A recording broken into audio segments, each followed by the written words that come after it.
Hello and welcome to a new video. Today I'm going to be playing Strange Antiques, I think point and click puzzle game.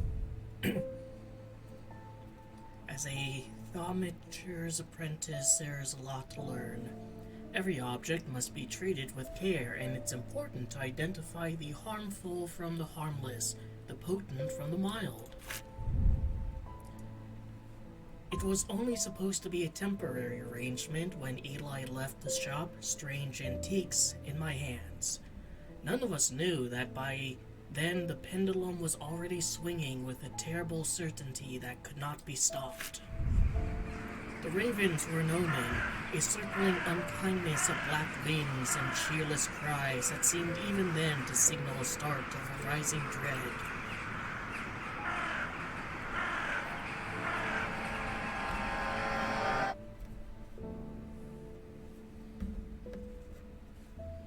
That just happens every time I get a new job, let's be honest here. Alright, you can pet the cat.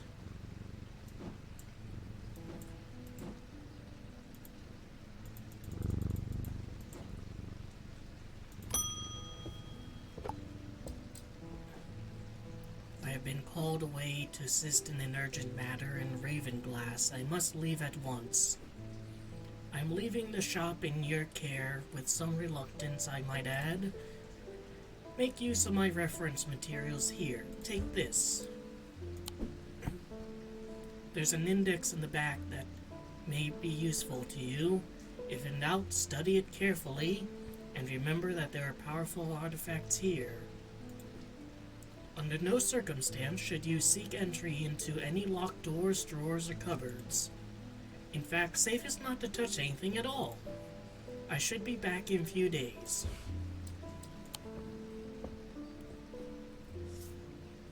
Use arrow keys WSAD to navigate through the shop.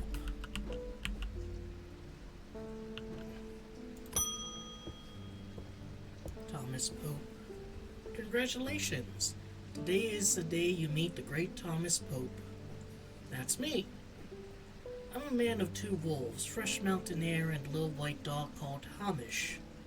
But I reserve some room for laughter among friends and shops with cats in them.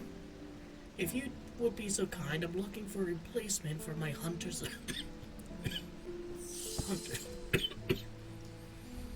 This.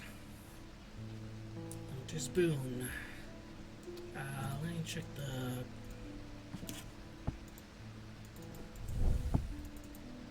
Yes, yeah, check the guide here.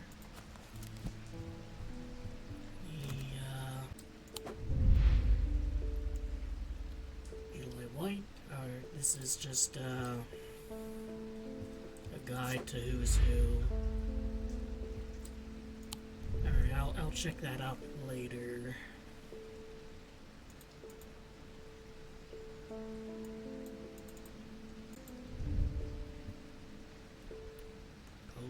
Position. Move the cursor over different parts of the object to inspect it. Alright, made of clay completely.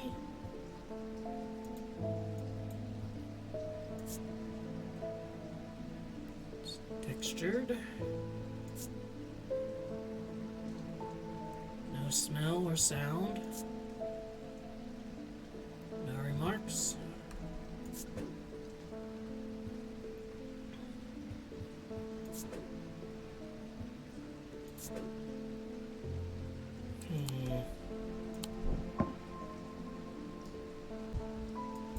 Guess I can weigh something against something else.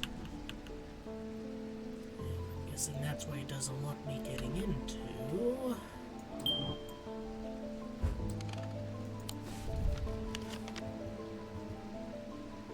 This is just getting more complex by a second.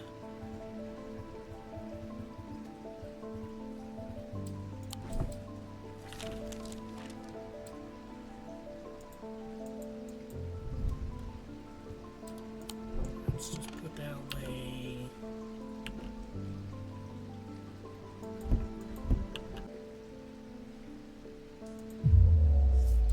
I have a fear deep within me I cannot let take hold. Looking in the archive. Hunter's Boon, there we go.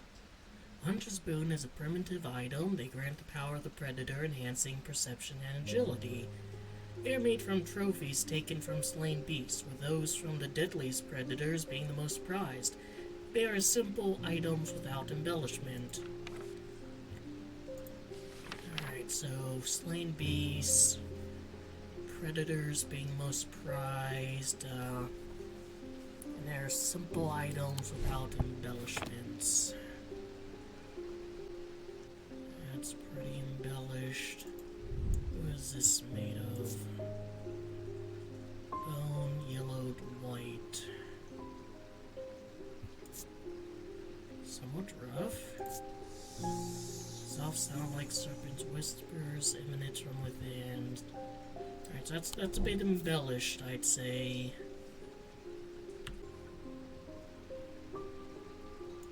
What about this? Yellow brown. Smooth, but with hard ridges. Nothing to remark.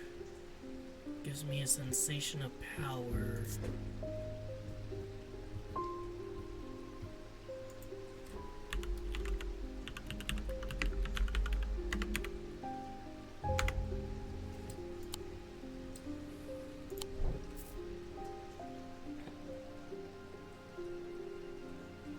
Just check.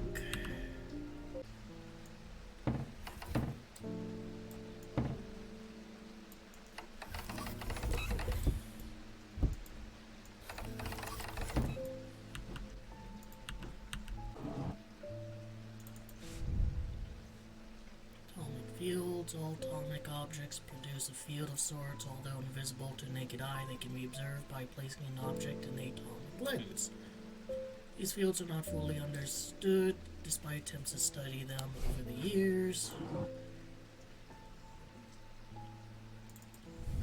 Reminder, I've stored a couple of items in the cellar of the wine merchant next door.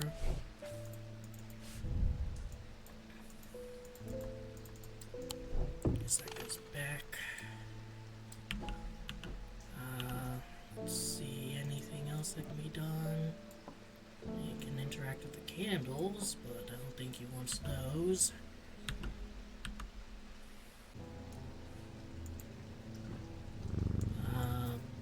Here you go, sir.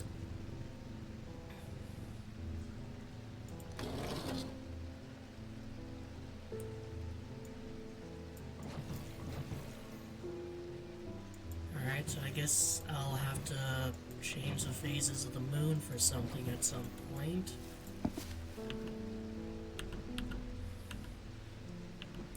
Yep. Identified. This is a tiger's tooth, a trophy from a predator. On closer inspection, it gives a sensation of power.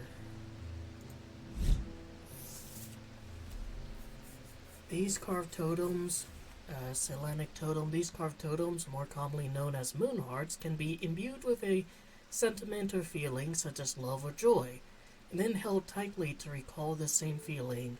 They sometimes feature crescent shapes associated with both the Selenic and Noctic disciplines. Indeed, the form of the item itself will often have connection to either the moon or the night. Business as usual, handle your first customer. You can add labels to items while inspecting them using this, which, yep, you can. Alright. Jack Hungerford. The nights are drawing in again. Dark shadows hide dark deeds, so my father always used to say. It seems like the shadows have grown darker since he passed to Winter's Gone. A creeping dark has set up in my house. I'm told a shadow's hold will draw it out. Alright, sir, let's, need a shadow's hold. A shadow hold, or Oshadic vessel is a container of any kind, sometimes a jar or bottle, or some sort of box. It can be used to contain an Oshadic spirit. The manifestations known as creeping dark, pulling on from the shadows like poison from a wound. They're decorated with an elaborate design called a shadow catcher. Alright, anything that fits that? Not that.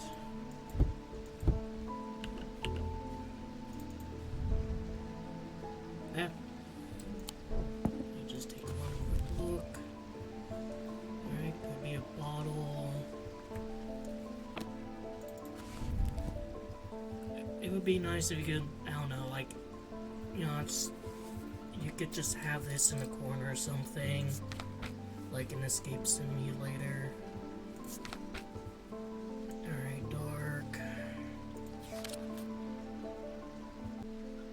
Spongy, hard, and somewhat rough. Well, it's associated with, like, poison and stuff, so is there, like, something I can do to test that? I can move it. Boom, they're decorated with that.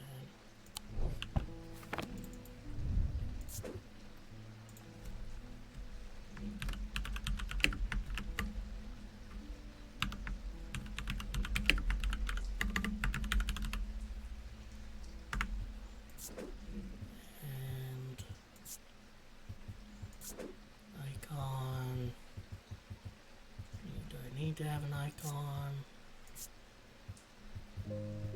At some point I probably will have to, like, use icons.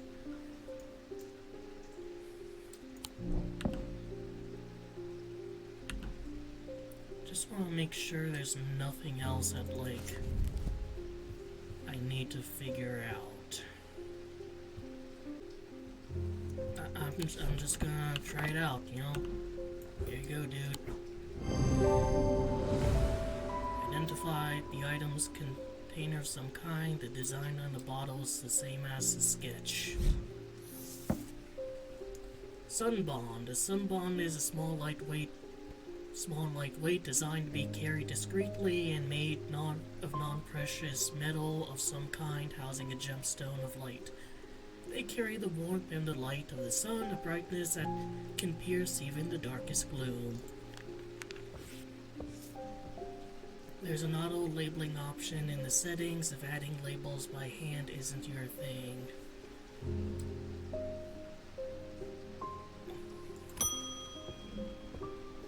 I might use that. What's with all the ravens flying about Undermire today? I can't remember ever seeing anything like that. Not a good day to be the sort who believes in dark omens. A letter for you.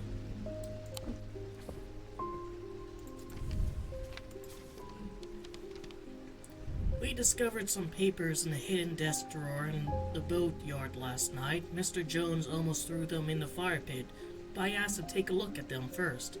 That man does like to burn things. They look old. Maybe there's nothing of much use here, but I thought of you when I came across an entry in the Shin. Charlie Weathers.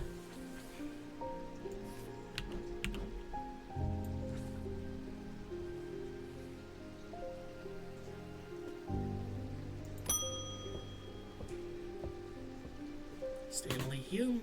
I want an oceanic ring. Osick. The SSS are pleading words to hold the tongue. An Osick ring. Alright, let's take a look at what that even is.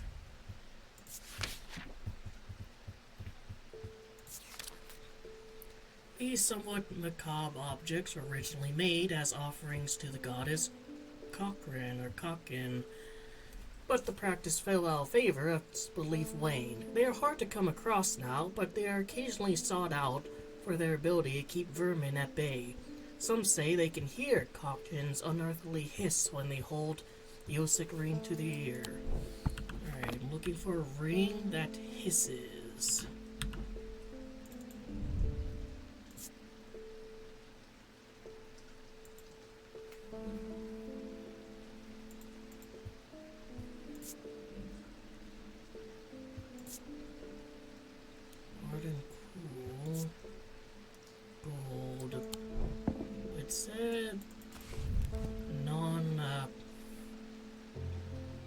precious metals, didn't it? Don't really have any other rings, though. Gold leaf, wood.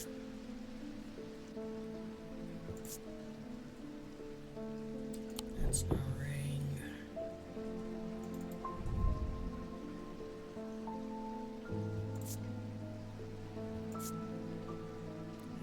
Iron and bronze. Darkness to as if it holds untold fears inside. No. That's not a ring. Has energy about it.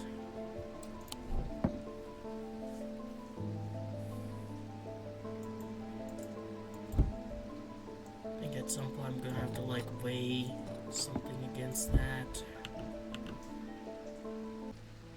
I mean, it says some, so maybe I'm just not lucky enough to hear the unearthly hiss. Is this,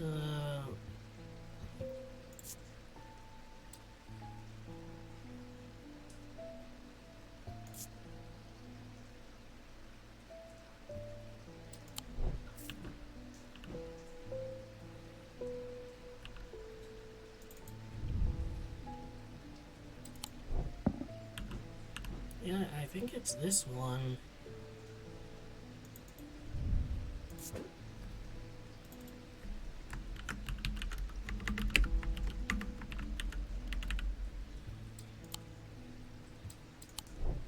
Oh, is this I see?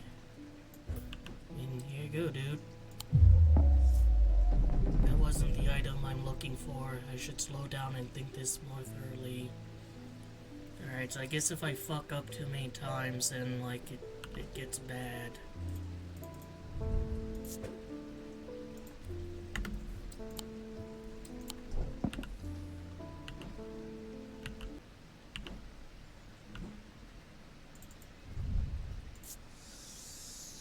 Oh, this is it? I thought it was like a ring. Alright, yeah.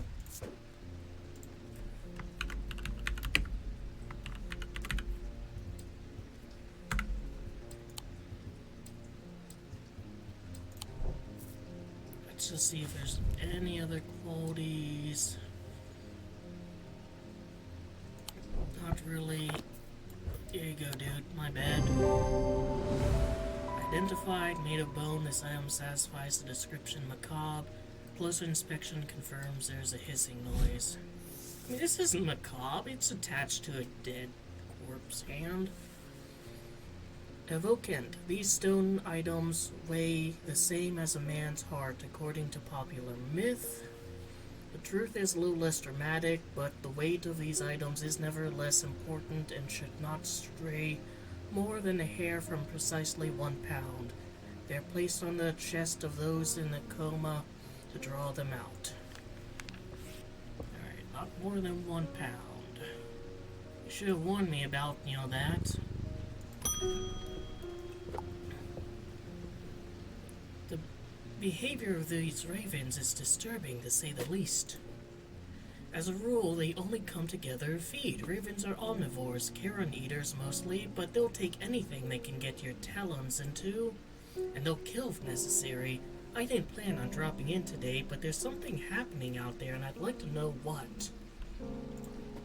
A voice of Sirnu knows might help me, put me at ease, or it might do the opposite. Alright.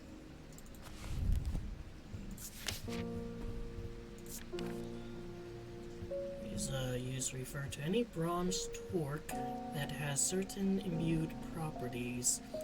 With skill, such an item can be used to read the patterns of nature that are otherwise hidden to us.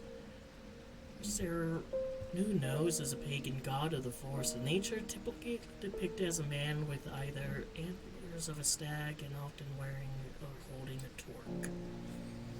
Guessing that's a torque? No, wearing his torque. So that kind of crescent moon.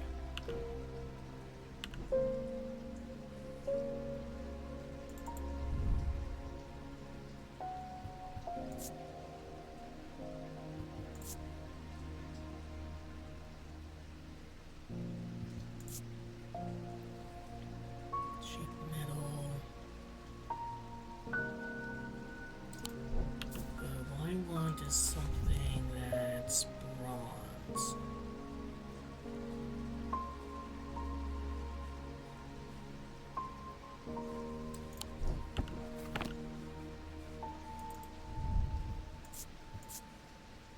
Alright, this is bronze. Uneven texture, nothing to remark. Nothing to remark.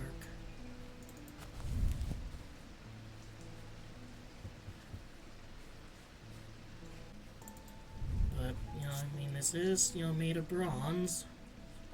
And it is a crescent shape. Cernun.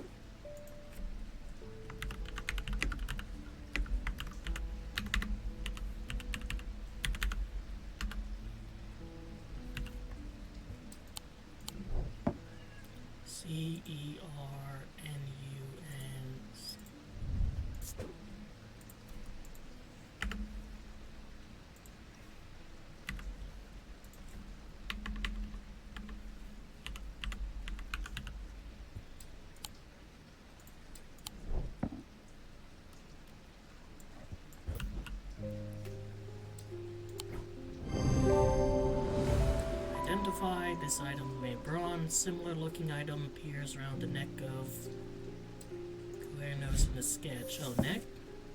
Split eye. There are some who stay away from speared eyes, believing them to be a window into a world that should not be seen, and others who deride their fears nothing more than superstition. It's not clear exactly what they do show, another layer beneath a visible world perhaps, a layer that requires something more than the traditional senses to experience. They draw their power from the opposing symbols inscribed onto them. Oh.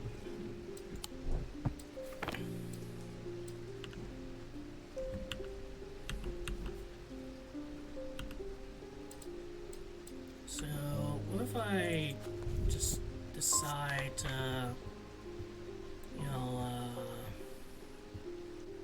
Sextrum protects against insanity in all forms. These items, like the mind itself, are not well understood. Hearing charm, simple old trinket amplifies sounds, while generally used by hard of hearing. They can take the form of animals known for their hearing. Do I have something like that? And these are more sight animals. I mean, I guess maybe, like, not really. It's more of a, expect to be like an elephant or something. Bearer to pass unrecognized. If used for any length of time, the wielder can begin to lose their sense of self. The remains of bygone creatures have been used in thaumaturgy for centuries, from petrified teeth and bones to trilobites, ammonites, and devil's toenails. So is that, like, potentially this?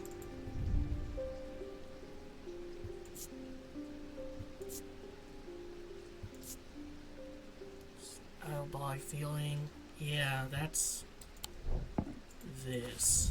So this is a guise of Lillian.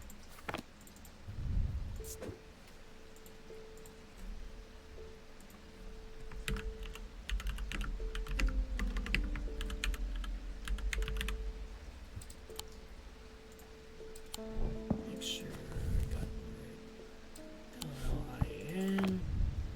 Alright, yeah.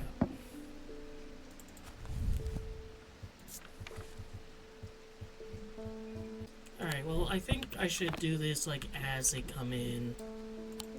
Time to end the day. The black mare thundered through the icy rain, shining wet in the silver moonlight. Her cloaked rider was exhausted, cold, and soaked to the bone. He knew he would not survive the night if he did not reach Black Barrow.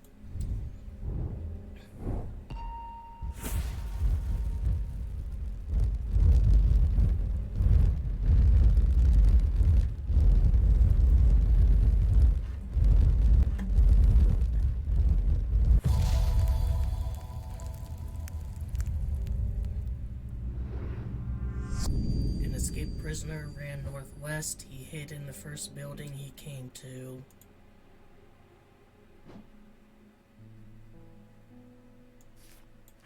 it's just here now. I mean,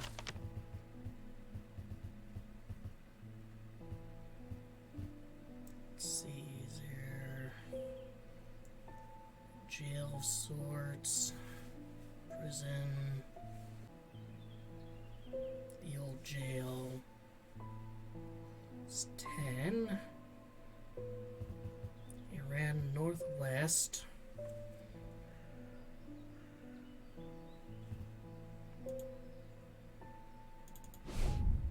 And hid in the first building he came to.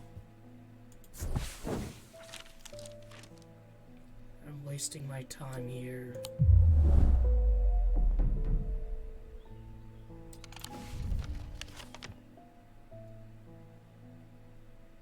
No, wait, northwest.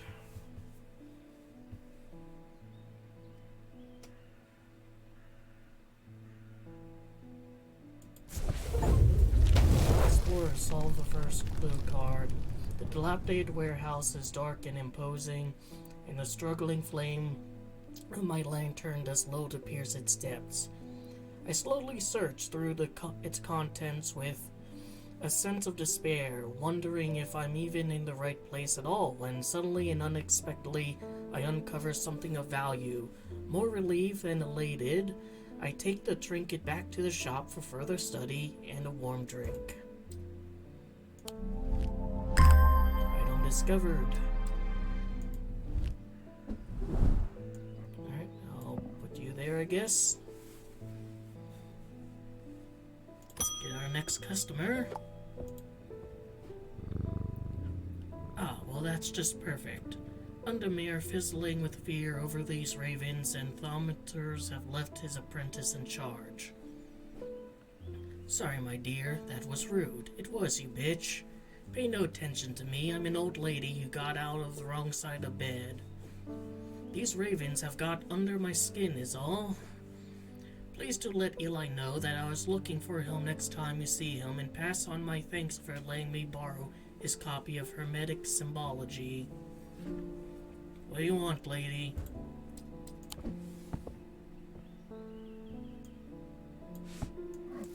Alright.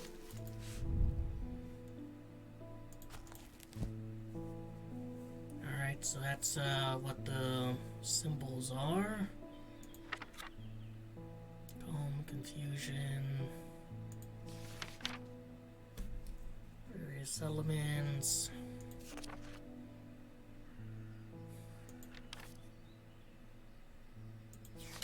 It's a lot of symbols. I mean, geez, man. Tess Sherwood. I feel paralyzed. I have no job, no partner, no friends, no prospects. I heard a horn shackle might be the answer. Alright. Horn shackle. Horn shackles are used to bring about change in one's life, bestowing the ability to overcome personal demons. In use, the horns are rubbed between one's fingers, causing them to become worn smooth over the years. They can be worn as pendants, but more commonly totems of some kind. Alright. I mean, that's a horned thing.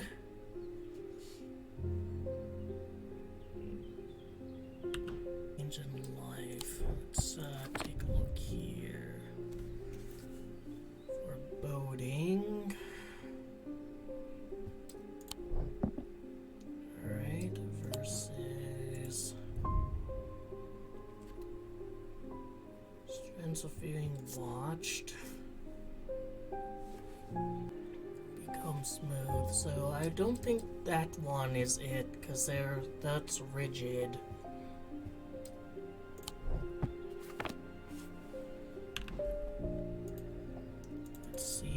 Again,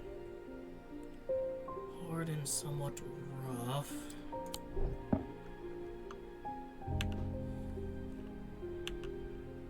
I mean, you know, it says they become smooth, so like the fact this is rough just means it hasn't been used yet.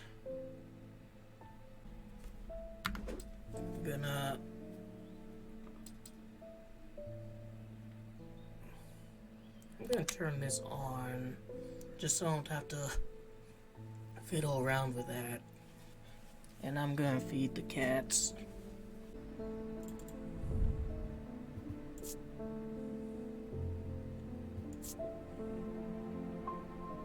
I don't think it would be this.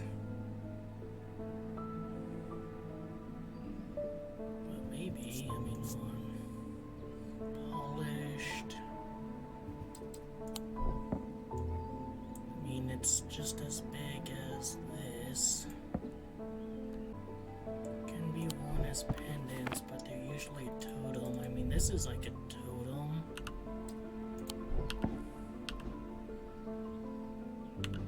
I'm gonna try this one. Because it feels like, with warm, loving emotion.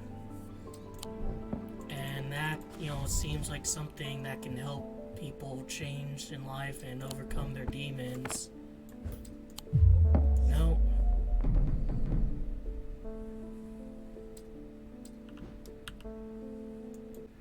It's made of clay. This part feels smooth.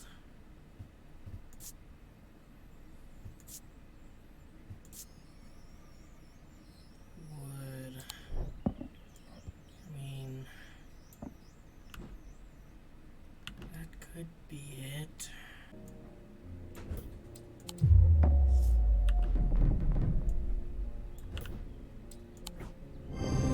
Yes.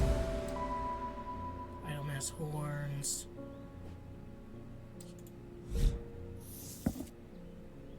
Vestiger can be used to prevent the spread of disease and pestilence. Among other oddities, flames burn pale blue in their presence.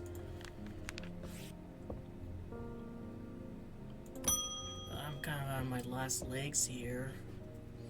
At least weather's looking a little better out there today. Okay. You might be interested to hear my plow overturned a strange-looking object yesterday. Come to the farm and it's yours. For the right price, of course. I'm gonna put my letters like down there, I guess. Julia Braddock. Ah, Jupiter, we meet again. Our paths crossed late last night on Prince Street. We shared a moment before he slunk off into the dark on important business, no doubt. I wonder if you can help me. I'm visiting my grandmother later and I want to bring her something.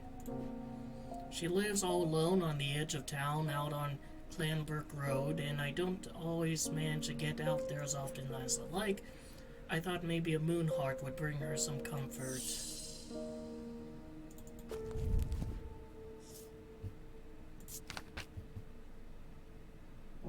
Index. This may be of use to you.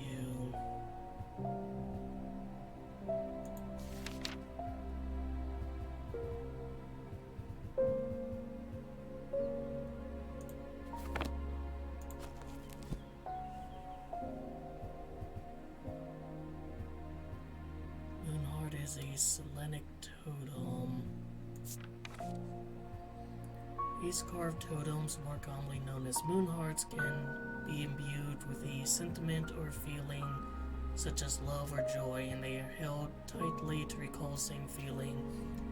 They sometimes feature crescent shapes associated with both the Selenic and Noctic disciplines. Indeed, the form itself will often have accompanying a connection to either moon or night.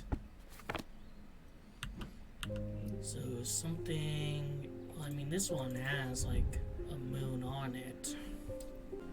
That's a witch sign. So it's a Wiccan object.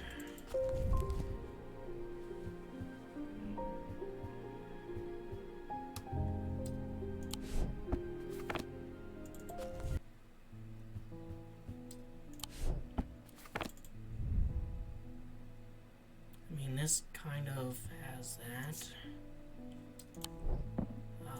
Let's see. Feeling love or joy. Yeah, it's this.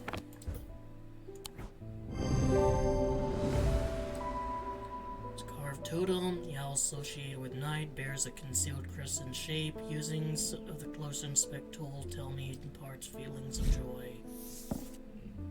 Golden Grim. These eerie creations are worn by priests of Holgar in various rituals related to death and the afterlife. The sacrament to ask for his protection, Wolfsong's truth to seek his judgment, path of the warrior to help the dead find their way. Guess I go down a bit. I kinda did a little bit of a fucky-wucky, trial and error here. A friend of mine, or former friend I should say, has been stealing jewelry from me. 3 necklaces have gone missing over the past few weeks, including one that was a gift from my late grandmother. Do you have a suitable pendant I could leave lying out for her to find? I'll teach her a lesson and make sure it never happens again. Good choice here. There are no wrong answers, but my decision will no doubt affect the events in motion outside my shop. Alright, well, take a look at this, let's make sure. What's a Zaya? Around neck, place close her heart. These innocent looking items instill fear and paranoia. Can be difficult to remove. Alright, or a binding seed.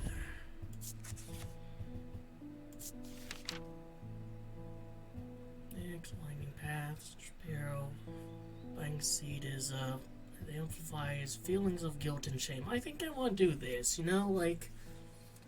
I think, feeling guilty is going to make her give the necklace back. So let's see. We have 2 distinct minerals representing the mentic and weixic, the mind and body. The winding path of the mind is described as a spiral and cap on a seed. 2 distinct materials. This is made of dark wood, stone, spiral.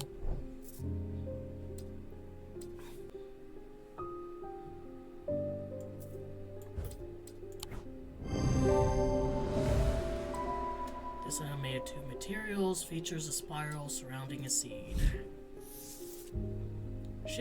Shield charm. Generic charms of protection have little to offer. The skilled thaumaturge, mage, but can have some small effect on Oshadic spirit or wandering shroud, will not abide them, for example. Such charms make use of the art of symbology, an ancient and some would say primitive component of thaumaturgy. They can be made from a variety of materials, though rarely precious metals.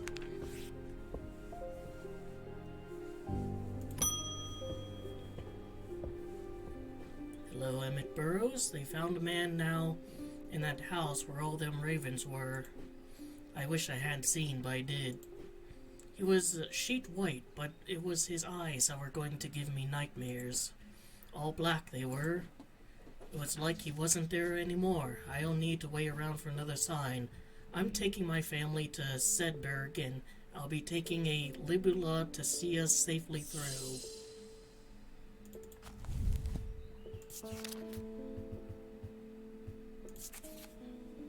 Libula purport to offer reassurance in the times of upheaval and change, but they are not held in high regard by most scholars of the occult.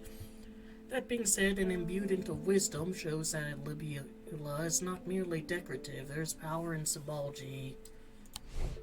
Alright. Let's see, true strength, deception.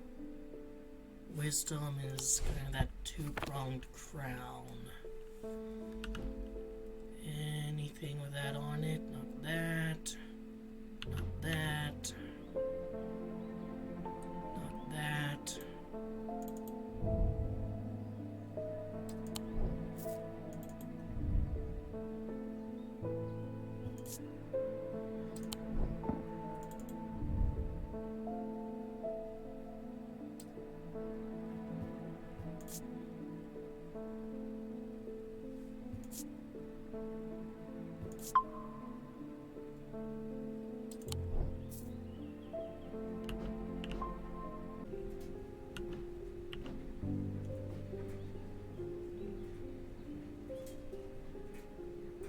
Oh, that. Actually, hold on, let me just quickly check. Nothing to remark. Raised detailing. Bronze. And that's it. But yeah, I think it's this. This item bears a symbol of wisdom. Witch's finger. Witch's finger are said to be the severed digits of the Witch of Undermere. They're capable of inflicting intense pain, but the goal is supposedly purification of the body. A most unpleasant experience, but a last resort that has cured some and finished off others.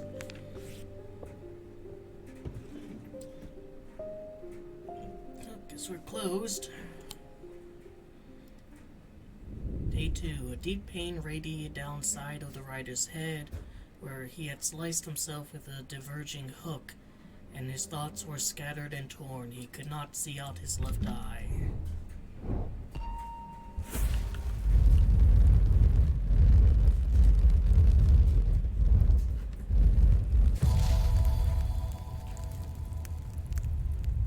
The man behind the slaughter.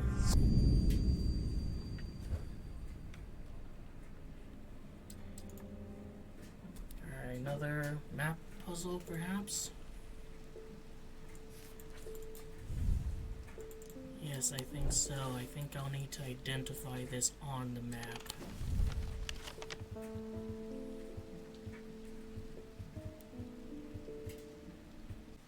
See, it's an L shape. It's next to kind of a gun-shaped building. Yeah, it's next to a gun-shaped building, and like this part, this little L here is like part of it. Like it's, see that little dip here before this L and the little dot?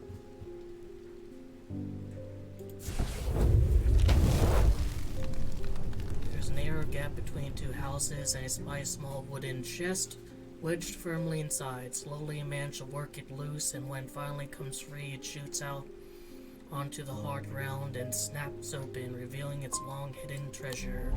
Got some new crap.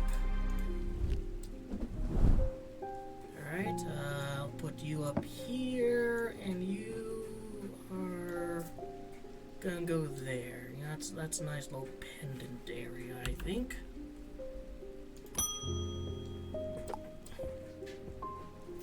Good afternoon. No, morning. Sorry, I'm a little distracted. I'm Francesca Robertson, a doctor of sorts. I assume you've heard about Mr. Hungerford. It seems to be a talk of the town already. I'm used to dealing with maladies of an occult nature, but black eyes are certainly unusual. I've heard of something like this before, but I don't see how it could be the same thing. Either way, I'm hopeful an evokent will have some effect. She wants an evokent. Alright, evokens are heart-shaped objects. Let's see here. See, hearts, according to popular myth, so it's a stone item. Should not stray more than a hair from 1 pound. Alright, so looking for stone item. This stone, that's iron. This stone, yes.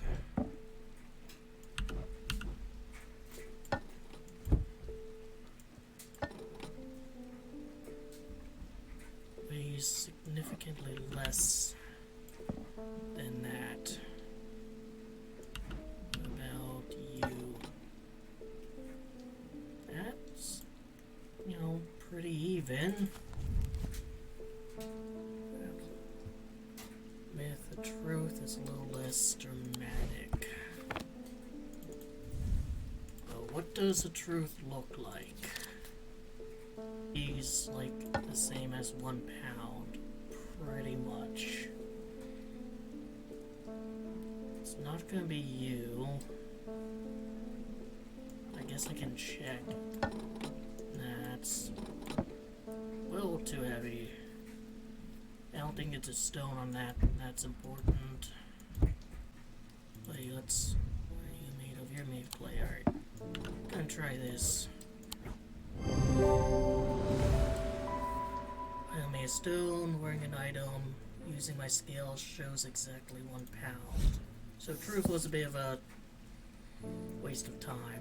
Daedalus Link. A Daedalus Link is a powerful object capable of producing a levitation field. The field is extremely fragile, however, so it would be prudent not to take risks.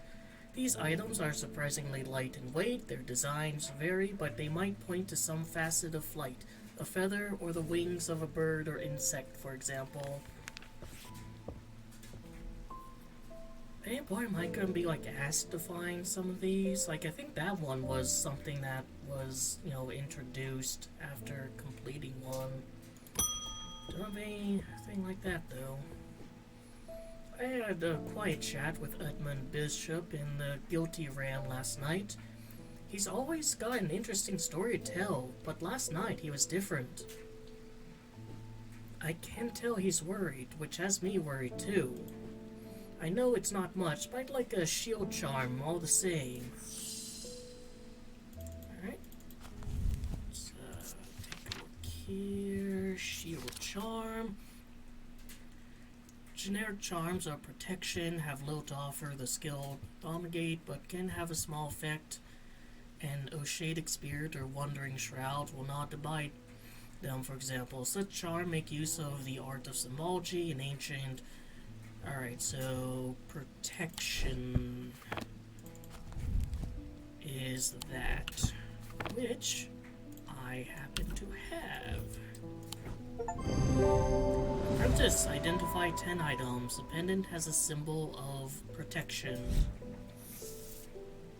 St. John's Anvil. These items have much in common with the St. John's poppy plant of the same name, a fact that is reflected in their design. They have quite different uses, however. Whereas a plant helps overcome deafness, the anvil will dampen sound. They can even be tuned to filter out certain noises, but allow others to be heard still.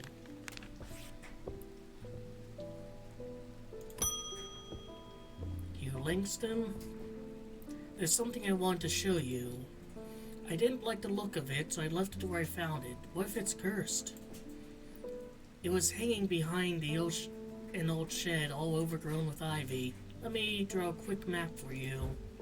There.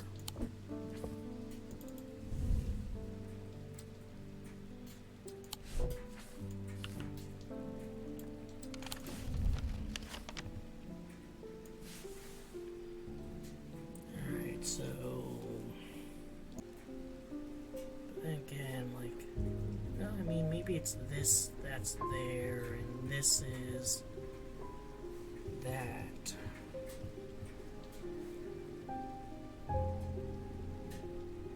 And it's in a corner, and, like, you know, this and this. The shed is actually a wooden summer house that looks out over a pond, but it's clear that it hasn't been used in some time.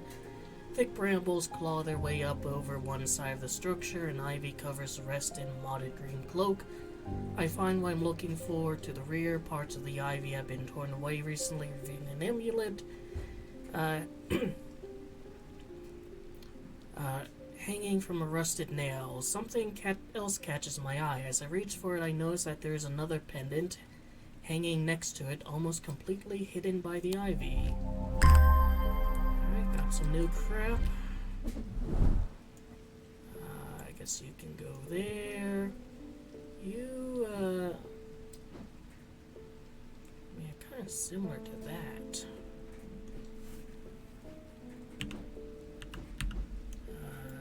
You there. So actually there's like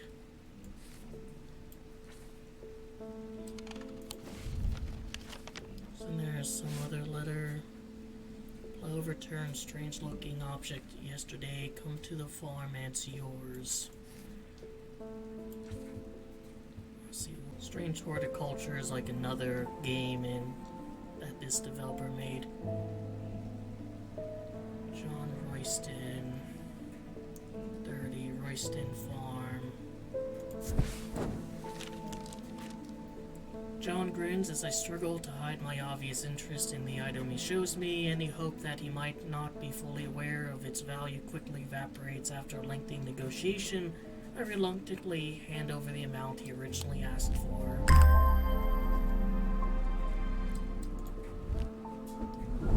Alright, I'm gonna put you up with a bat.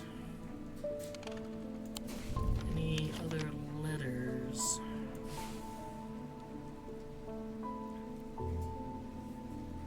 Most are on fire, but has to take loam first. Let's see, Mr. Jones.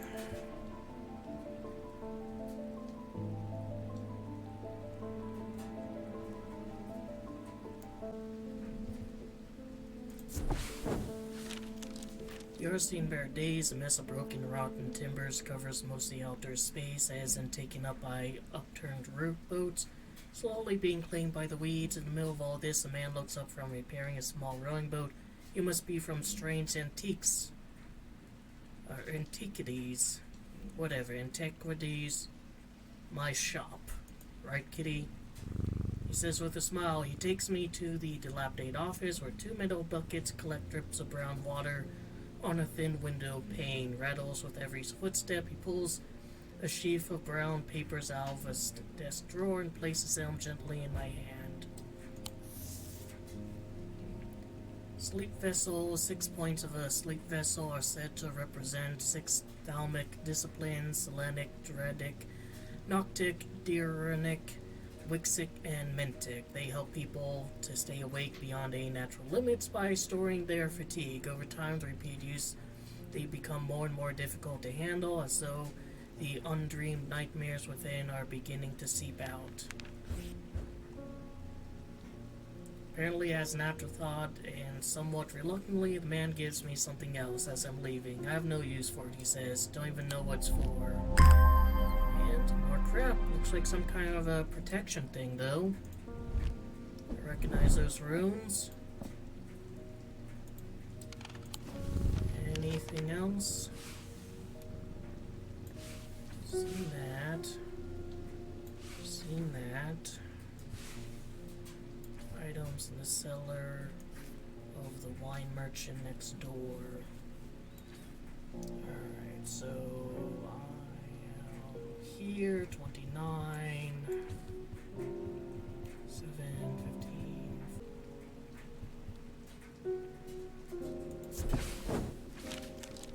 Wasting my time here.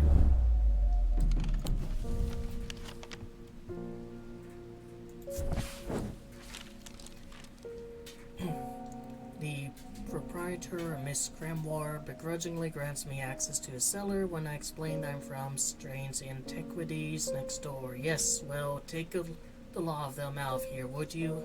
I can't say no to Eli, after all. He's done for me, but I don't like the thought of these unnaturals in my cellar. Alright, got so much more crap to have to shift through when I get a customer, like... All my shelves are almost like full. I'm gonna have to start putting shit down here. Actually, let's see.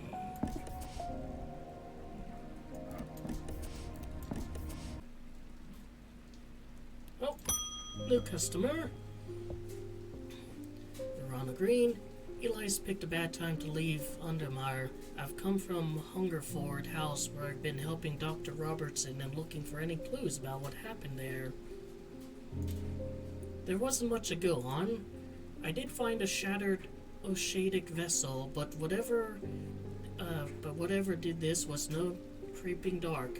There was a strange black stain on the flagstone floor that I didn't like the look of, and the ravens, very unusual, but at least they seem to have dispersed. I don't know what to make of it. I'm going to take a trip to Cleaston Castle to see if Edmund Bishop can shed any light on their behavior. But first I'd like a vestiger, whatever this is. We don't want spreading.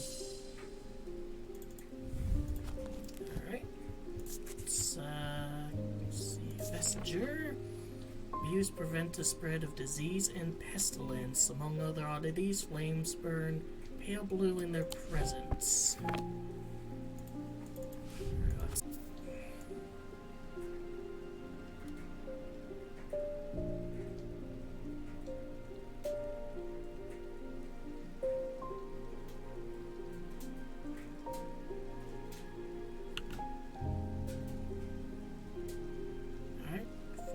Burn blue in their presence. This seems to fit your bill. Using candle, Mabel confirmed the flames burn blue in its presence. Moonstone Guardian, for the banishment of Hobbs' fear and optic sight, these tend to take the form of a comforting guardian. Alright.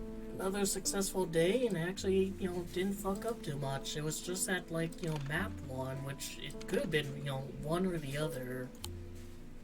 So, yeah. 2 days earlier, the writer and his fellow adventurer were deep underground exploring the tunnels below Kirkhead Tower. When they made a discovery, their elation at their find would soon turn to horror.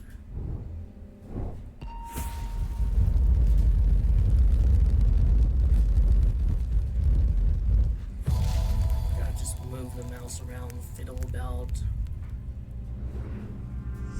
After disagreement between two houses, I was locked behind the lock and key. Alright,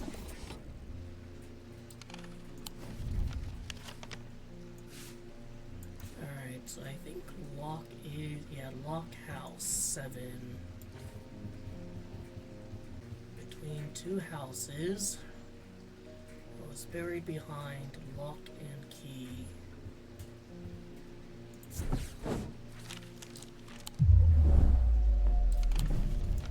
Or do I want it to be the lock houses?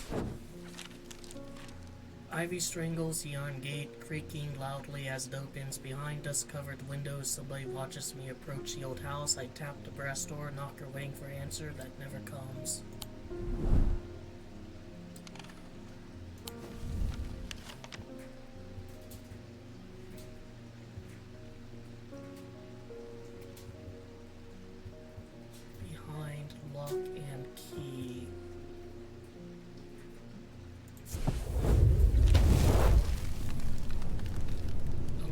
Flat slab of granite marks the otherwise empty field. It bears an inscription.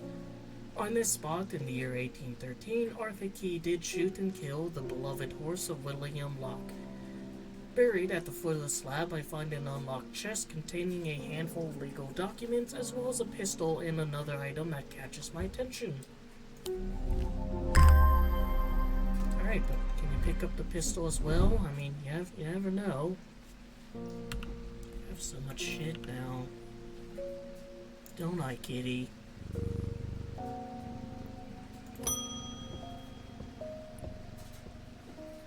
Well, the shop's still standing. Yeah, that's something.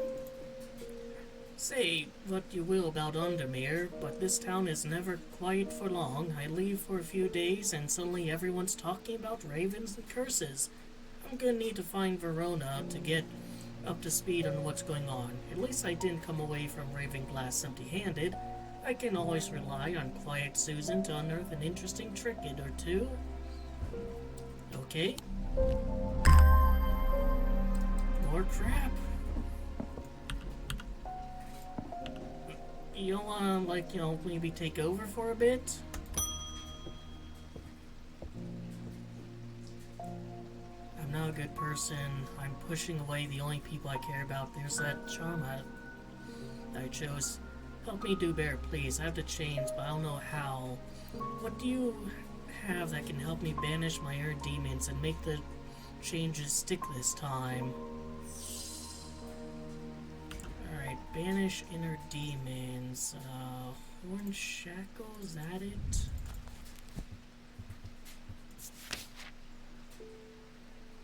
Yep. There you go.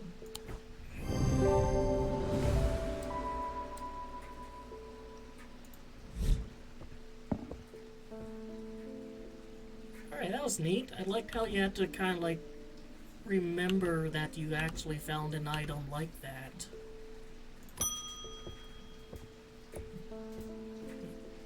The evocant didn't snap Mr. Hungerford out of it, unfortunately. He seems to be searching for something. I'm beginning to suspect this is beyond my skill set, but I'm not willing to give up easily. I know it's a bad idea, but I'm going to need a sleep vessel to get me through this week. Sleep vessel. Alright.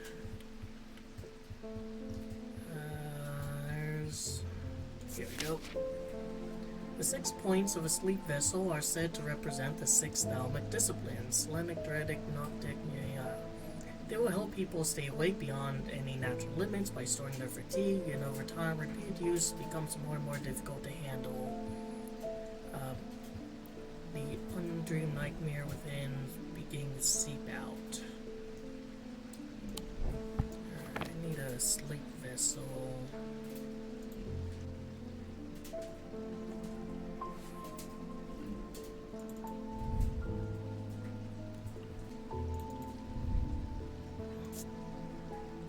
There's darkness to it, holds untold fears inside.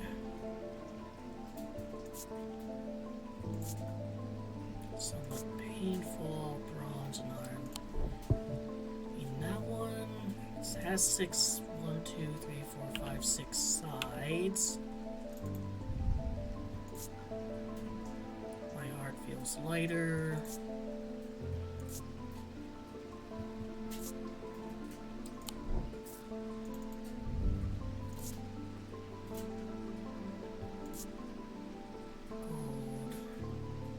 Gemstones, weathered.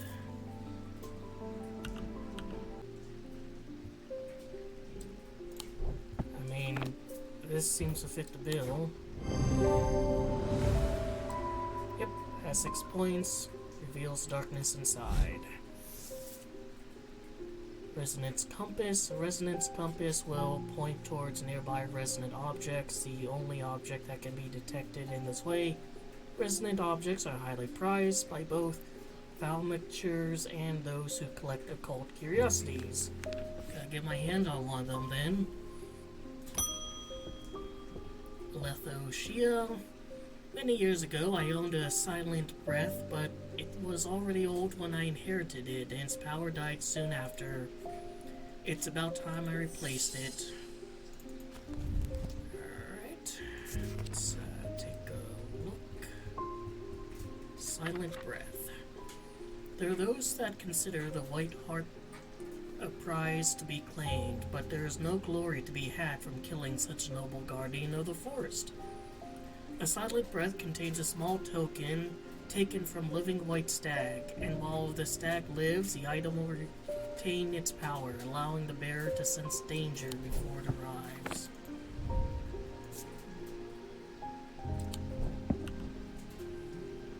It's not that.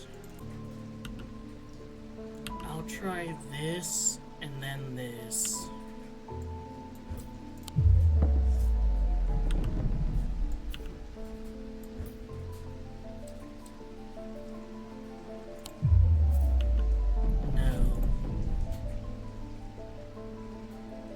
This?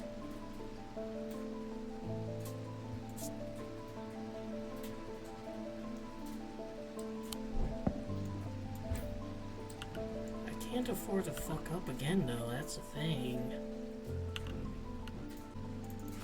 You know, allowing the sense of danger before it arrives, and this gives a sense of foreboding.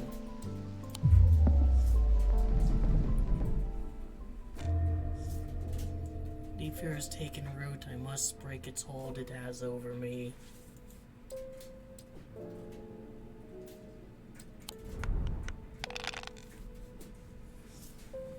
Click a segment of a seal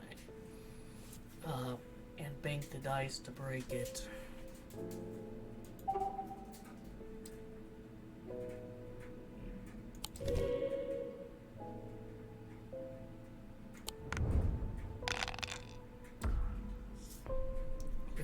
dice to unlock it.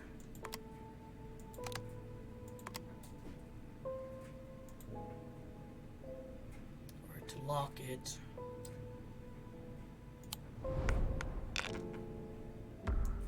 Alright.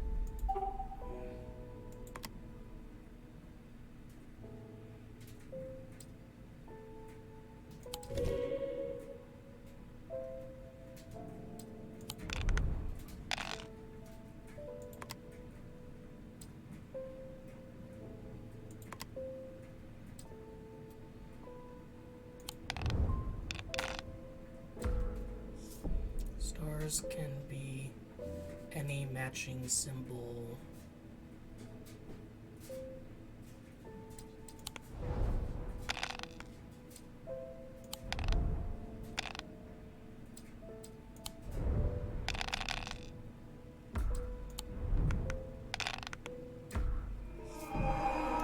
Seal before it breaks your mind.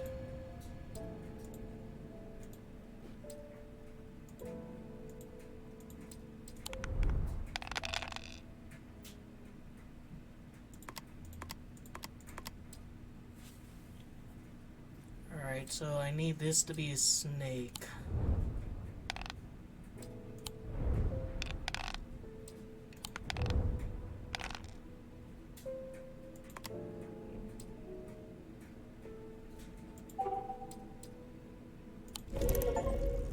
Sandy restored, win the dice game.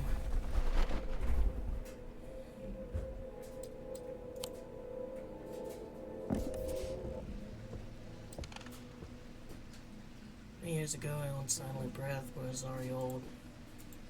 About time I replaced it. Alright.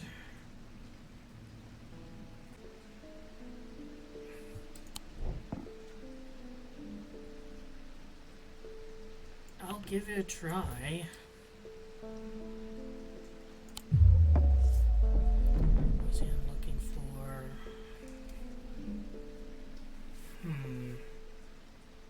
That's a shield charm.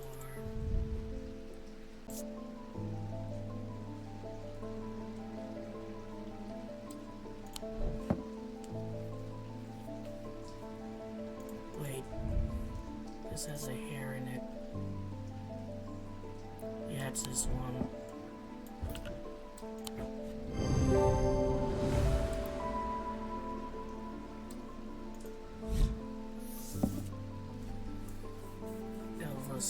Elva stones can be used to relieve the discomforts caused by otherwise incurable ailments such as praxis or burning blood.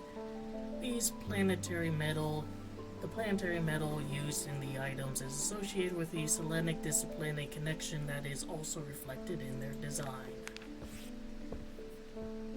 Like maybe this.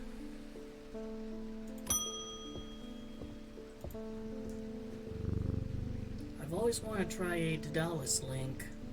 I've had a personal interest in Celestial branch, so I'm not completely new to such things, nor am I ignorant of the risks. Alright, Rufus Settley. And now I have a good reason for it.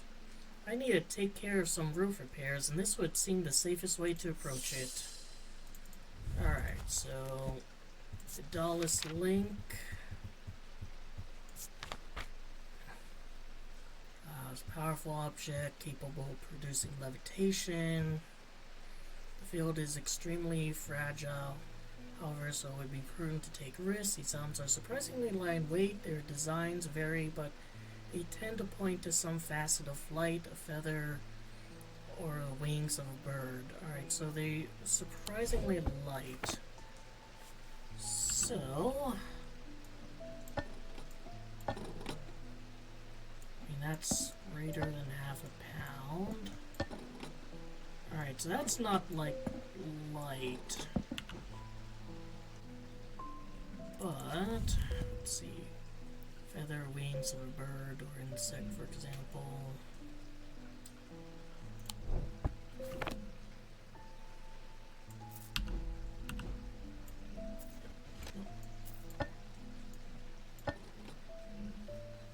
That's quite light. But is it surprisingly so? I mean, it's just a little pendant.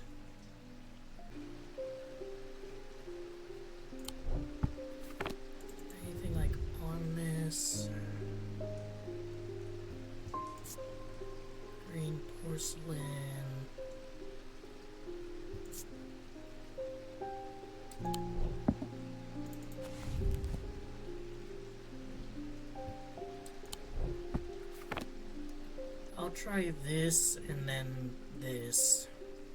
Because those are the only things I can really think of. Like, this has flight elements.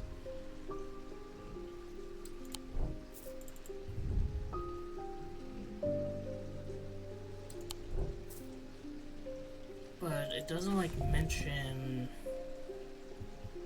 field, fragile.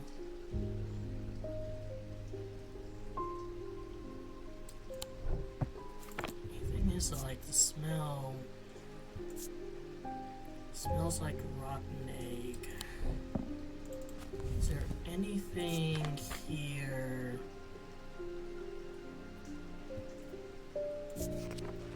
that's like smelly? Then I'll try this if it's not it.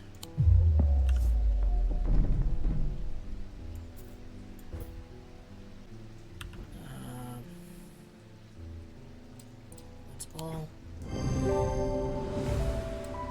Alright, bird motif connects with flight. Using my weighing scales, I can confirm it's very light. Alright.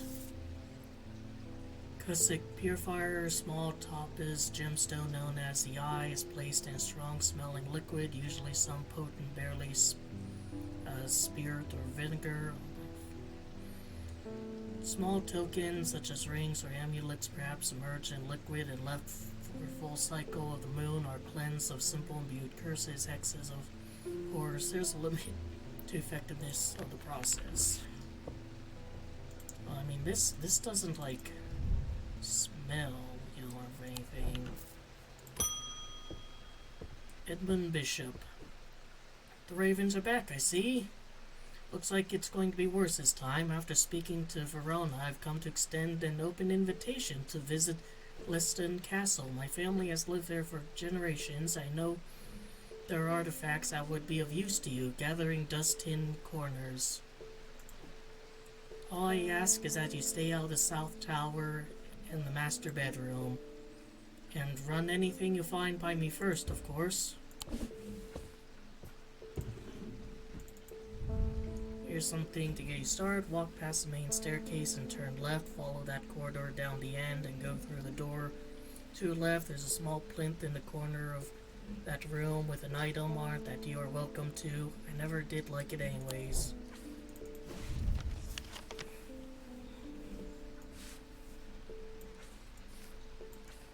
Past the main staircase and turn left. Follow that corridor down the end and go through the door to the left. There's a small plinth.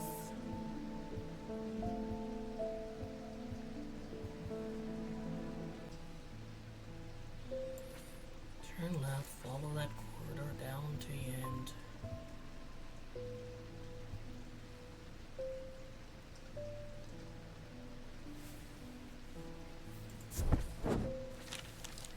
Plinth is not hard to spot on the corner of the room next to a small rain desk. Glass jar houses the object mentioned in his note.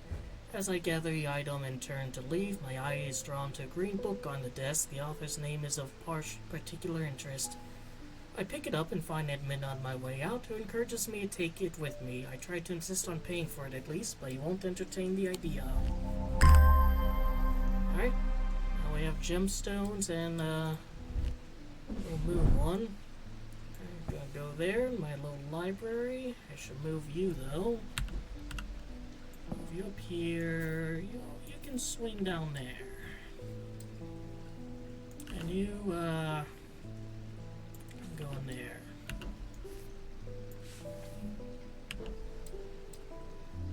Alright. Had a big fuck up that day, but was able to get a rebound. At the end of a long passageway, after days spent clearing away dangerous rock falls, the duo came upon a chamber. In it they found a small stone tomb, too small to contain human remains. That's a nice and simple one, but fortunately means we're gonna be doing a lot of real close inspections.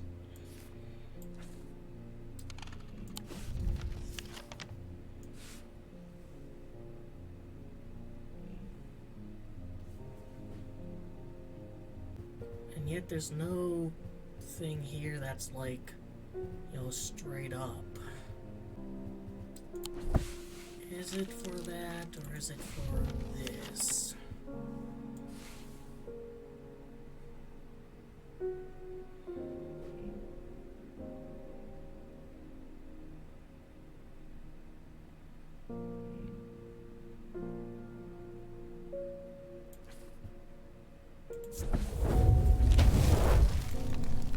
The portrait of some dead lord eyes me suspiciously as I enter a room and start absentmindedly opening drawers. The room is cold and austere, and I'm about to leave when I spot a crate under the chest of drawers. This could be something. Stealing shit for the sake of it. I mean, jeez. Alright, another letter. Not sure about this fog today. It's an eerie atmosphere out there, especially with all those damn ravens. Back again, it's usually fierce black dogs I have to worry about, not big black birds. Better off inside, I reckon.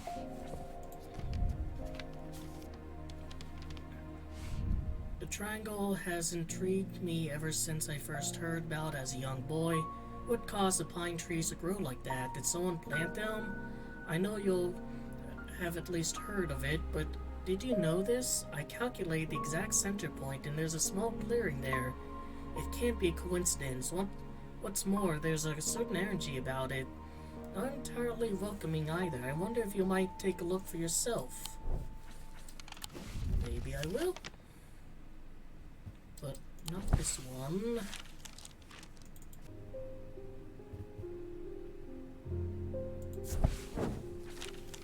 Sure enough, as I approach the center of the curious triangular copse, at the heart of the heathwood, I come across a clearing, a tree that has been split in two stands in the center. Sunlight breaks through, and I take a deep breath, cleansing pine and earth.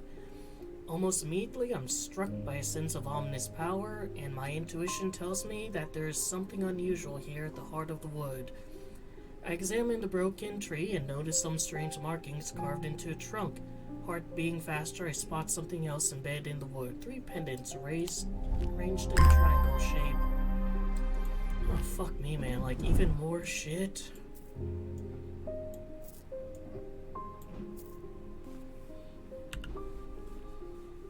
Alright. Next customer. Gus Foley. It's been many years since I performed a rite of the red knives, but I can still remember every step. I'd do it one more time before I die if I could, only to get my hands on an Oxford spire. I tried that place in Arnside and they sent me here. Need an Oxford spire, huh, bub? Of course you do. During the rite of red knives, an Oxford spire is fully submerged in goat's blood for 9 days and 9 nights. When performed correctly, the rite is said to impart vitality and clarity of thought, although perhaps not for the goat. I mean, this, like, has kind of blood on it.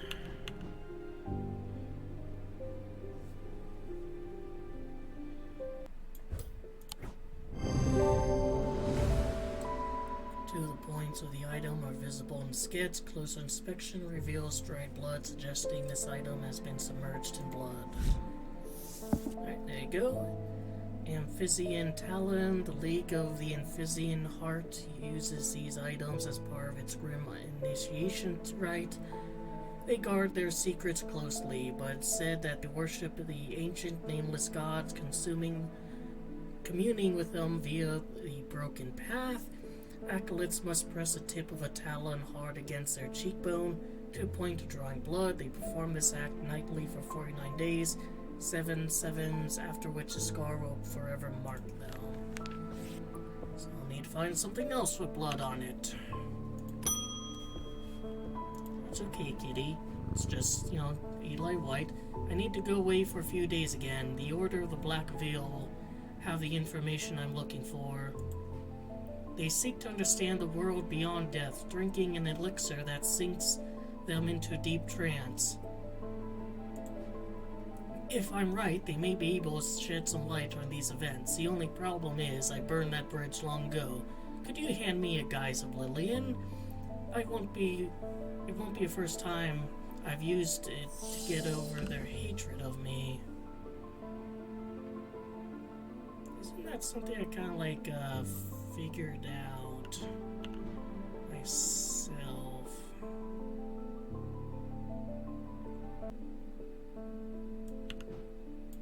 Yeah, it's this one. And I was right.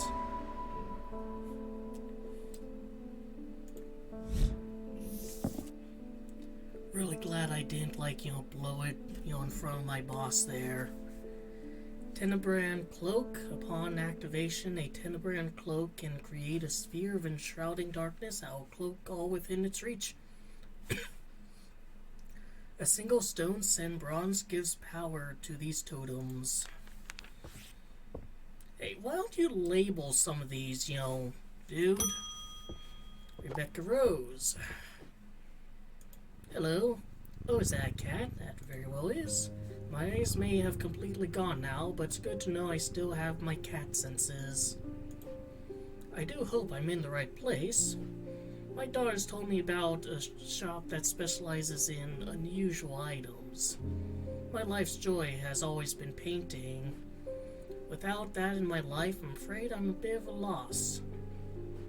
I know that I will never see again, but is there anything in your collection that might help me paint again? I feel a little foolish for asking. It seems such a small thing to me and means everything. Alright, let's see.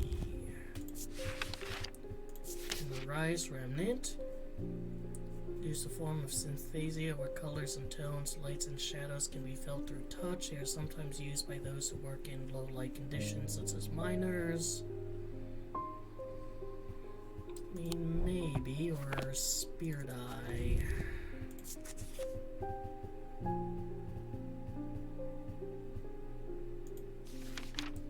I have a new page because I've learned so fucking much. These are... There's some who stay away from spirit eyes, believing them to be a window into a world that should not be seen, and others who deride their fear as nothing more than superstition.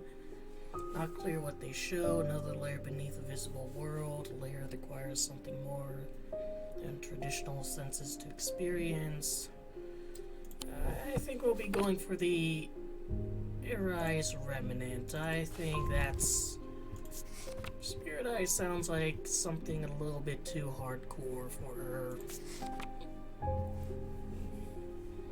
Colors, tones, lights, and shadows can be felt through touch.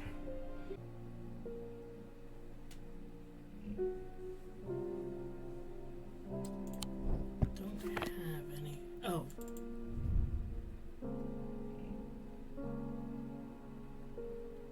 I think this is it. Let's see, close. Yeah, it's super close, a little bit farther, super far.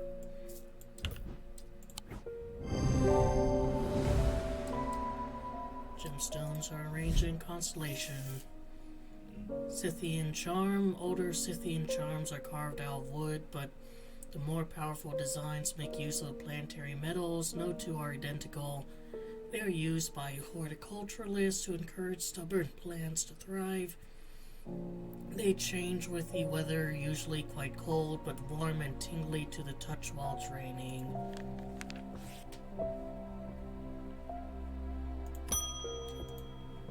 Hello, Clarence Hawker. Those ravens have done for 3 more poor buggers. 2 of them up at Calworth and another fella fisherman. People are getting a bit panicky around here.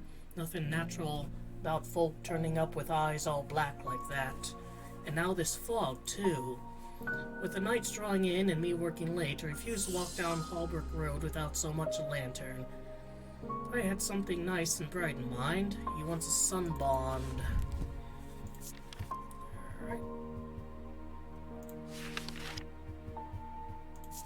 Sunbond. Sunbond is small, lightweight, designed to be carried discreetly, made of non-precious metal of some kind, housing a gemstone of light. They carry warmth and light of the sun, brightness that can pierce even the darkness gloom.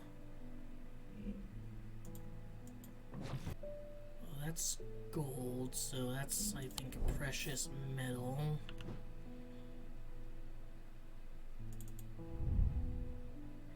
That's bronze, but no gemstone.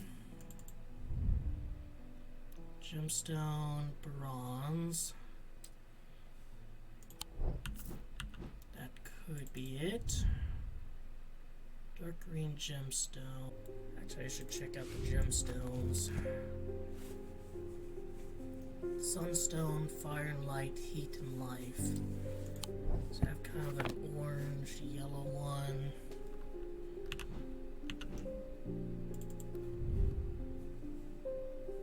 Bronze, I think it's this one. Just take one quick additional look.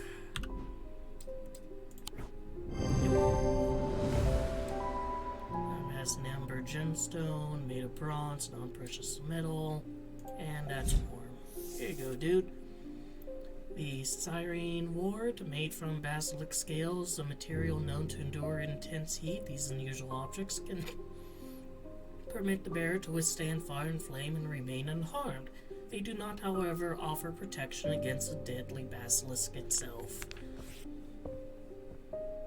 And you wake it up so you're not scared by the bell. Bend your ear to the trees. Hold your palm out to the wind. The ravens can feel it. Can you? Something is stirring. I will need a Holgren Grim in the coming days. Alright. Your creations are worn by priests of Holgar and various rituals related to death and the afterlife. Sacrament asks for protection, truth, and paths of the warrior.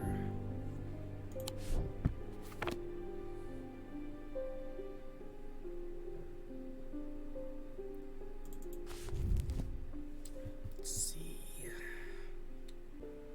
Is it a mask? Like, I see those horns there. Is it like this?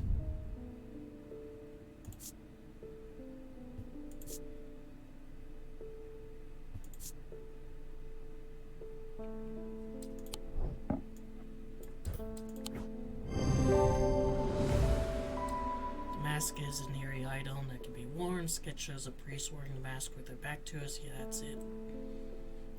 Using index, we could find a sketch of Holgar, to whom the mask bears a striking resemblance, and the gemstone Vivinite Stone of Death. This is the only thing that I used.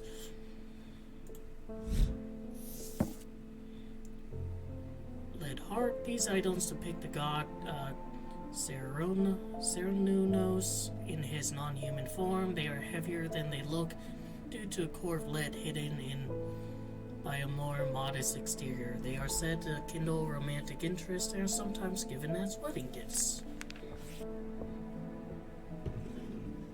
Alright. And we've reached the end of the day. Inside was the reason they had toiled so hard, a small black casket, a very valuable small black casket. They knew enough not to open it, but perhaps too little to fully understand the danger it posed.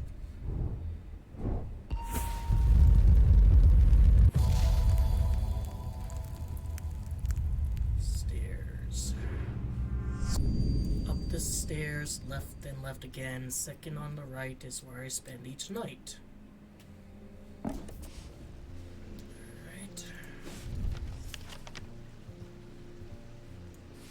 Up the stairs.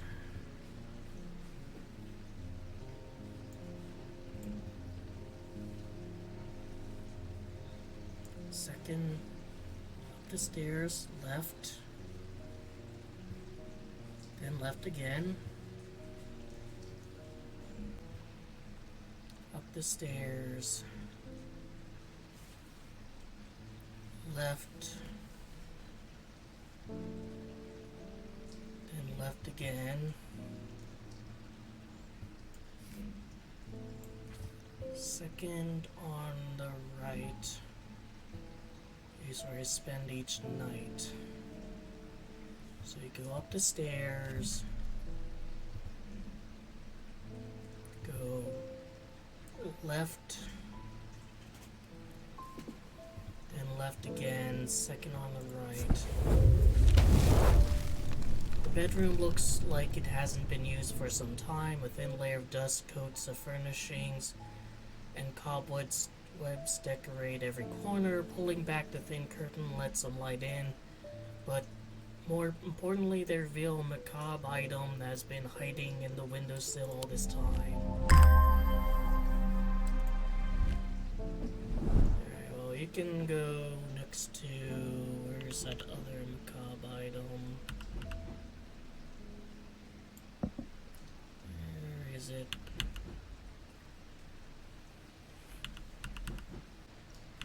I'll move you here. And the macabre twins can be there. And let me take a look at...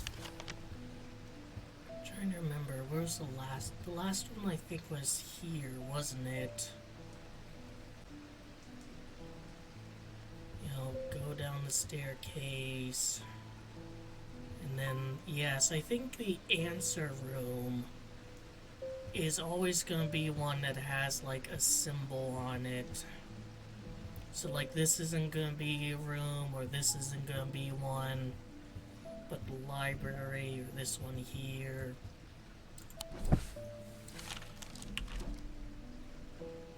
Ready for another day, kitty? Helena Appleton, I can never get any peace in my house when I'm trying to find time to do my writing.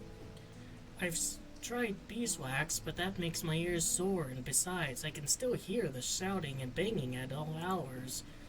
I heard you might be able to help me. I think I know. St. John's Anvil. Yeah, I think I've seen that.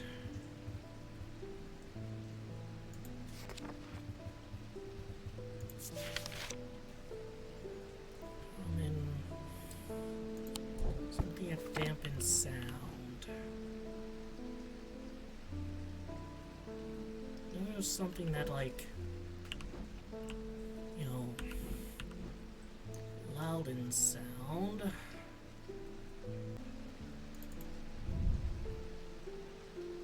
Sounds are muffled in its presence. Here, you try that one. Leaves on a design similar to leaves of sketch of the plants. Closer inspection reveals it does indeed muffle sounds. Gray's Grace, worn as a pendant to dispel melancholy. They share the design of a shadow catcher. Another satisfied customer. Barton Potter, you must be the apprentice. I bet he's a hard man to work under. He's helped me out more than once in the past, though. And speaking of the past, my eye has been aching again lately. That can't be a good sign. I'd be willing to make a fair trade for an Elva stone if you have one.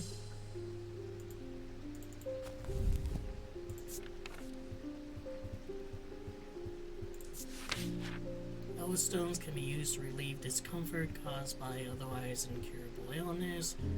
The planetary metal used in these items is associated with the Selenic discipline. Connection is also reflected in their design.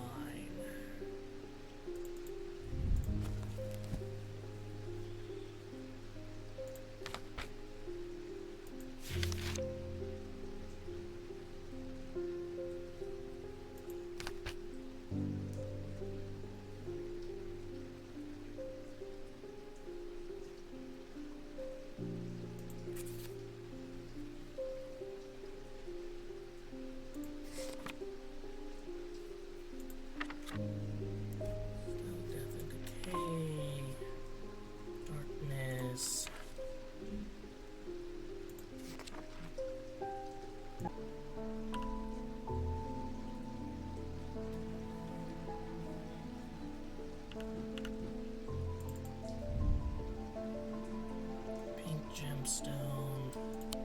I think it's gonna be this one.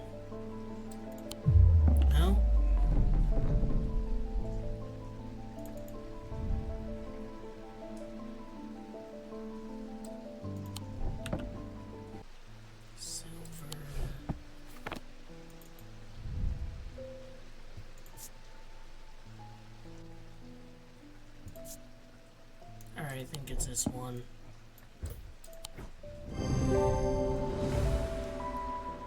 Features crescent moons and the metal silver associated with the moon. I mean, this wasn't a bad, pick, all things considered. Item discovered. Alright, thanks for the trade, I guess. I can go here, pet the cat so it doesn't get startled, or on a green. I've been doing some reading, see what you make of this. Ambra, these items cause mental fog, a withering of intellect and thought. They are slow to work, requiring several hours to have any effect. Through prolonged use, they cause the whites of the eyes to turn black and the subject to become deeply disoriented. They produce a noctic field. The fishermen they found yesterday had been up at Wyatt Beck, so I'm going to see if I can find anything out there. Here I go again, sticking my nose in trouble because I don't seem to be able to listen to that part of me that says, go put the kettle on and let someone else deal with it for a change. It's bloody-minded arrogance to follow that thought up with, but there isn't anyone else. But here we are, and here I am. They do it all wrong anyways. None of these are causing that, are they?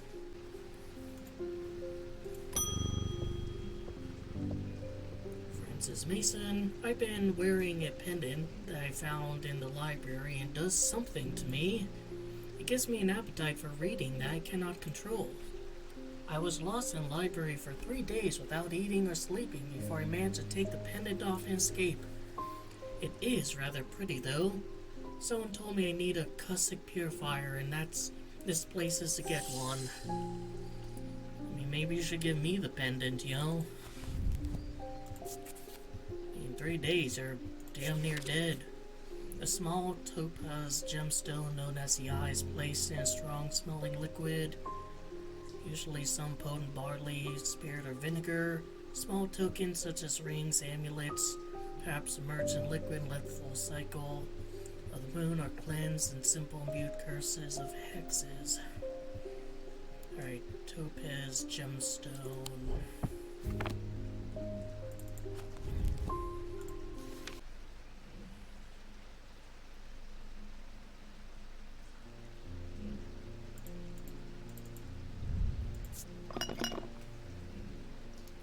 Strong odor, and when I shake it rattles.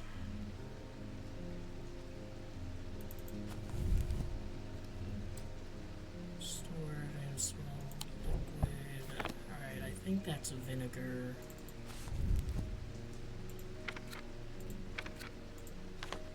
Yeah, it's this one. Label bears a symbol for vinegar, reveals that there's a small object rattling inside. Valent. The holes in the valent are roughly equal size and spacing. They're used by the adventurers to help them find their way. A curious pulse can be felt where the power concentrates.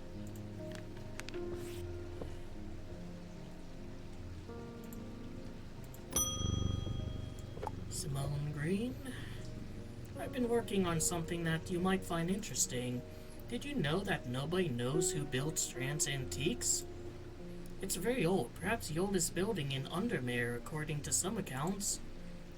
Even Eli doesn't know all of its secrets. I've been decoding a journal they found. It's slow work, but I've made a bit of breakthrough recently. Have you discovered the plinths below the counter? I have learned that they can be used to access the shop's hidden depths.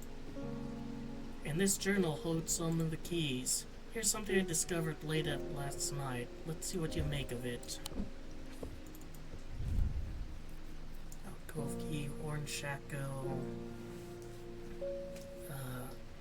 evocant, and then a moon something. The writing is dense, spidery, so it's not always easy. That's a shield charm. Let's see, do we have an evocant?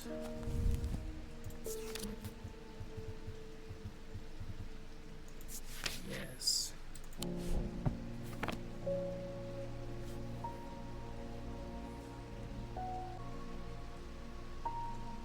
is like one of the first things we had. We still haven't figured out what it is. Link.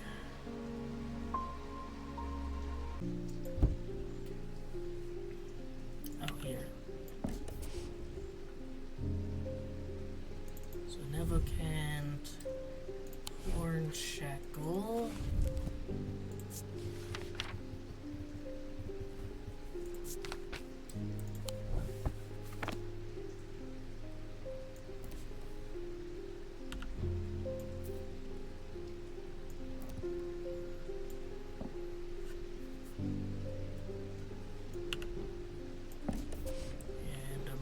Something.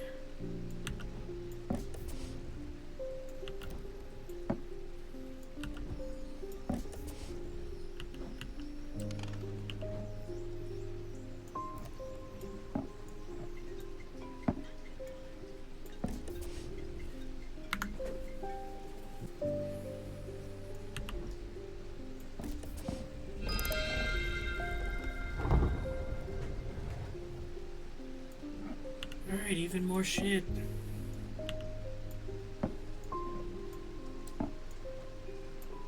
I didn't look that up, by the way. I answered the phone and then went back and continued to brute force. I mean, hypothetically, looks like there's one, maybe two more books. But hypothetically, it could have been something that I didn't even, like, pick up yet. Jim Wolf. After years of working in a thundering mill, I'm afraid I'm quite deaf now. I've tried St. John's Poppy, but I'm looking for a more permanent solution. Though I'd love to be able to hear my niece's laughter.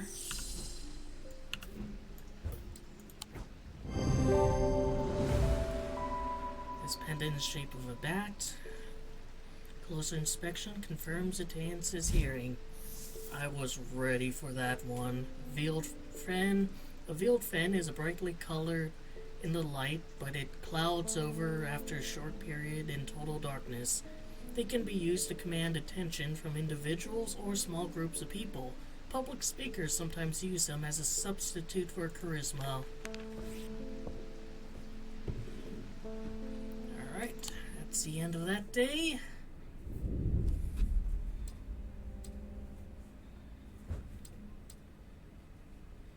At camp at that night, one of the pair had awoken with pain in his left eye. He was alert to a threat at once, recognizing two things at the same time. One, a part of his mind was not his own, and two, the casket wanted to be opened.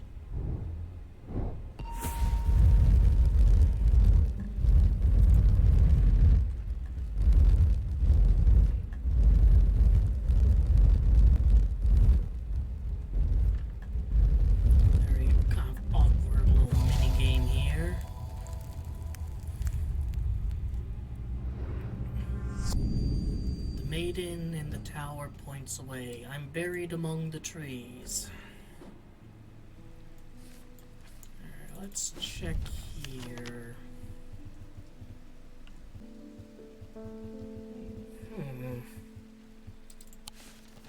I don't know, like, which one, like... the tower...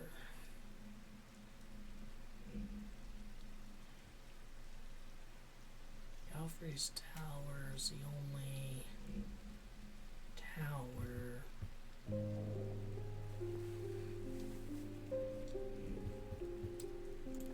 Do I know a Galfrey?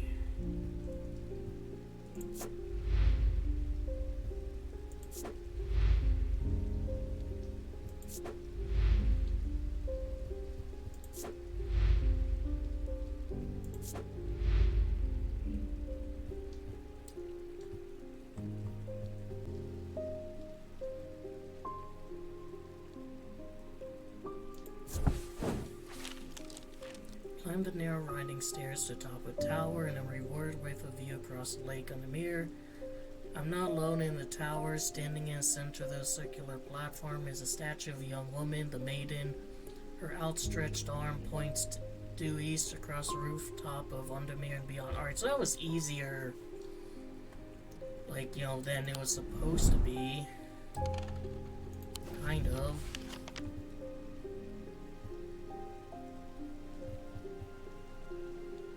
Due east.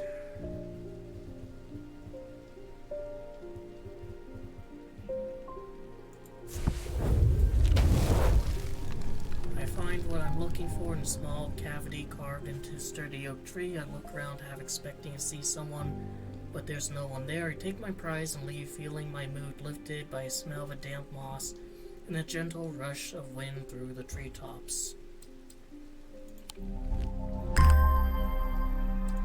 Alright, so I was fretting over, like, you know, like, where's the maiden? Where could she be pointing? And I just had to realize that, like, this is a tower. Alright.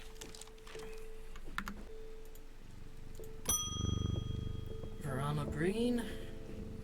I walked up the beck a mile or so in the cold and wet yesterday and found a section within with a handful of dead fish floating in, belly up and blackened they were.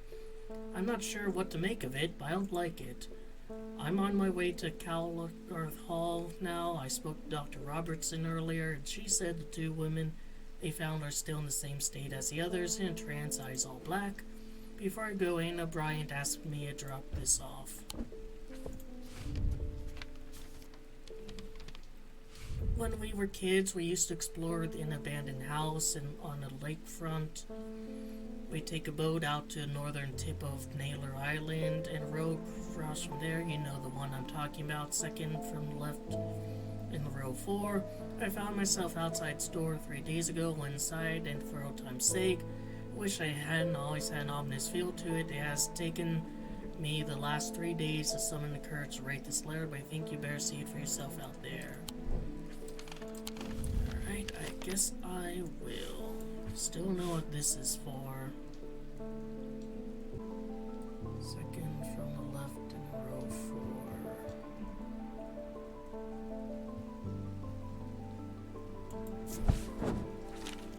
4. I don't know exactly what I was expecting to find, and this letter was quite vague after all, but I certainly wasn't prepared for this. And in a alcove of the house, peering out through loose mortar and crumbling brick, is a macabre shrine of sorts. The skull of a stag is mounted above the opening, its antlers smeared with dark red substance, and large melted candles pull onto the wooden floor at either side.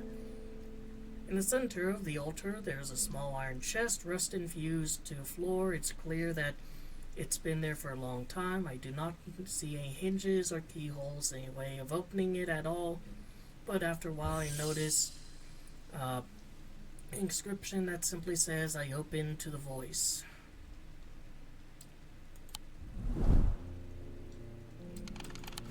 Oh, wait a minute.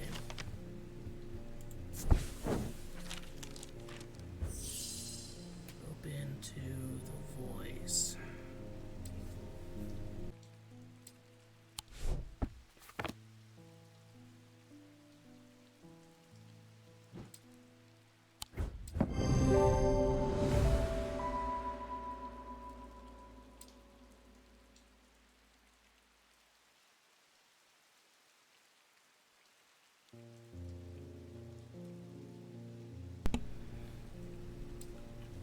Coming back anytime soon. Alright. Finding out places to store this crap.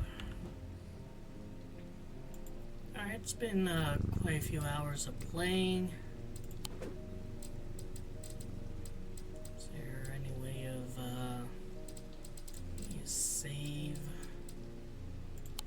I go back to the main menu. Start game. Here. Here. Alright, so save's where I left off. Alright, so this is actually a pretty fun game so far. I'm quite enjoying it.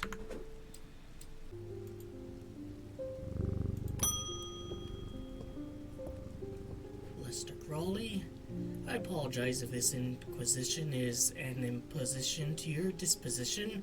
It is not my intention to bring your attention a matter of contention. I have an inclination to perform an incantation of flirtation.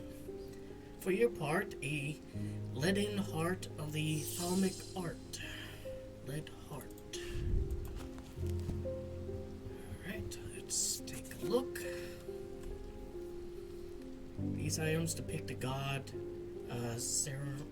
Nuno in his non-human form. They are heavier than they look due to the core of lead, hidden by a more modest exterior.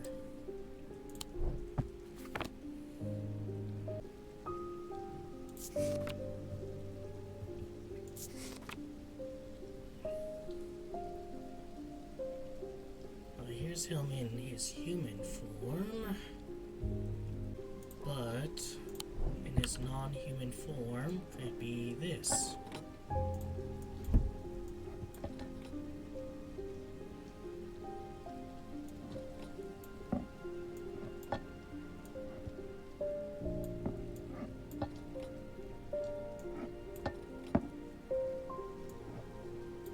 It does seem heavier than it looks, and it's made of clay.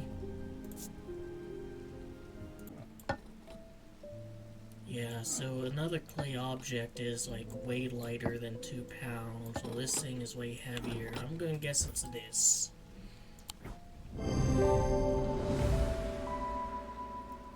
Remind myself that he has antlers, suggesting it's deer, and it's heavier than it looks. Corvin's Might. A Corvin's Might, sometimes called an Eagle's Gift, is an assassin's tool that makes use of Wick's power.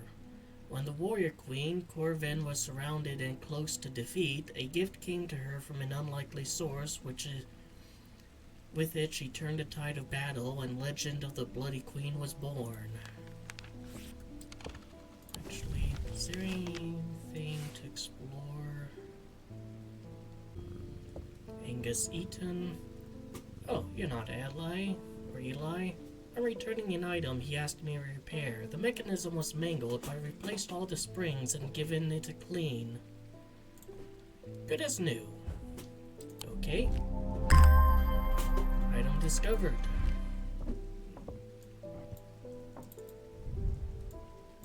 Made of gold with a black gemstone. Smooth.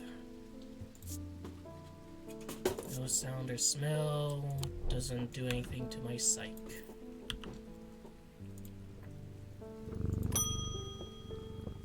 Oh, here's Eli again. Must go to Oxford, he's gonna be gone for a bit. I do not see eye to eye with the head of collections at the Bodleian, but I do know that he takes an interest in horticulture.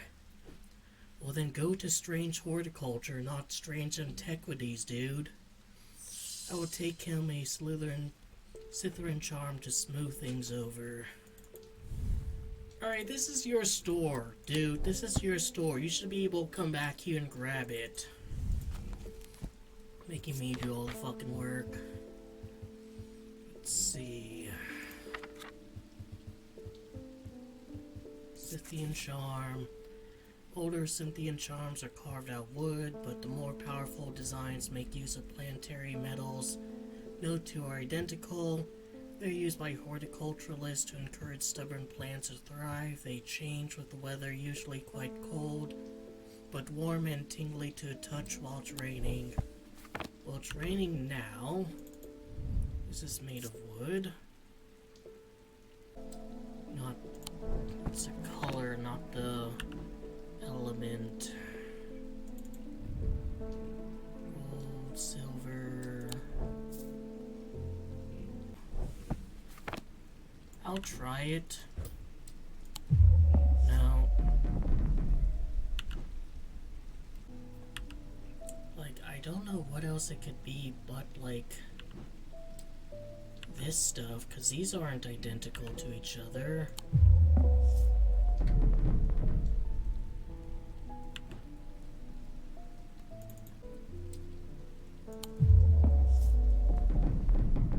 Alright, we'll do the minigame again.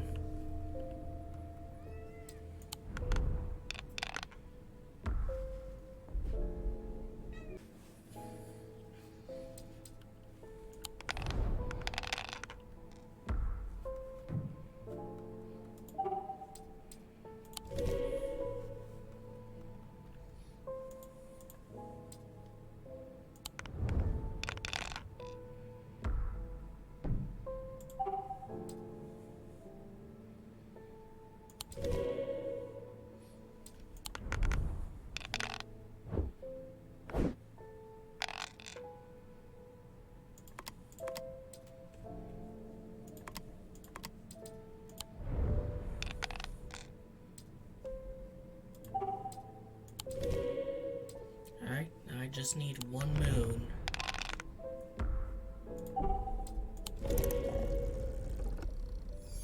Alright, that actually is kind of a neat, like, you know, little mini game.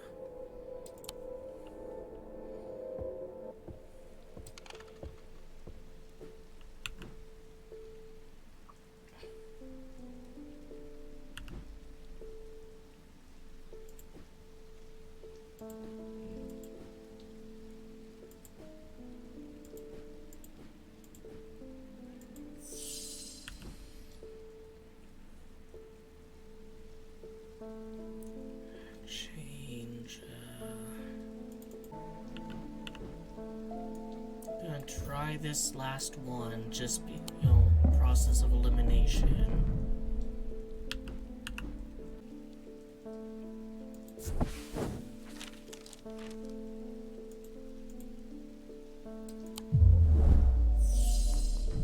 Great. So that doesn't do anything. Turn around it.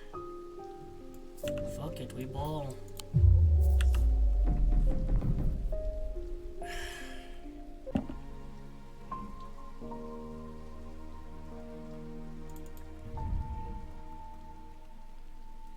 Vibrating with energy. Is it this?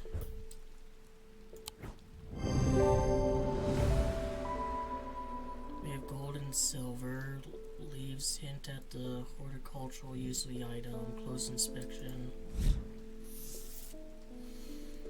Diverging book. Diverging hook. A diverging hook is a way to carve thoughts from the mind of another. If done with skill, the third party may have no realization of that thought was ever there at all, but it's all too easy to leave the mind in disarray. Even when approached with care, the unanchored thoughts are easy to lose track of. They have a single gemstone from each of the 3 thalamic branches. So, like, it's carved out of wood. Like, this, I thought was like, you know, kind of an accent or an addition. Can't fuck up again, kitty. Francesca Robertson, I'm at loss with these patients. They aren't responding to anything I've tried so far, and I haven't been able to find anything in the literature that fits their symptoms. I'm finding that they become violent if they are restrained, and they're always trying to leave. If nothing else, Drenithium tea from Restful Mether might get a moment of lucidity out of them, but if you've got any ideas, and I'm all ears. Alright, let's see, Restful Mether. Or Witch's Finger.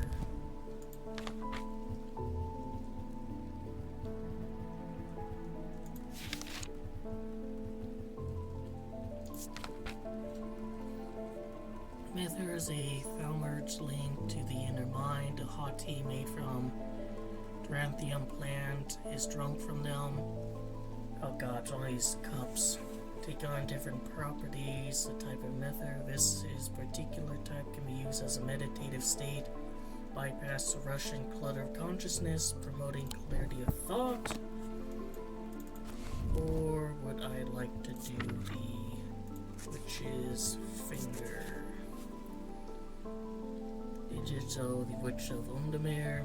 They're capable of inflicting intense pain, but the goal is supposedly purification of the body. A most unpleasant experience, but the last resort that has cursed some, finished off others.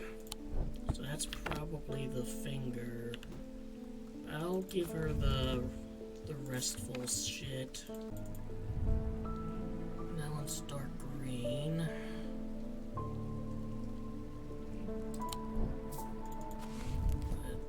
Links in your mind. Hot tea. Drunk from them. So yeah, it is like... It is one of these cups. I'm gonna assume this one. This item resembles a drinking cup in sketch, has several embedded The light gemstones, stones of peace, which hint at its ability to induce a meditative state. I was at my last one, so I wanted to be extra careful. A small item known as a bones guard can be placed in any liquid to render it safe to drink. King Cedric of the Meek was well known to be terrified of being poisoned, and so always drank from the same goblet, and always placed a bones guard inside. He was stabbed to death in 1203. These objects bear the mark of the antidote.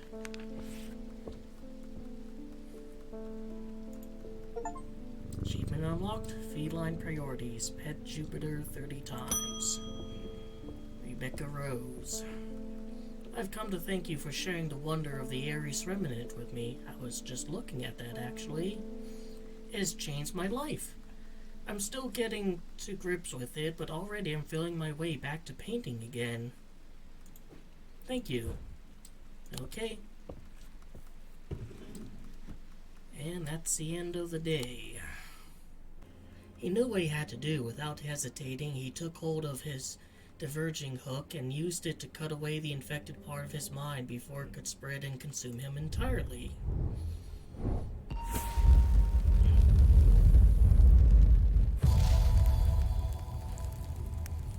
This is another tower I'm gonna have to find, right? I'm closest to sunset, but furthest from the sunrise.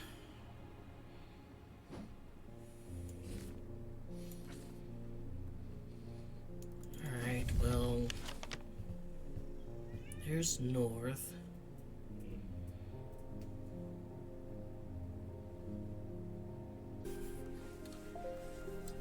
So this is the east.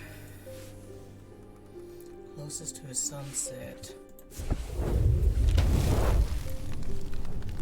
The view from the tower is quite beautiful, but what I find inside that catches my attention. In the middle of the room is an unlocked wooden chest, and within that, not one but two smaller wooden chests, along with a cryptic scrap of paper. What does it say? Something by Tyrannic seal, object made from silver, produces a tyrannic field. Isn't that like...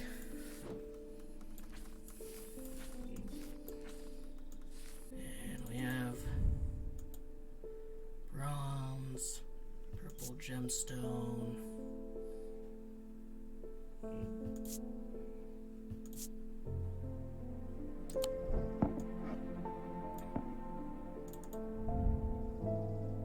There's an unpleasant sensation at the back of my skull.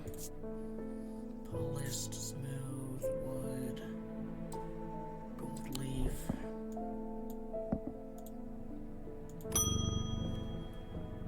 You again? As if I didn't have enough on my plate right now, my sister Bonnie has been acting strange lately. She never got over the death of our father. She's always blamed Mr. Potter for his role in it, and now all this is happening. She's got in her head that he's behind it somehow. I'm worried she's gonna do something stupid. If she comes in here, whatever you do, do not give her anything dangerous.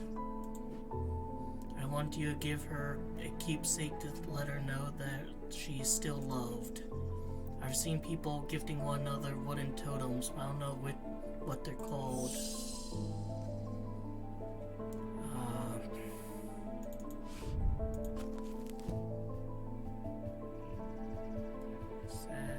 Let's see. Sometimes feature a crescent shape. Let's see.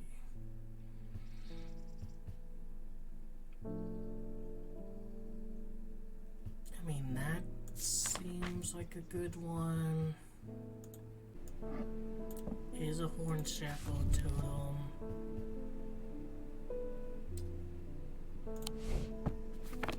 I mean, can be used, it's normally used as totems. I'll try this.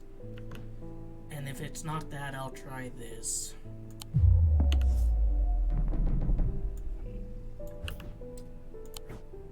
Alright. One of these totems.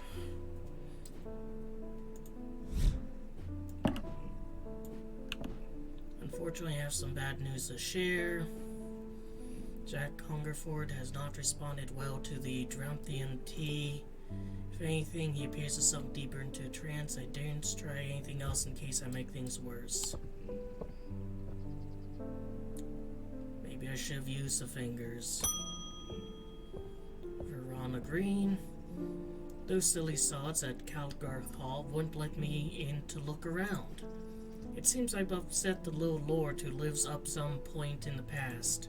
Allegedly, I refused to perform an exorcism on his haunted house. He didn't like my suggestion that it might be the local kids playing pranks on him because he's a mean old git. I'm not so easily put off, though.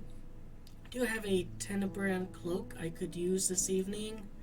I've got some snooping to do. I mean, maybe. Like, I don't know. Fucker, like, owns this place, doesn't label things.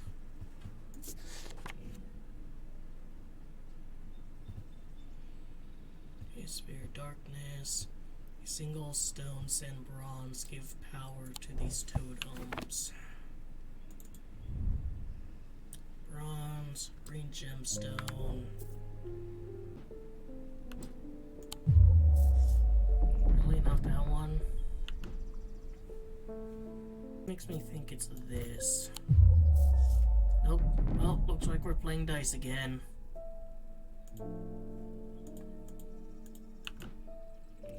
Or not. If it's not that, I'll try this.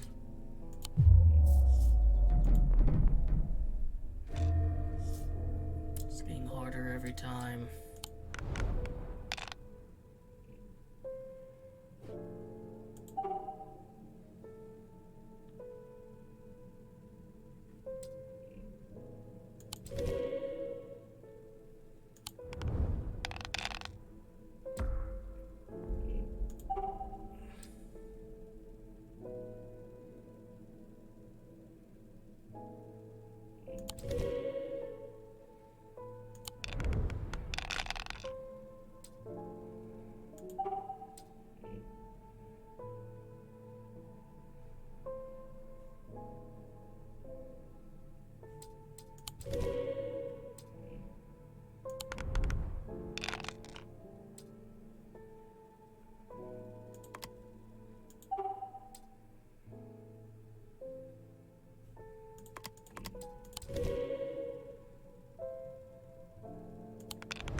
These are getting more dire by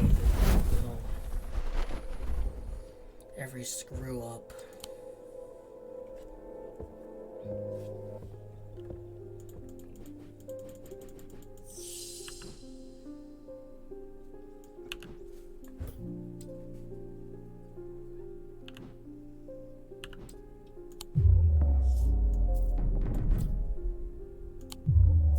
Alright, so it's none of those. And this is all I can think of, because everything else is like, fuck it, we ball. It's not this either, then.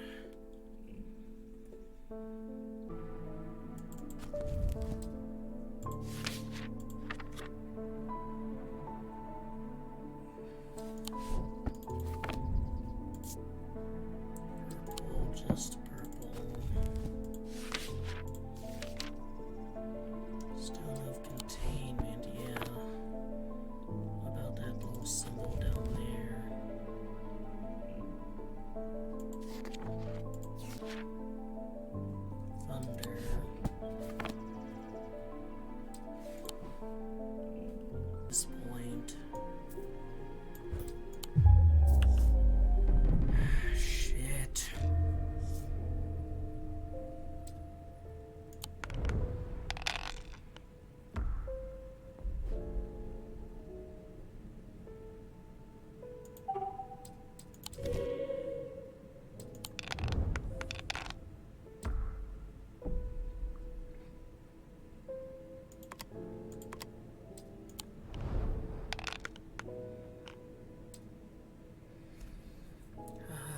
Let's do this one.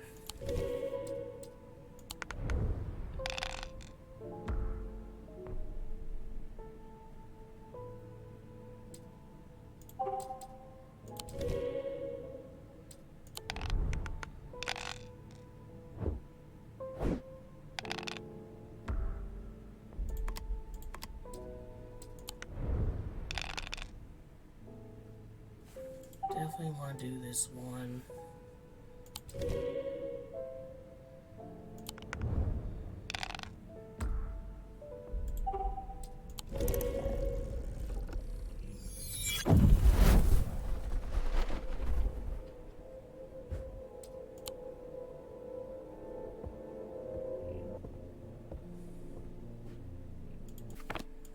mean, I can try it. Alright, so it's not you.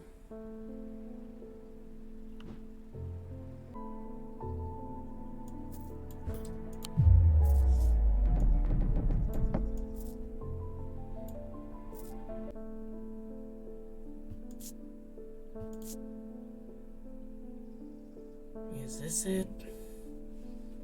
Stone, bronze. Good fucking grief. Yeah, but that's also whatever. Saint Cedric's thunder is used to store power of a single thunderclap. Alchemists have been trying to harness this power for centuries, and there are rumors that some have indeed successfully done it. Let's see, they're placed on tops of mountains and charged during storms. Gemstones can be used to... Actually, isn't that like this? Because the purple gemstones are, you know, containment. This, I think, is thunder, isn't it? Yeah. And could be placed on top. Yeah, I think that's what this is. Barton Potter.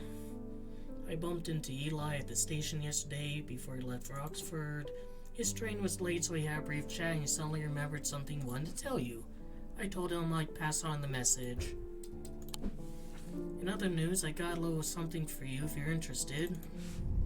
I keep forgetting to mention it would be helpful for you to read Dr. Robertson's book, Lit on Curses. You'll find it in the cupboard hidden in the counter.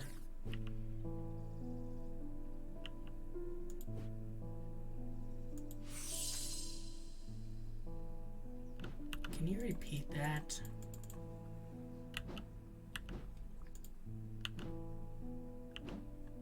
Alright, first of all, book on curses you'll find in the cupboard.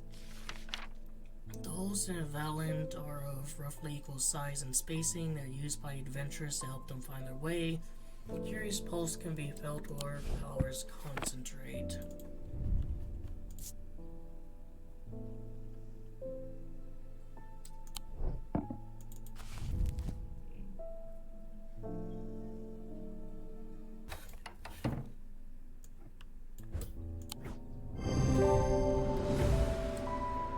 Some has evenly spaced holes. You can feel the energy concentrated.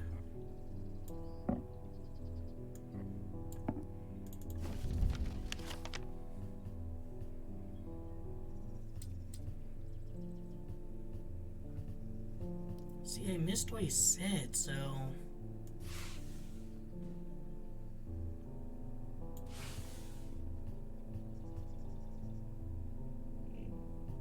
that yet. Bonnie Robertson, I feel like I'm going crazy here. I know who's behind this madness. All people with black eyes know who's listening. Seen it happen before. Alright, so you're the sister that I'm not supposed to supply something dangerous to. Hey, Corvin Smite, please, I'll be on my way. What's Grace? As I certainly don't want to give you what you want.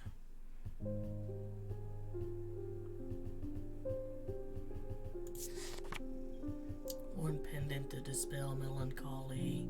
They shared the design of a shadow catcher. Do I know what a shadow catcher is? I know what a shadow hold is.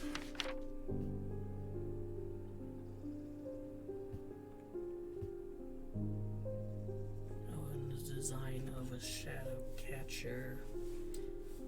So that design.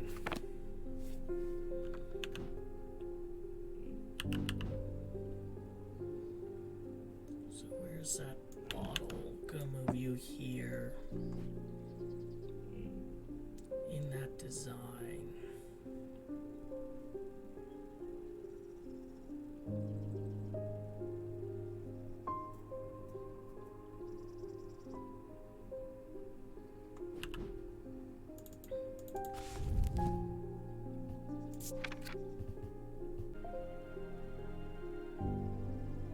Alright, this one looks like, it's that, but, rather than north, south, east, west, it's like, northwest, southwest.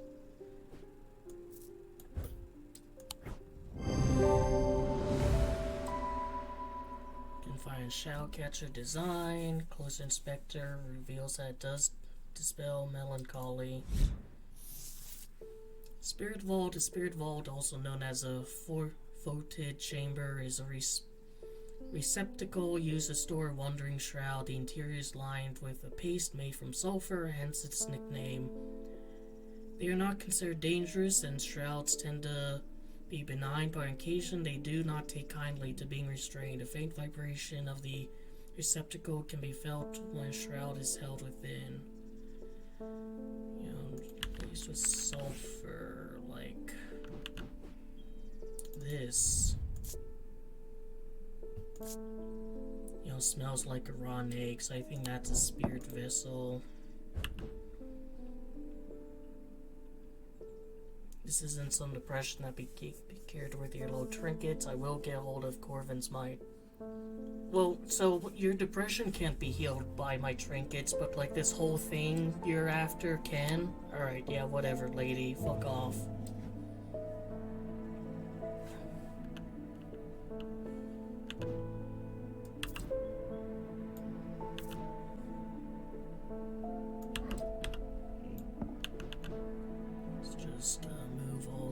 Stuff, so I'm pretty sure this is a spirit vault, and this is at like Saint someone's thing. That was a bit of a rough day. As his mind roared in confusion, he watched through his remaining good eye as his partner lunged towards a satchel that contained the casket. To his horror, he saw that his partner's eyes were black.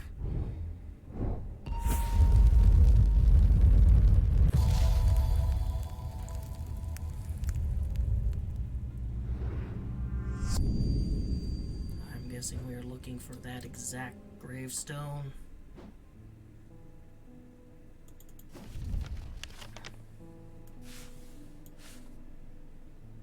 I'll try this one first. Let's take a wrong turn. Alright, whatever. And then I'll try not that one. This one. I squeezed through a partially collapsed passageway and emerged in a small chamber. Glinting in the flickering torchlight, I catch sight of a pendant draped across an old gravestone. Okay, you're going into the unknowns. I'll put you right there. Where's Jupiter?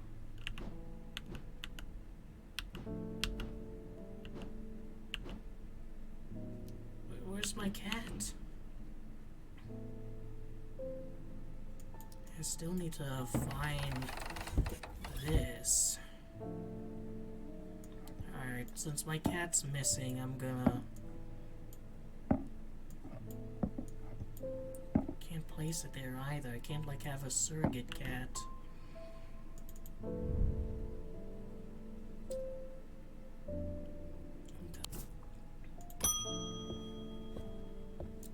Constance Batter. My awakening ceremony takes place at the Covenant tomorrow. I will need a talon.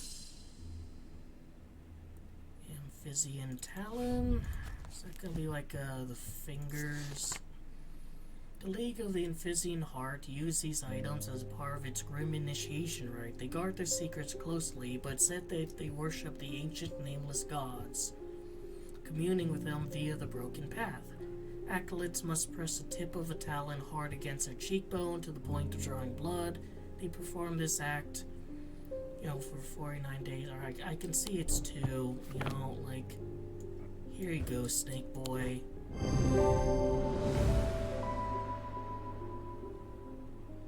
Shape of the nail matches what's on the cheek. Morgan's Folly. A folly symbol can be revealed to induce a trance-like state. Anyone who casts their eyes upon it, making them open to suggestibility. Precaution should be taken against unwittingly looking upon the hidden symbol for too long.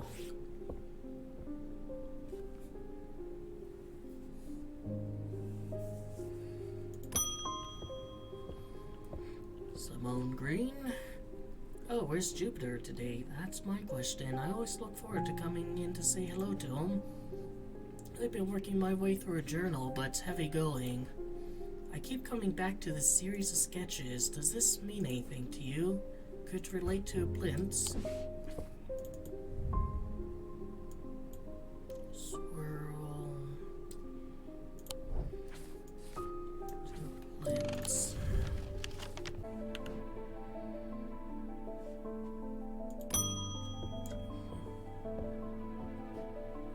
Come back for the Corvin's Might. I'm not taking no for an answer this time. Corvin's Might, either you give it to me or you never see your cat again. Take it to the woods behind Calgarth. Do I even have a Corvin's Might?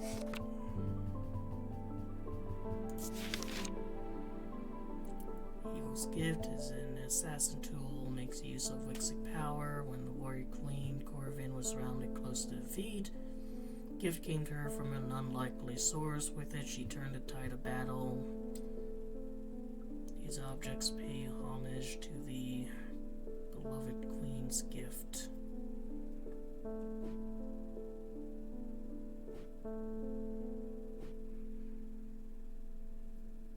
mean, those are swirls.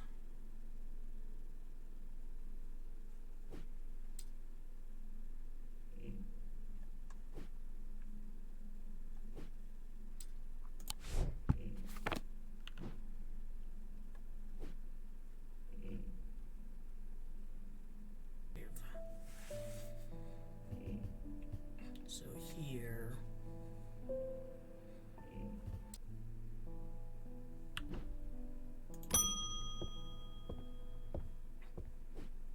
I think I've been cursed. Been minding my own business. Guilty round. Stranger came up. He handed me a book titled Changes of Dr. Lernoff before leaving. Something about intrigued me enough to take it home with me. Ever since I read the first page, I've been having terrible nightmares and getting worse. Spoke to Dr. Robertson and she sent me here. Alright, something that can help with nightmares. Which I presume is something that we've already discovered.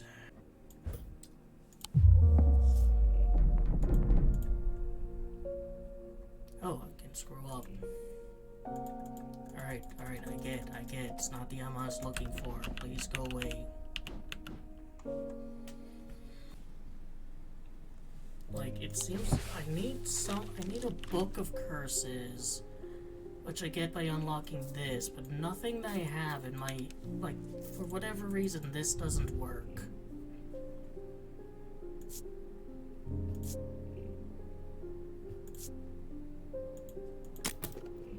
Oh, for fuck's sake.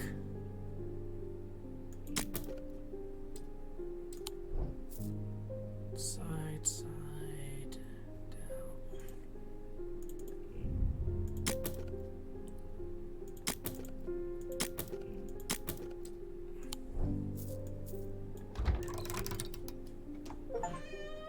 Burning blood, find the booklet on curses.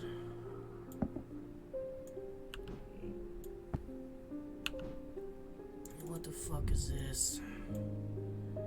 Green organic material, wood.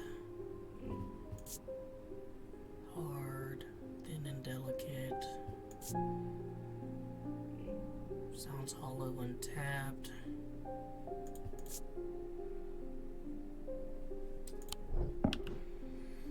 Alright, dude. Let's see. Constrictors, vice. Alright, well, his skin clearly isn't pale. Process of the flesh, no. Subject sensation burning from the inside. Poison of the mind. Oh, there we go. Noctic sight.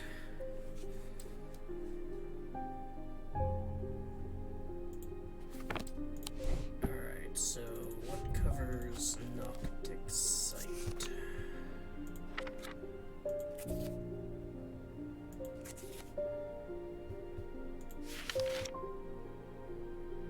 Noctic.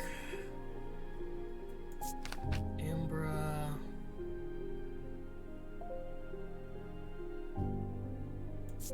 Not that.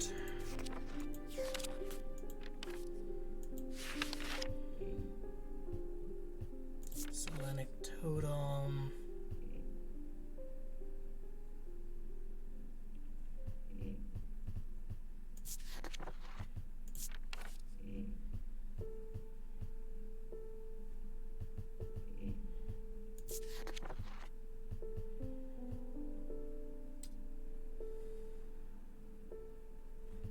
Moonstone Guardian.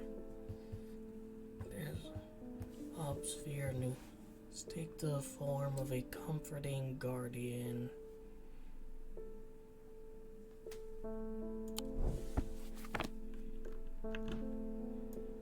Down you go. I can't. I mean, a cat could be comforting. Let's see.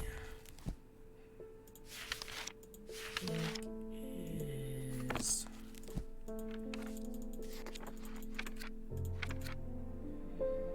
protection and enveloping light.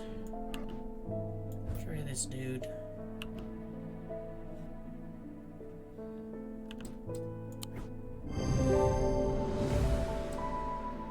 Features a moonstone, could be considered comforting guardian.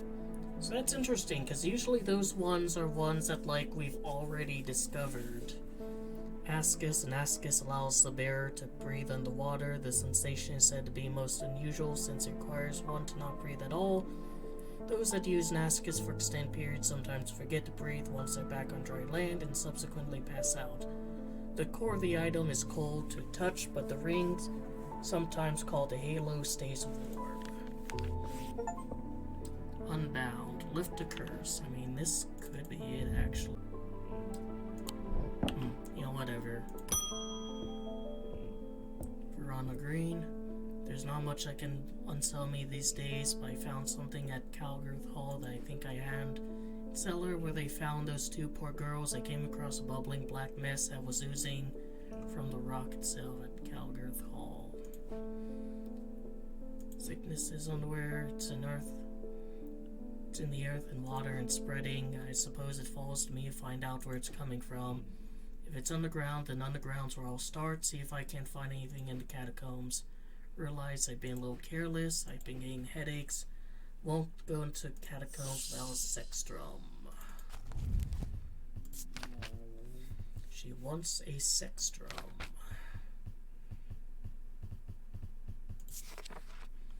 Protects against insanity in all its forms.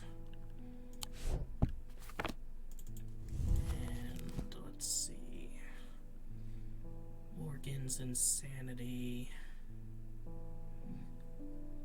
Health, let's just make sure that nothing else is associated with insanity. No, alright, Morgan's insanity, poison of the mind.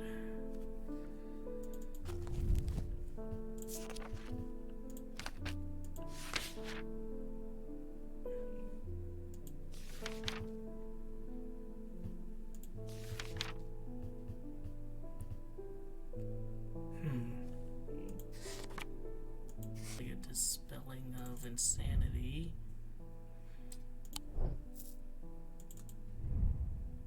Wait, what am I doing? I know which one. Let's see.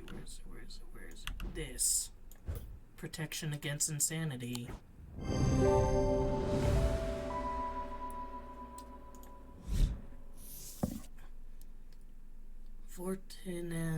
A Fortinance can enhance physical strength or restore strength that have been sapped, whether by exertion or hex. They are made of stone or iron and usually take the form of a small totem. Maybe it's this. Now, is there nothing else I can do?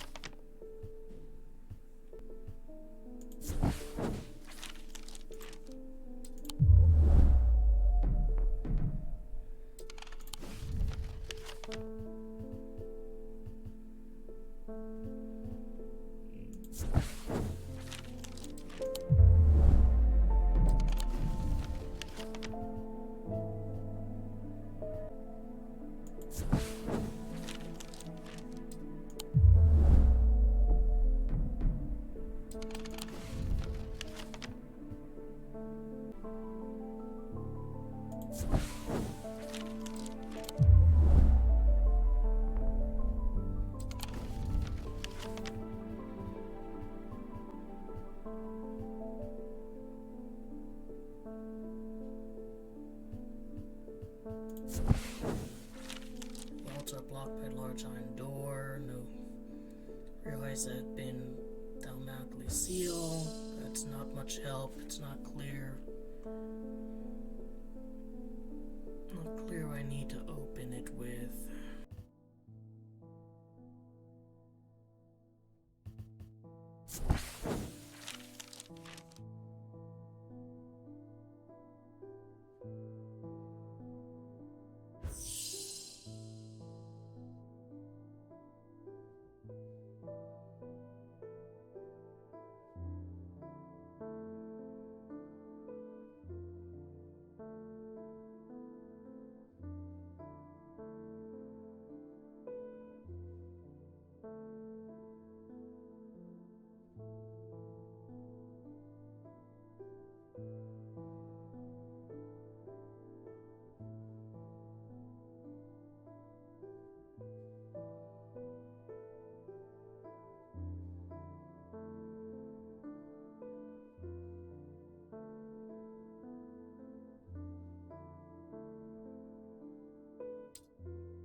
Really would like to put in, like, how I figured that out better.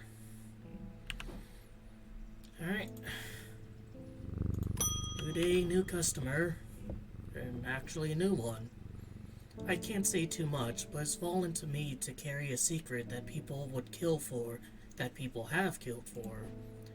It's a lot of weight to carry around in my head, and it's getting harder to bear around certain family members. It occurred to me that it would be safer in an ecumenical... Maybe it will be. Very first one. Ecumenical is a receptacle commonly featuring a memento mori that acts as an aid to recollection. A memory cannot reside in both mind and the ecumenical at the same time and cannot be stored indefinitely. When a memory has been left for long periods, it can begin to emit unpleasant vapors. An empty ecumenical, on the other hand, has an ominous presence pulling at the thread of one mind. Well, this immediately makes me think of this. Memento Mori.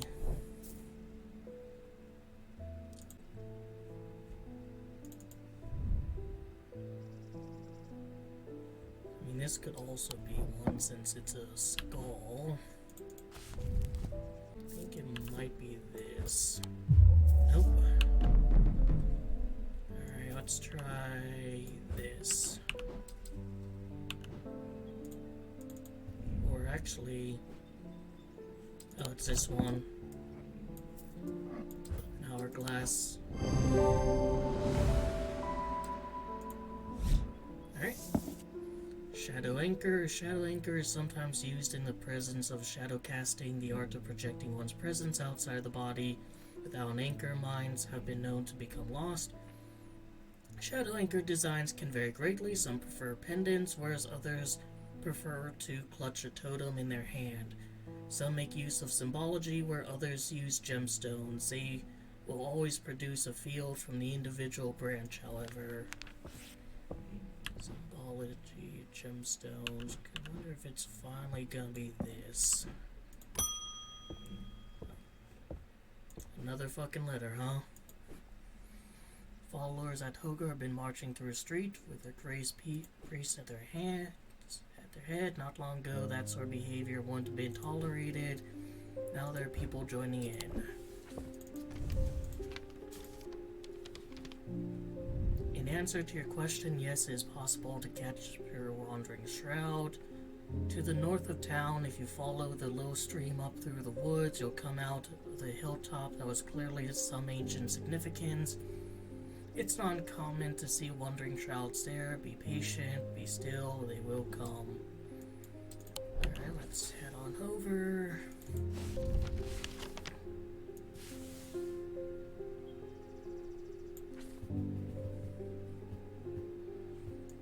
Let the town follow a little stream through the woods. You'll come off at a hilltop. That's barrows.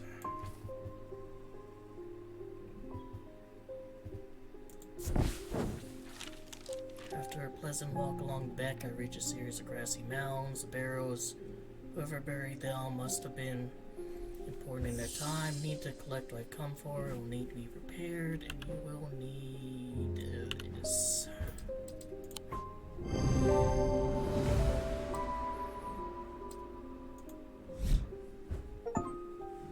Ethereal encounter, catch a wandering shroud.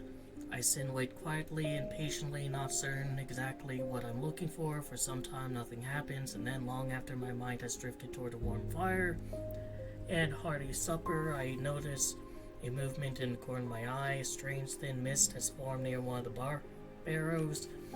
It seems to produce a sort of dark light, a contradiction that my eyes have trouble perceiving clearly. The ethereal creature, for surely this is a creature of some kind, ambles towards the vault that I have left out for this purpose, and I daren't breathe as it slowly nests itself within the receptacle. Alright, now we should be able to go here. And once again, we're using this. I breathe deeply from the spirit vault and clear my mind. I don't care to linger too long down here.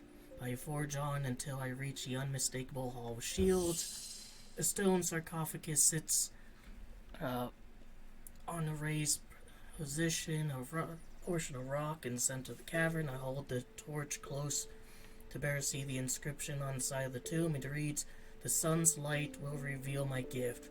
Mystified, I cast my eyes to the walls of the cavern and search the seals. Sun's light. Sunbond vanishes, darkness an instant, half blinding my gloom-adjusted eyes and bringing summer's warmth to the cold cavern. Blinking and squinting, I notice that one of the shields in particular is glowing in the bright light. I reach up and pull the shield down to reveal a small cavity hewn into rock behind it. Inside is a blood red herb.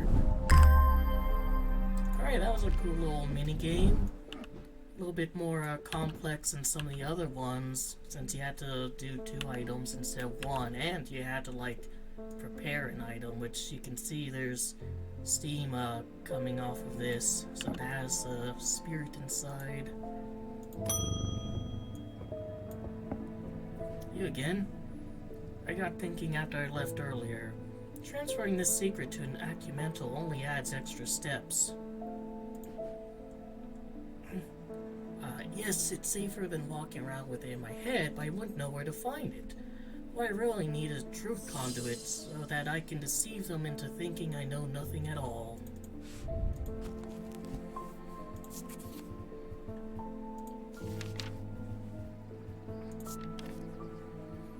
These items used by tricksters and swindlers to distort and deceive. They do not warrant the designation Dark Article. A gentle mound they produce. Alright, it's here you go.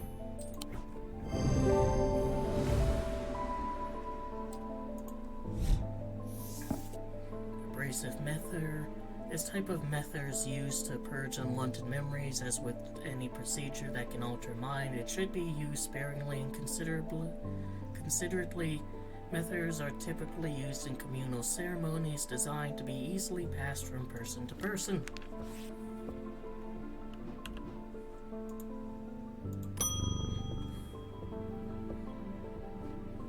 I have never felt more tired or more devoid of life. An apathy has settled in my bones. I do not seem able to shift. But while I still have breath in my lungs, I will not succumb without fight. By the grace of Grey, I will find my way forward. Alright. Let's see.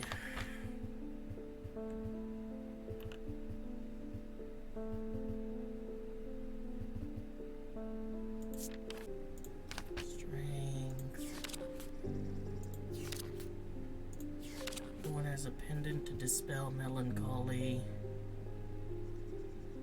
I think that's it. Which by the grace of Grey, and that's Grey's grace.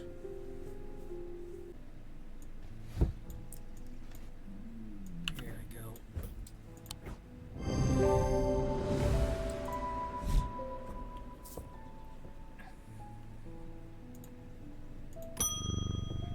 Barton Potter. I had a tip-off about something exciting. Have you come across the so-called nameless gods? Did you also know that the tall stones that you sometimes find in high places were once a doorway of a kind? And here's the exciting part. An inscription has appeared on the stone that sits atop Weather Loam. This is where you come in. I'm confident that pit will open the doorway. The other option is something to read the inscription. They say that if you read the language of the nameless gods, you become cursed, which I can't say I like the sound of. Leaning towards more direct approach, but then again, it could be dangerous too. Alright.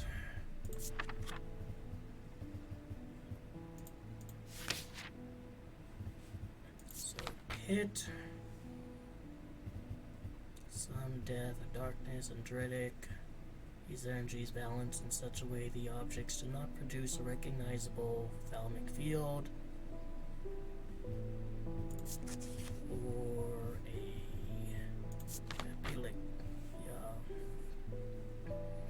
being usual markings not clear, resemble mentic field pattern, but the items themselves do not produce a mentic field. They can be used to aid in translation.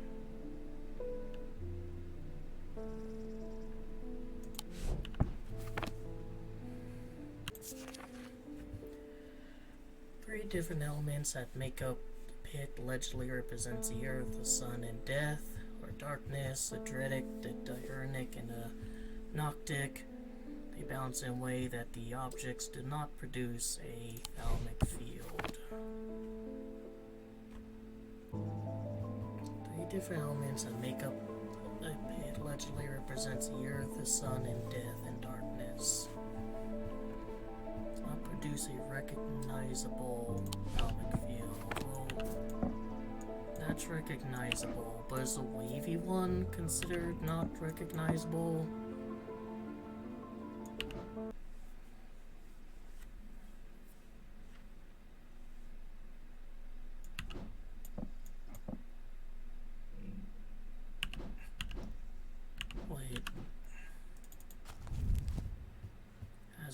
bird head and like the earth, sun, and death. Clay for the earth, gold for the sun. Yeah, I think it's this.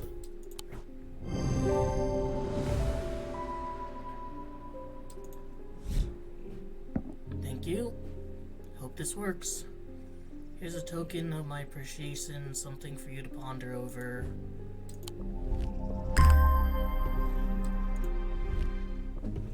Yeah, like, do I even have that?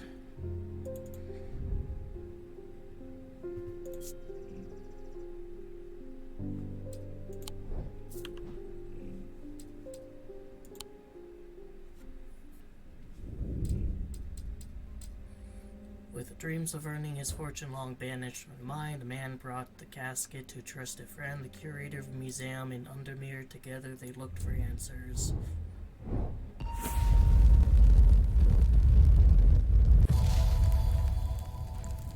Sword with bramble on it. I am buried with a knight of thorns.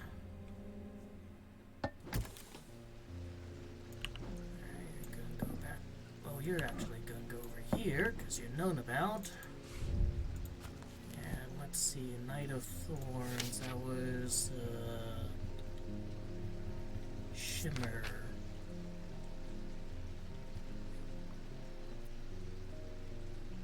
So maybe looking for that.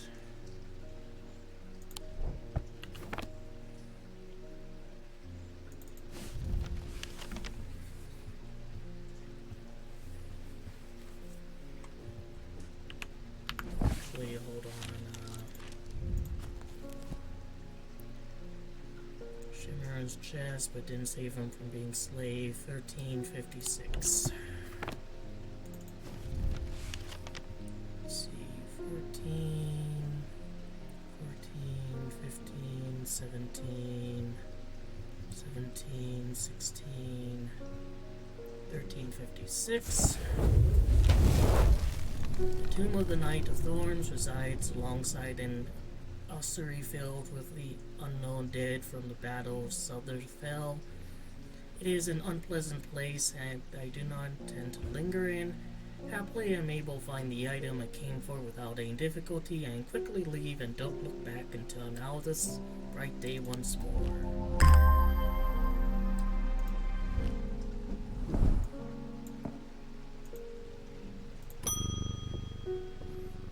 Again, my very first customer. I noticed that some people claim not to fear death. They say dying scares them, but not death itself. Not me, not the great Thomas Pope. Give me pain, give me fear. If I can feel, then I know I'm alive. Going back to the nothingness, that's what I fear. I'm going to do my best to live forever, starting today with a loam. He wants a loam.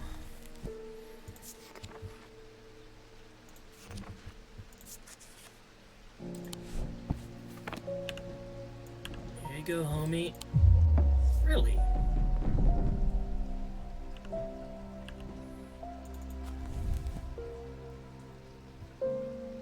Firepalm loam is an item with enticing power.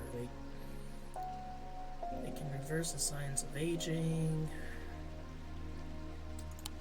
Really, not this.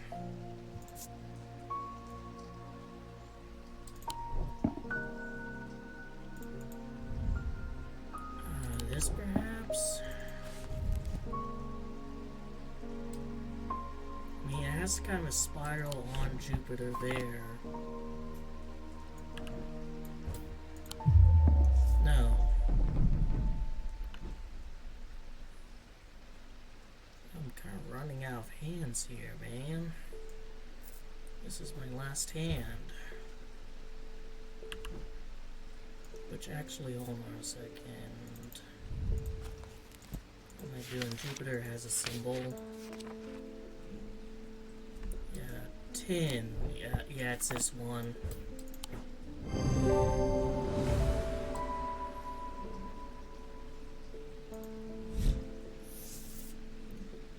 Cassander, the Eye of Cassander, focus the power of the mind, enabling those skilled enough to see the path or paths ahead.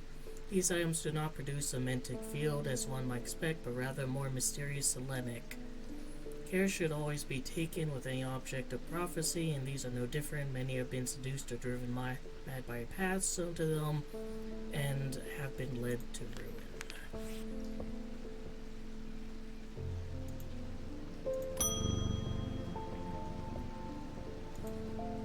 I went up with Mr. Potter. We found a tall stone easy enough and set about our work. Mr. Potter, he told me to stand well back when we were ready, just in case. I thought it worked at first. The stone opened just like a door, just like Mr. Potter said would, and he went inside, but then slammed shut, and there was a noise like thunder. I ran up, but there's no sign of Mr. Potter, and the tall stone was a stone again, and there weren't even cracks to show where the door might be. The rating art's gone too. I don't know what this means. Now Mr. Potter was a fair man, and he paid me a fair for work, but what I really want was a thing that he wouldn't give me, a Pathfinder's tool. And he had it on him, of course, not that I'd have robbed him of it, if he left it behind, but again, he wouldn't need it if he were dead, would he? Anyways, I don't know what its name, but I reckon you'll know it. It had unusual properties, like it was floating on air. Said he could use it to find his way, even in the fog.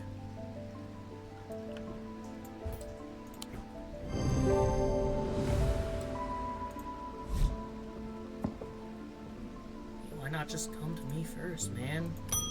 My inventory is unlimited. There have been an unexpected death in the family. It has hit us all quite hard, but particularly my husband. I would like to gift him a heart chamber.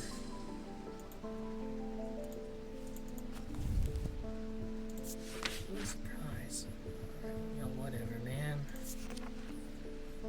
There's a vast skull in the catacombs said to be that of the beast. Lakera, Holger's follower, believed that when he slew it, trapped its soul along with its power in an item known as the Wraith Chamber. Heart chambers are based on this mythical object, but they have morphed over time into a way to keep those dear to our heart after death.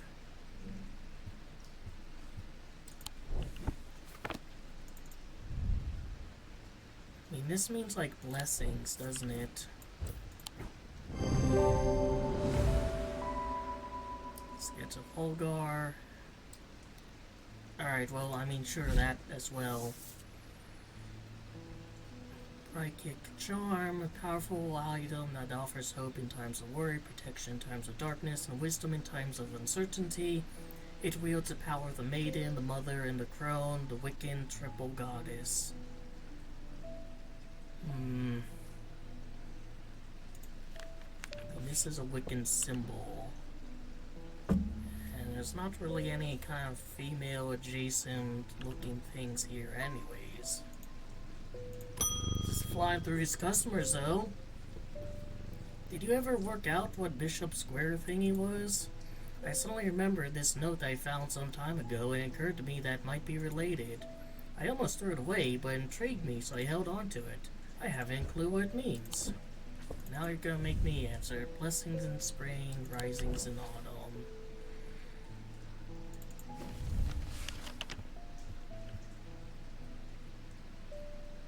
Risings in summer.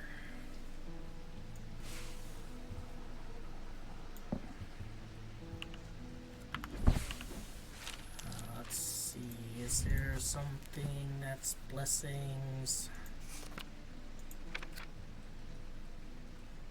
Blessings is the moon with teardrops.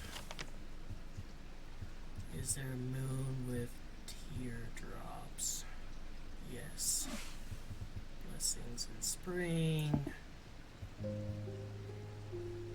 The symbol on the map leads me up to the winding stair of the North Tower. The pendant had been carefully hidden, but knowing where to look means that it does not take me long. I'm soon on my way back to the shop with a new trinket to add to my growing collection.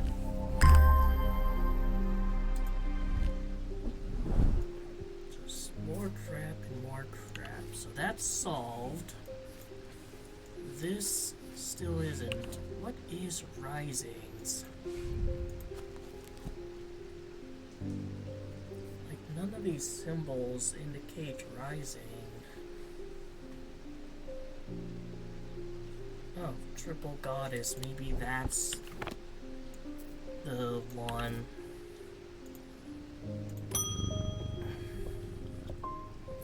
That is right. Something isn't right at the museum. I'm worried it's all my fault. I'd hope my brother would be back by now. I've kind of had an idea though. I'm no thaumaturge, but I think I can weaken it using witherance. Oh dear me, this had better work.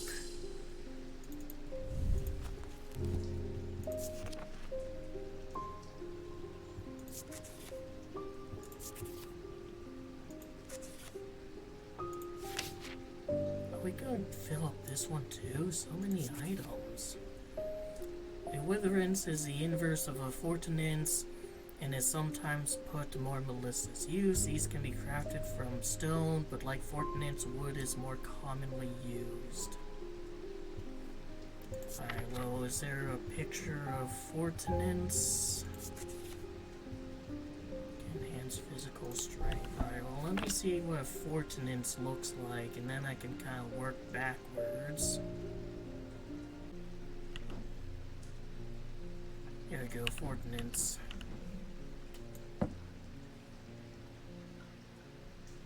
Alright, so...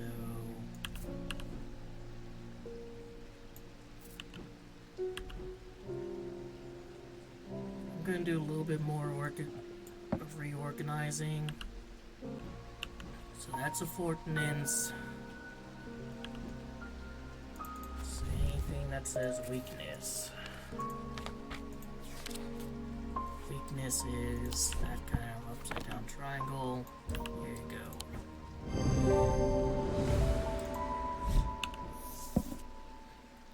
Folium. A blade is drawn across the face of a folium 6 times during the ritual of the Hand of Prior.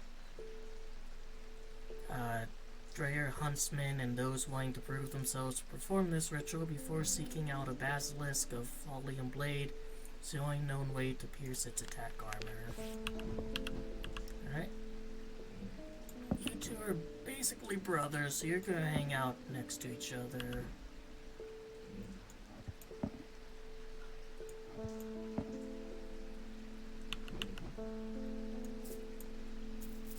I'm gonna have to start, like, letting more of these, you know, guys be over here.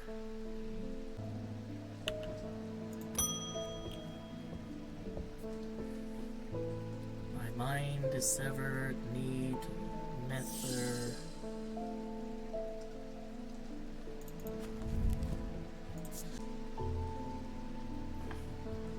Alright, restful nether.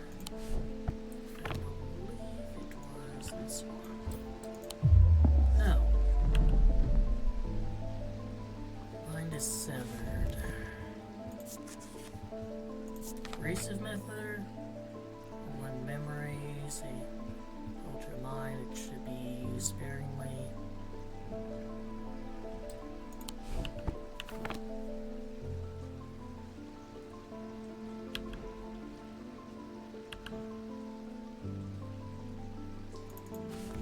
Let's see, abrasive methods.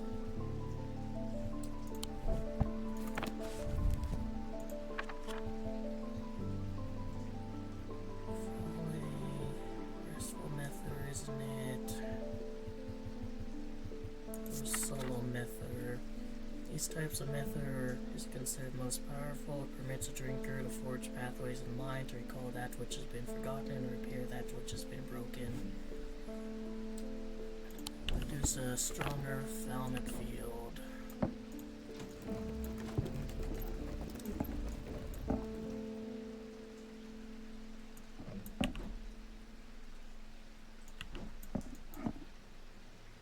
Alright, it's this one. Add the thicker lines.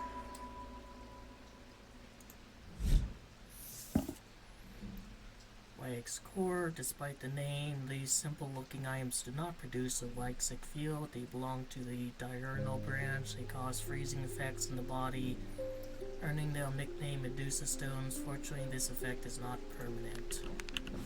So that means this is an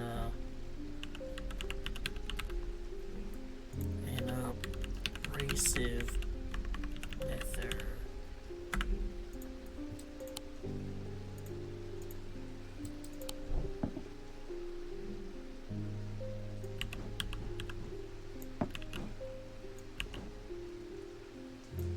Alright, I'm gonna make this kind of a little nether zone for those two.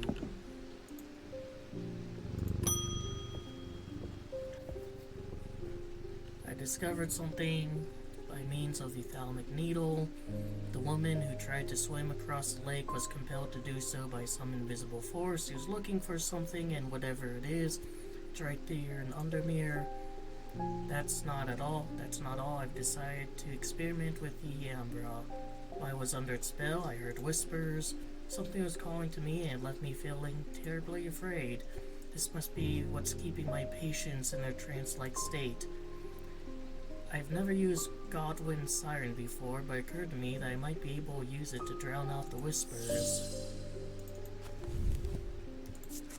I mean, I have like a noise, muffling thing. Wouldn't that also work? Although these are similar in form to thalamic needles, Godian sires can be used for a very different purpose. They create strong compulsion like a siren spell. Used to divert attention, so we know it's not the one with the bird head because we've already used that.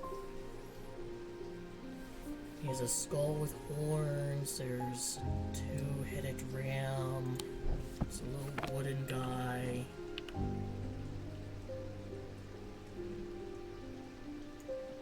I mean, this is similar to that.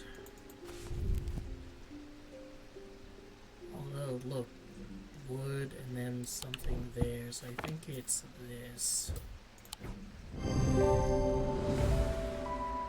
Appears in the sketch. It's an obelisk.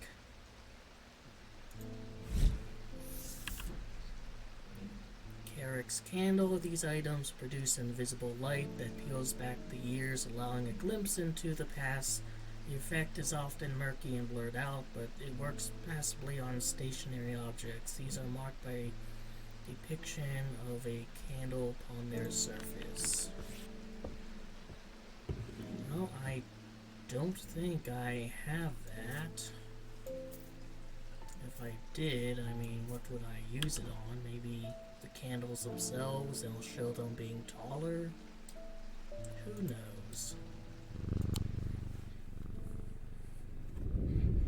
Curator learned that Neon Casket is a dark article, class reserved for most cursed and most dangerous of objects. He locked it away deep within the museum's archives, along with other such artifacts are best kept from public eye.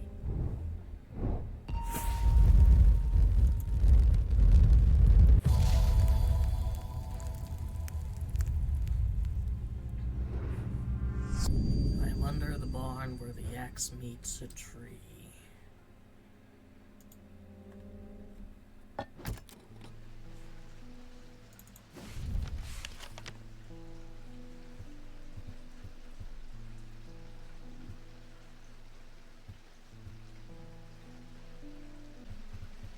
Unfortunately, I can't really tell, what does and doesn't constitute as a barn. I think this might be a barn. Could be, but it's useless to me. Let's just do a customer. Good morning. Yes, you too, Jupiter. I'm getting more concerned about your mother, hearing her trying to fry me.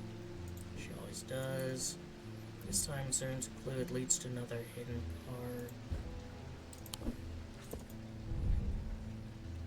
individual stone for dark purposes, from the celestial stone of the earth, from the diurnal stone of death. Alright.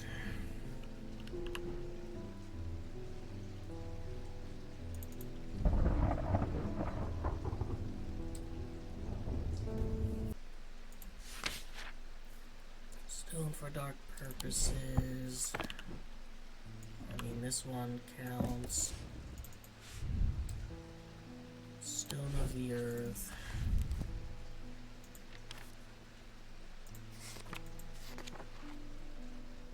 Green.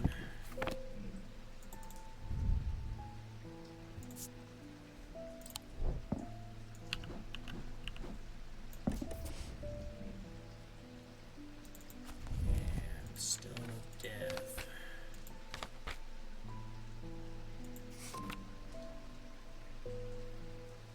Dark blue and green.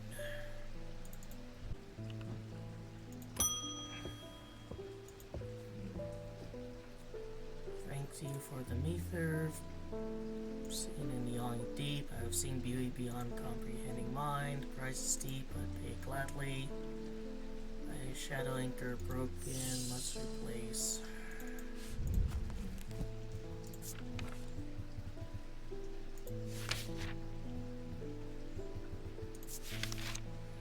Shadow anchors, casting. Lines have been known to become lost. And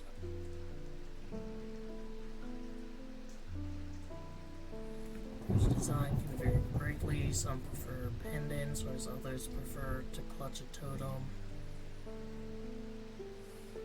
in their hands. Some make use of symbology, where others use gemstones to always produce a field from the individual branch, however.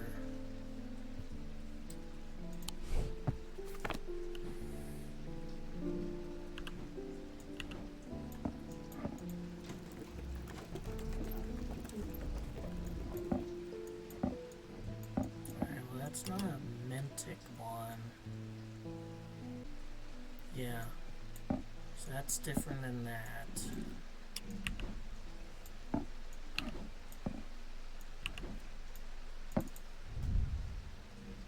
Stone. I should also maybe consider those symbols. Sanity. Wisdom.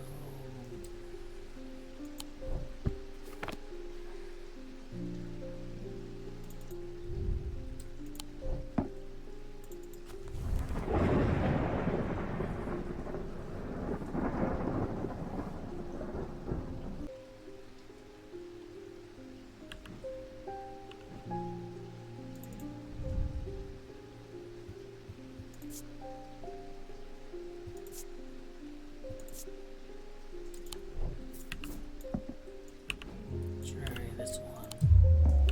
Nope.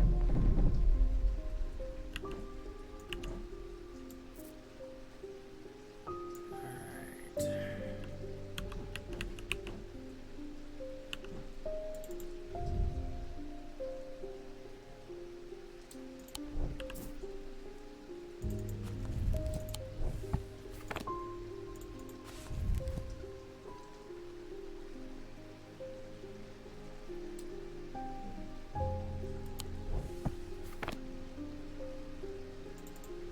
Is there anything maybe curse related?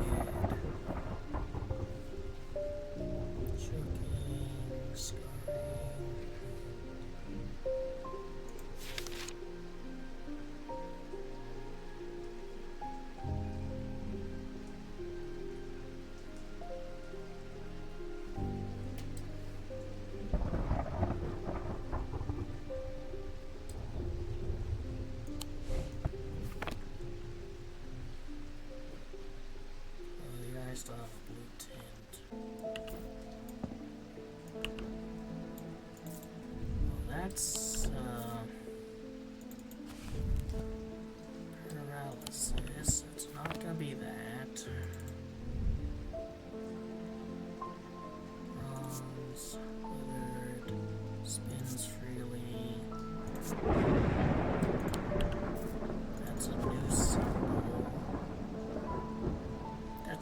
paralysis like turned on its side.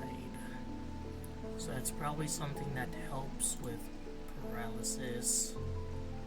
We'll turn on side and manipulate it a bit.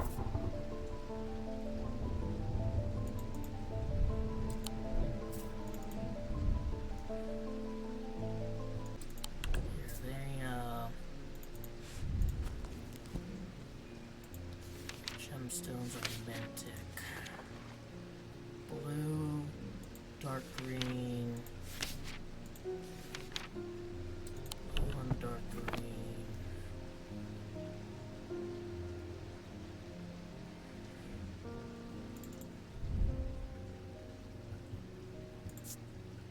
That's turquoise.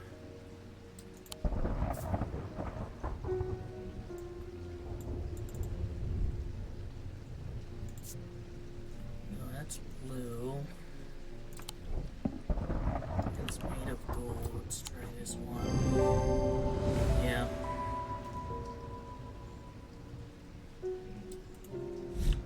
This is a magnetic field. Nephrogon. These were once worn by the necromancers of the Five Nulls who used them in the rituals of resurrection. Their power became bound to them such that if they were to remove them even after death, the necrogons would crumble to dust. Today, their power is much diminished. They can be used to draw out infection, however, they will cause praxis if held against the skin for long periods of time. Well, I guess it is that like field.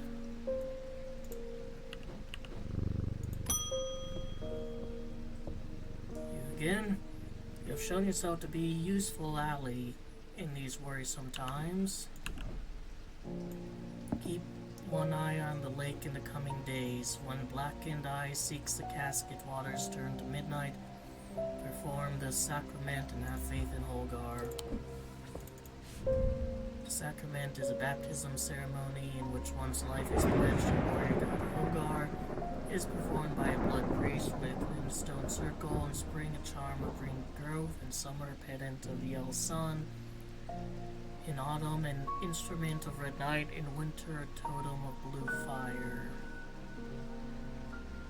Spring, a charm of green growth. I mean, I think I have these.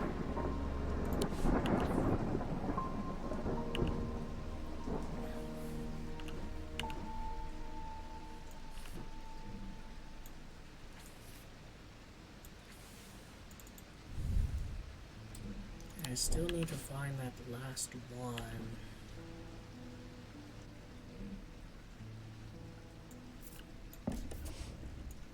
No. Alright.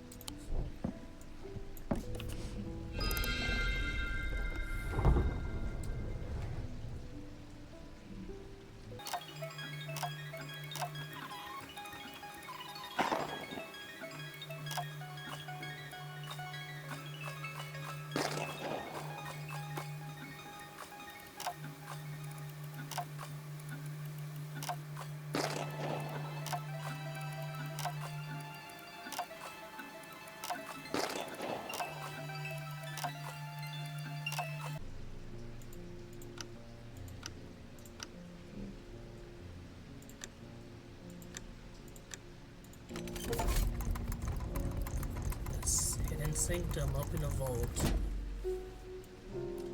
I don't know if this was like the only time that works.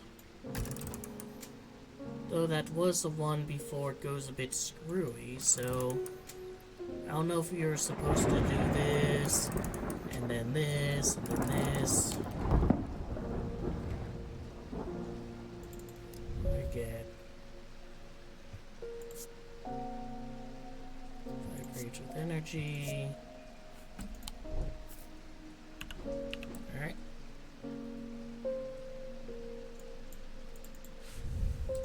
That's been resolved. Solved and resolved.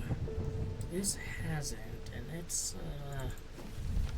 getting on my nerves. I'm under the barn where the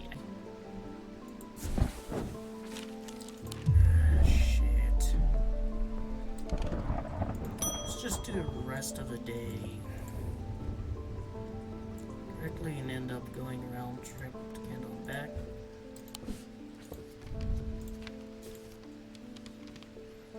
I've spent a long time looking for an object that is believed to have been lost somewhere in the catacombs. The adventurer in the Thalmer Marwayne left a trail to her hidden stash, so the story goes. I followed it as far as the ossuary of the damned, a chilling bone-filled alcove carved into natural chamber in the upper levels, but seems her markings have been worn away by time. Alright, let's take a look.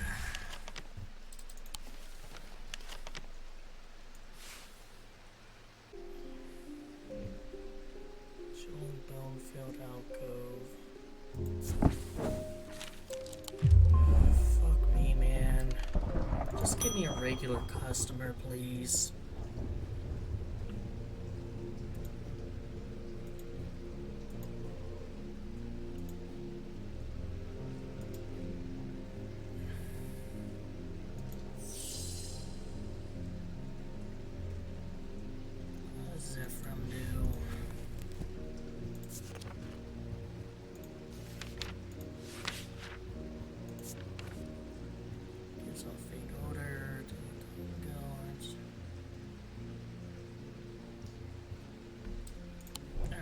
Getting the fucking, like, calm your ass down.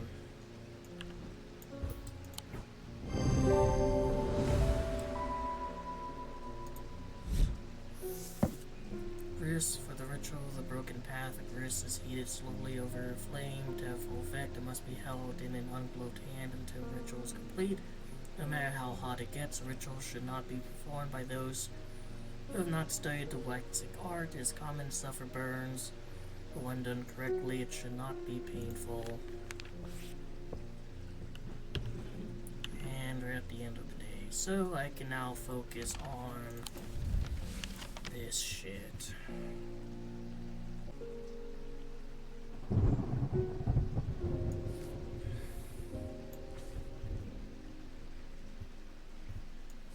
mean, this is the only one I can think of.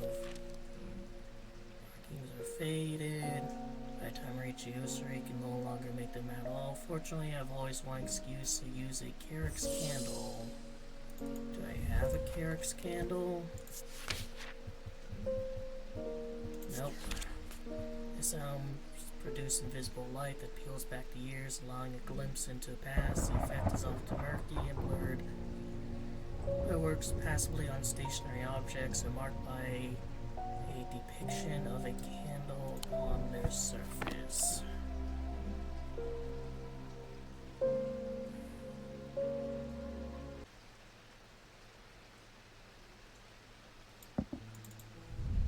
And it is like kind of crumbly though, you know, like, well, that's because it's sandstone.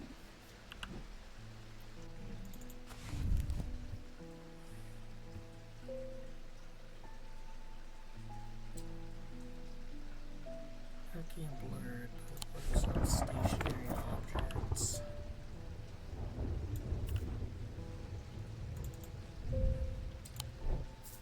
Alright, so this and this kind of go together.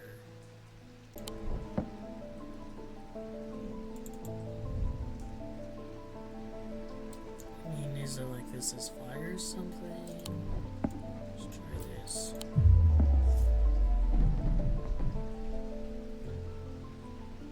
Do I even have that?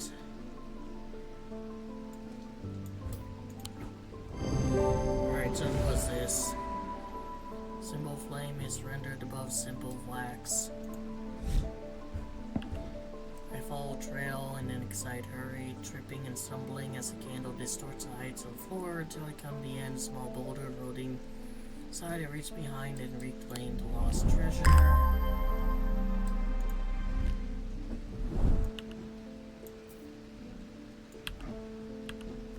Alright, I missed the wax.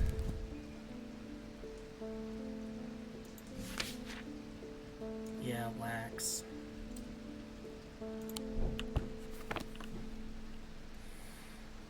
And it had to be like something tall, you know? That's one thing down. Still this. Like I've tried here. Like I guess I could try these.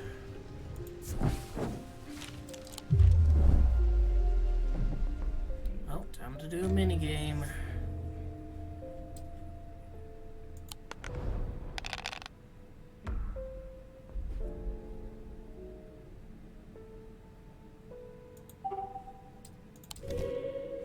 Now we need specifically 2 moons and 2 suns.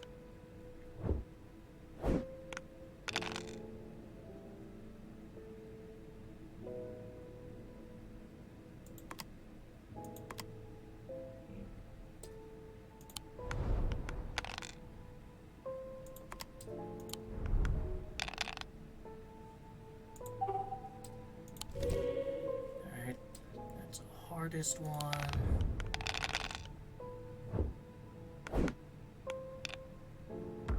Well, you tried, kitty.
Side of the house, it's a dilapidated barn. It stands in new of overpowering. There's no sign of an owner, so I search carefully, not sure exactly what I'm looking for.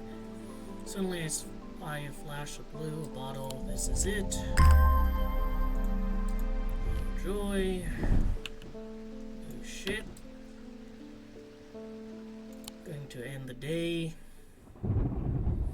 But the problem with storing powerful and dark artifacts is slowly, inevitably, the darkness seeps out. A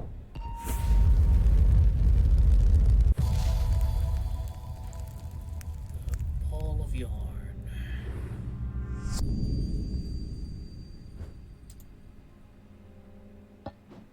I'll do this and then call it a day.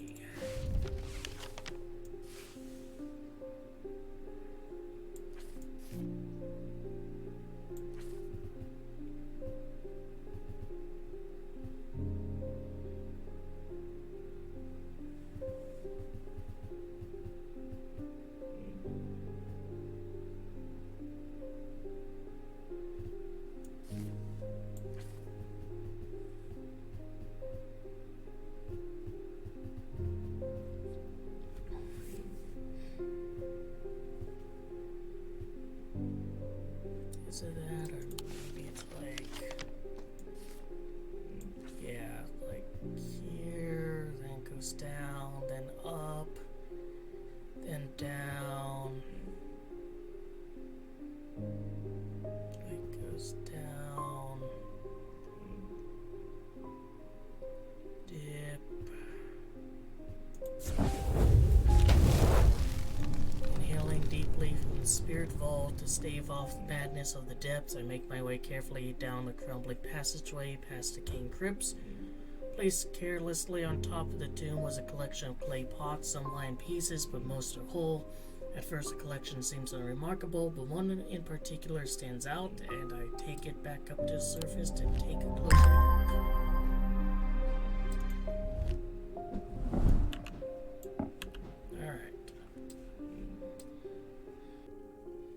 Spring charm of green growth, and summer pendant of yellow sun, in autumn An instrument of the Red Knight. In winter, totem of blue fire.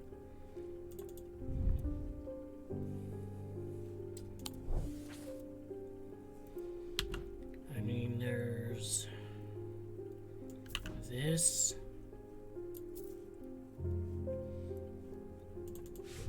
Let's see, green growth. There is. So I think, yeah, this one. Although that's not like charm of green growth. Let's see what the Eye of Quernos is.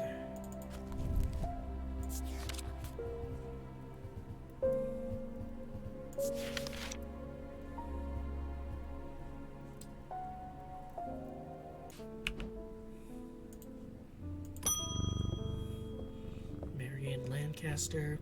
Someone very dear to me has fallen ill. I would like a Nephroquint. Do not be concerned, dear. I've used one before. I know what I'm doing.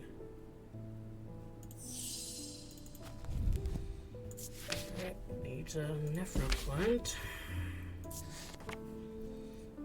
These were once worn by necromancers of the Five Nulls who used them in the rituals of resurrection. Their power became bound to them. In such, if they were to remove them even after death, the Nephroquint would crumble to dust. Today, their power is much diminished, but they can be used around infections. However, they will cause praxis if held against the skin for long periods. And it's also referenced here.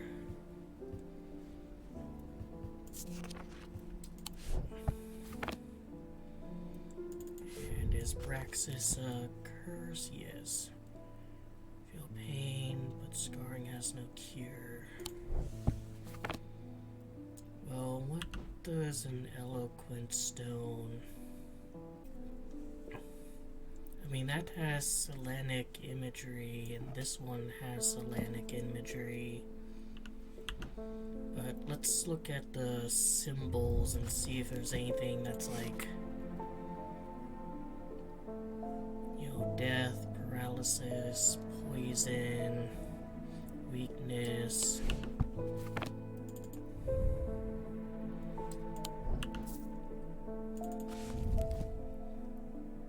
That's hypnosis.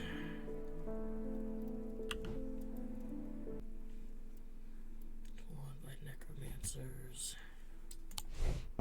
I'm gonna try this. Nope. Alright, so this is gonna be the failure area.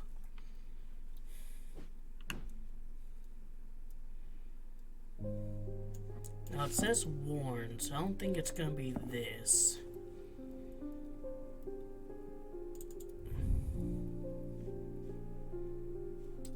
I don't think it's that. That's more of a mental thing.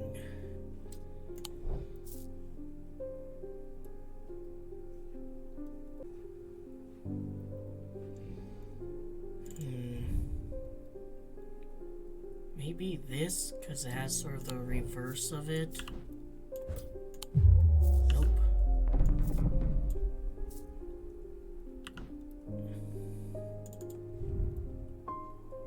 What does the black serrated still?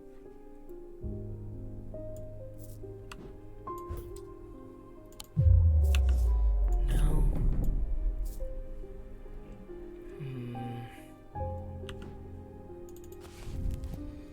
Once worn by necromancers of the Five Nulls who use them in rituals of resurrection.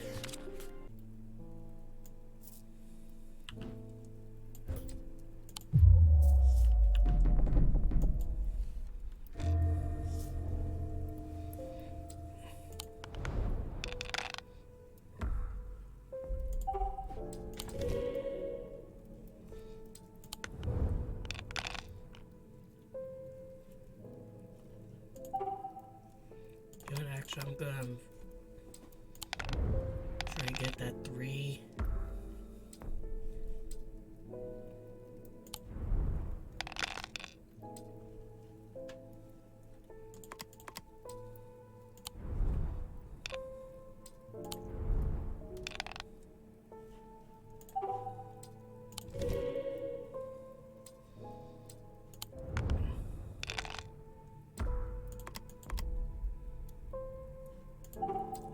So do that one.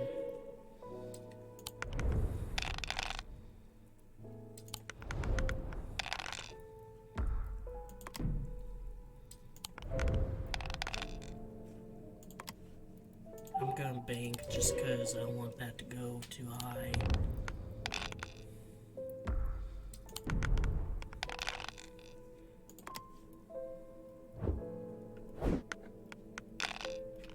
Thanks, kitty. Jupiter.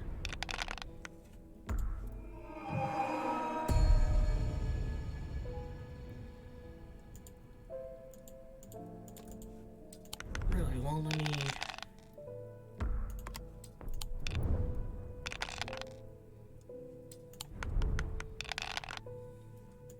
There we go.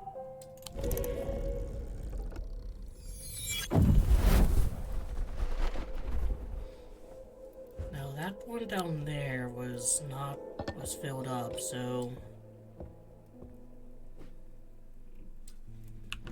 Alright, so you aren't it either.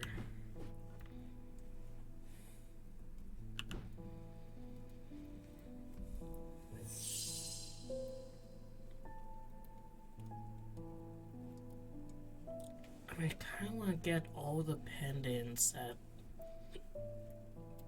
like, could this be it? Let's see, triangle, upside down, and circle up. I mean...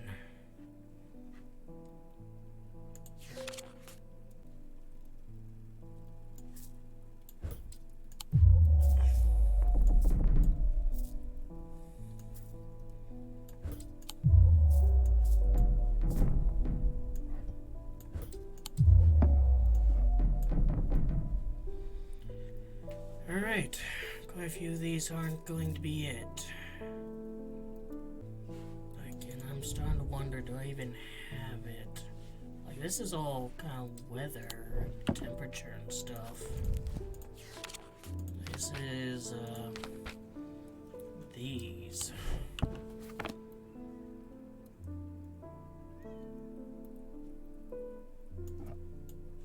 I mean, is it like... Alright, so it's a corpse hand. Scarred by Braxis, that's what was missing. Alright. Dead Viviant, a dread Viviant is the only way to handle some of the more dangerous artifacts. It can siphon power away from oneself for a time. The power rising off a dread Viviant is subtle but nobly invigorating. These objects represent the balance of life and death, of good and evil, of hope and despair. Well, after a million fucking hours of playing this game, we know what you are.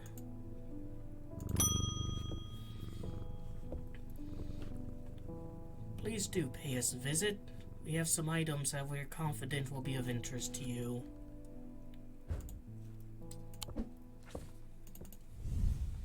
The twinings, the essence of wood, iron, and clay.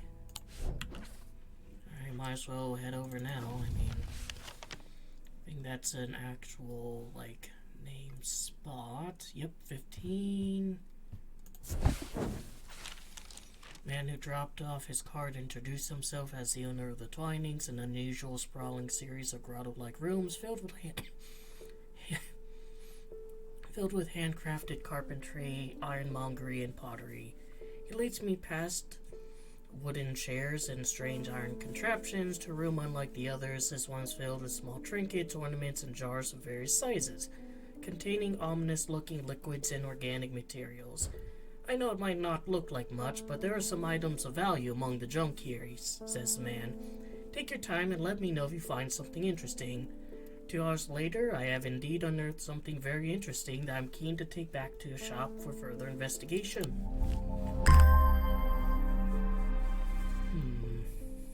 Well, there's that, like, death stone and stone for dark purposes.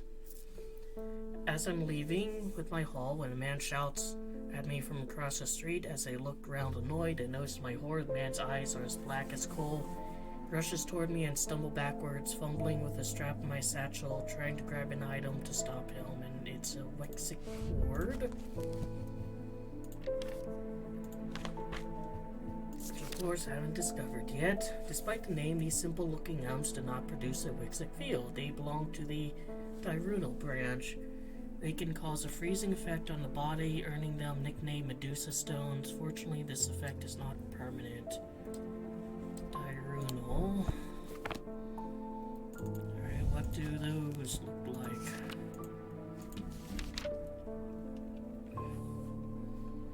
Dironic of the day.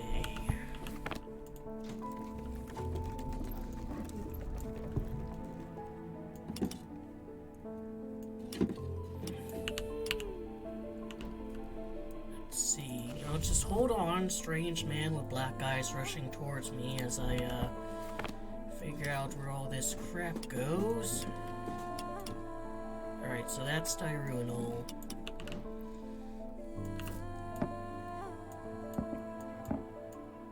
That's not it. That's not it. That could be it.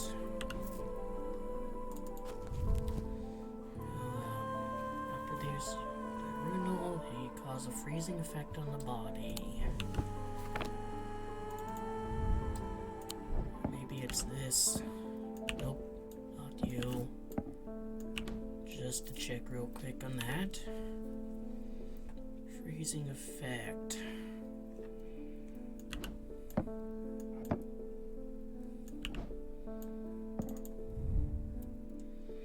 Porcelain, cold and smooth. Like a brewing storm. I mean, it could be a brewing snowstorm.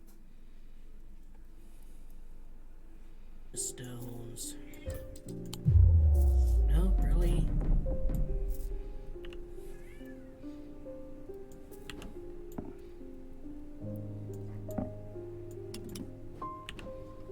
Am I correct? That's diurnal. Top, down. Yeah.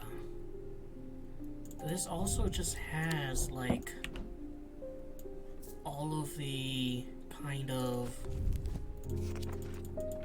weather ones, like snow, thunder,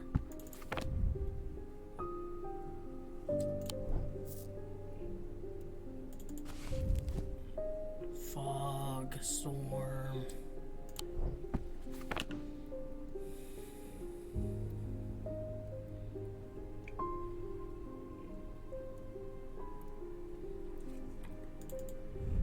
This one also has hot and cold.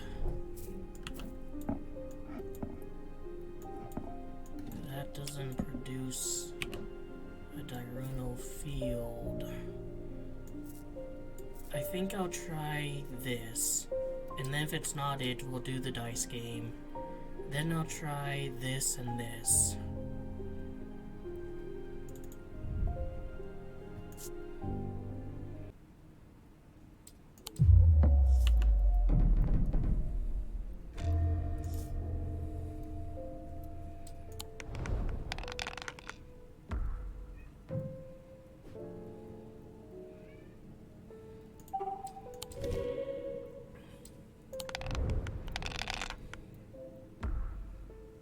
I'm getting more of those X's.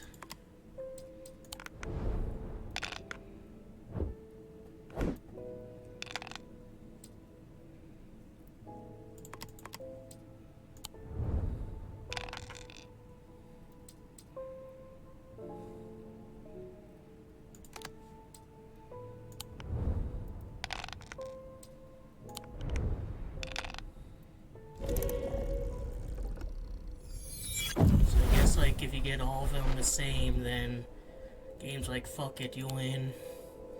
It actually is a neat little addition to the rule. Alright, so it's not...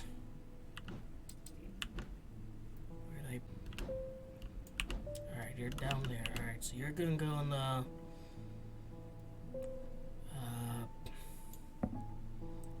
Shit, I forgot about all these.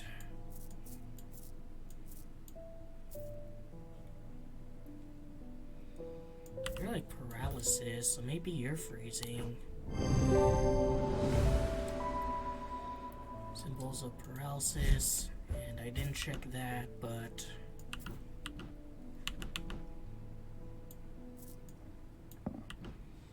To my relief, a man goes rigid almost immediately and topples forward into cobblestones. I turn and run, wanting to put as much distance as possible between myself and that creature. When I finally come to my senses, I realize I should alert Dr. Robertson, but by the time I return to the Twinings, the man is nowhere to be seen. Well, you got your cool little skull stone. It's resolved.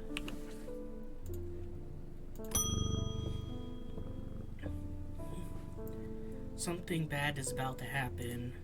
The ravens know it. My grandfather once taught me how to use a Cassander to see paths ahead, but I saw what it did to him and vowed to never touch one again after he died.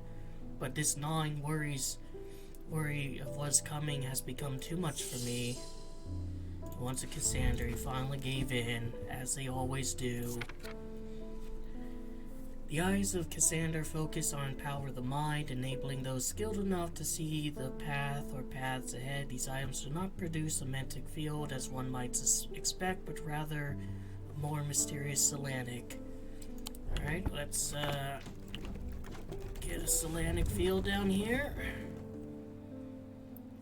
Little circle on top, big circle on the bottom. Yep. Alright, so it's a double helix of the mind. Alright, you are of the mind, but you do not produce a Solanic field. It's not gonna be you. Let's see. What do I see that, like...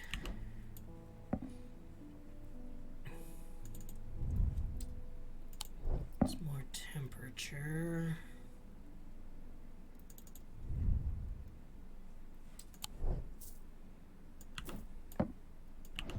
It's not Solanic. Alright, you're Solanic. I'm gonna put Solanics and there's a special little area here. You're just that compass. And you're Solanic. So let's see. Cassander, the eyes of Cassander. Power of the mind.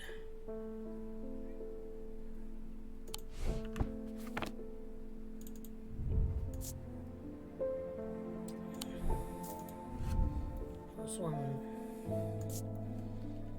gives a sense of being watched. Disquiet laces through my body. I mean, these could be eyes, like, you know, two. Alright, let's see. What do the dark green stones with lines on them represent? Fourth eye, stone of sight. I think it's this one. Features two gemstones, stones of sight, and produces a Solanic field.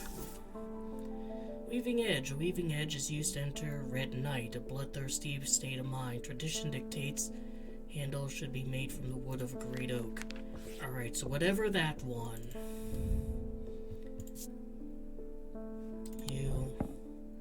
Is gonna be one of those. So it could be this one. Gonna put you down there. It's all bronze. Wood, but it doesn't clarify or specify. Yeah, I think it could be this. Although it has like the anti-paralysis symbol on it. There's always seems to be something going on in the Undermere. The sooner I can get this sorted out and be on my way, the better. My uncle gave me a ring, and I have had nothing but bad fortune ever since.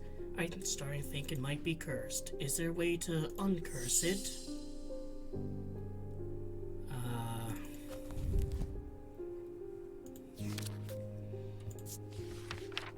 Let's see,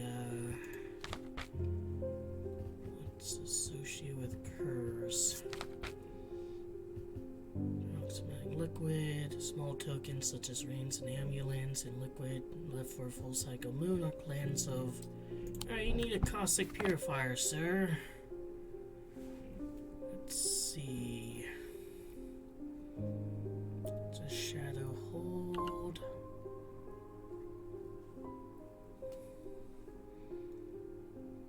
Heart chamber. There you go.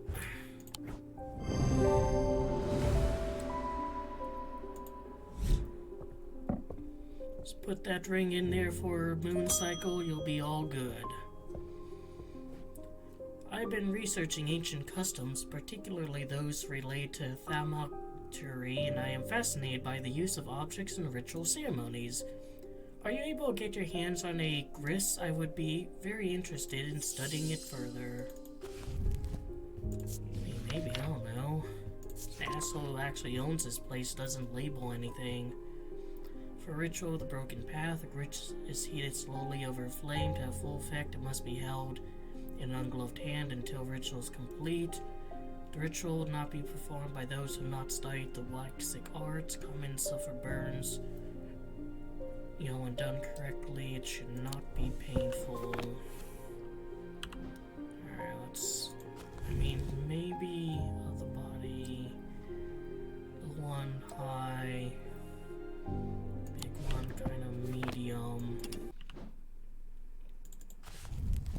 High, circle.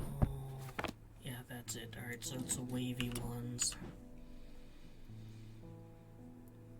Let's see, this has like hot and cold on it. So that's making me think temperature. Now, it produces like the wrong field though.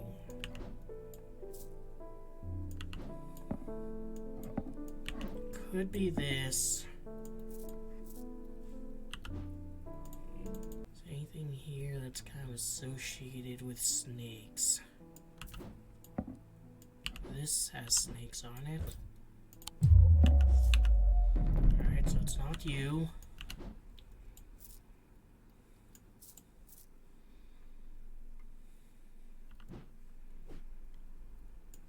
I'm gonna try this one.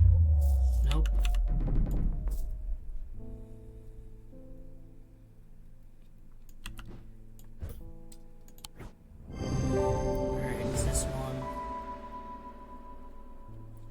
That's what you're supposed to see. Lumina, also called a moon pool of heart of tranquility and heart. This is the power of the elements to create an aura of unease that can be used to keep people away from places they're not welcome. There's a superstition among Thaumaturges that Illumina should not be used when the moon is full. It's not known where the idea came from.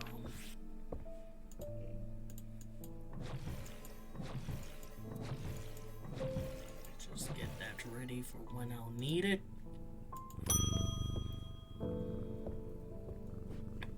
There's been a basilisk sighting in the hills across the river from Blackborough. One same brave man, but I've had duty protect my livestock in my village. Bear me the younger man with his life ahead of him. I've come to prepare my sword. Okay. Are swords used in anything?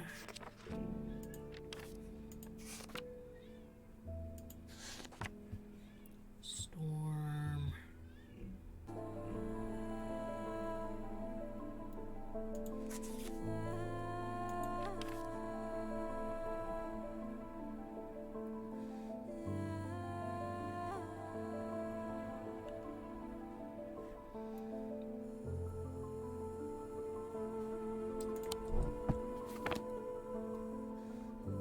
Basilisk.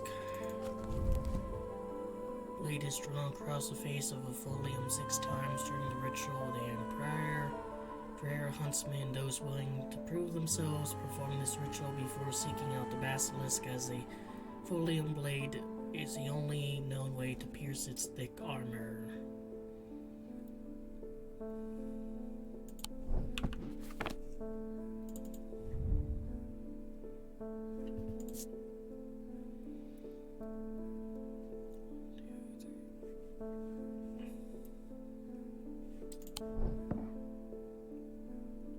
think it could be this.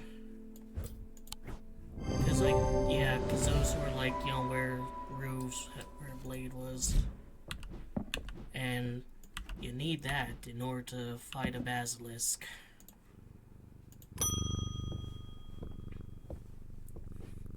They've escaped. At first, my patients grew agitated when I used that, but then I had a breakthrough. Vivian Cartwright woke up. She seemed lucid, calm even. Made a stupid mistake and loosened her restraints.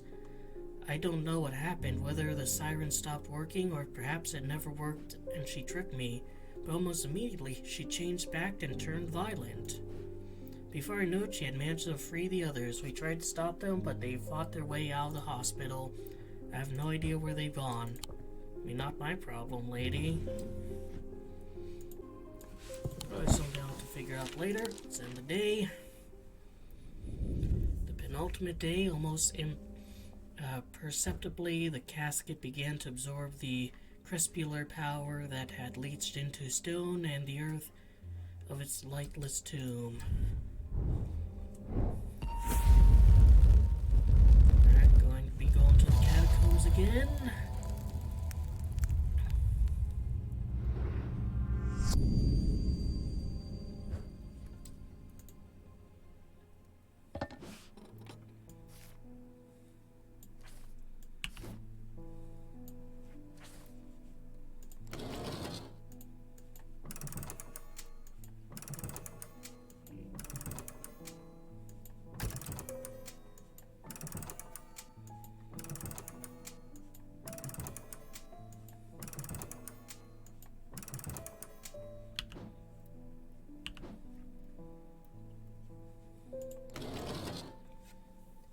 Moon.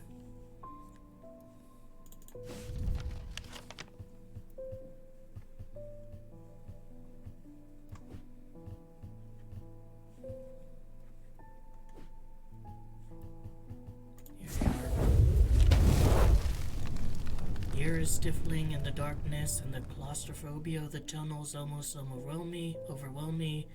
I press on. I remind myself there are few who venture down here, which means the chances of an interesting find are higher. Doesn't take long for my search to bear fruit.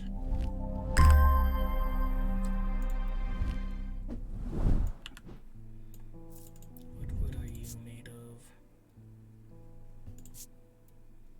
Another oak.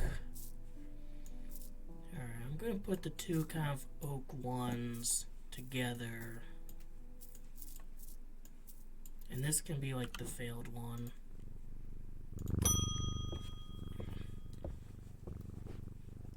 The witcherance was a terrible idea. I've only gone and made things worse. I wish Eli was back. He'd know what to do.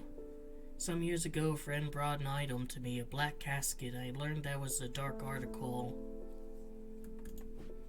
I should have brought it to Eli right then and there, but I knew he would want to destroy it. I'm a collector of things. It seemed too important to allow it to be destroyed, but I see how naive I was. This casket is far more dangerous than anything I've come across before, and now I hear they are looking for it with their black eyes. Either I need to keep them out of the museum or bring the casket here to Strange Antiquities and hide it in one of its secret places. Alright, Red Vivian to Illumina, call it. What I'm gonna call is that cat. Put her in a fucking room.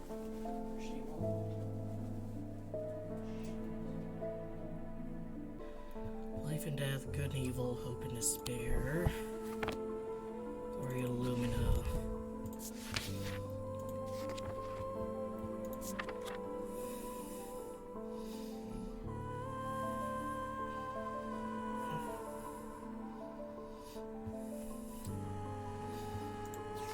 I think I should use a red thing.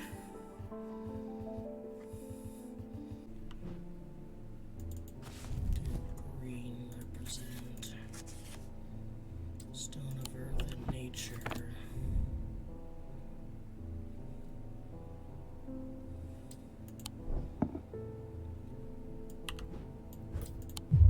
Nope.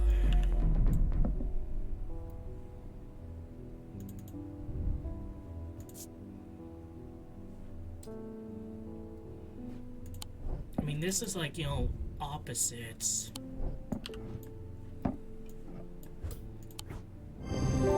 Yeah.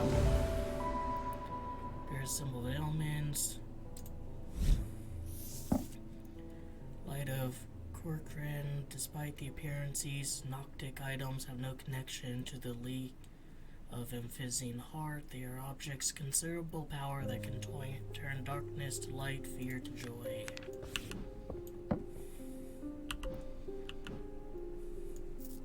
Got to start like, putting objects there.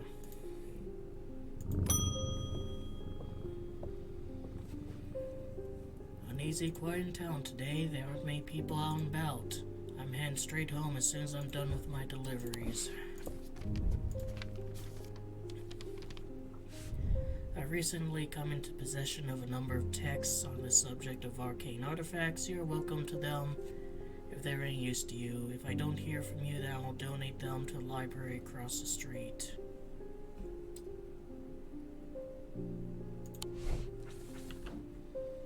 Alright, where's the library? Mary Bell, 26.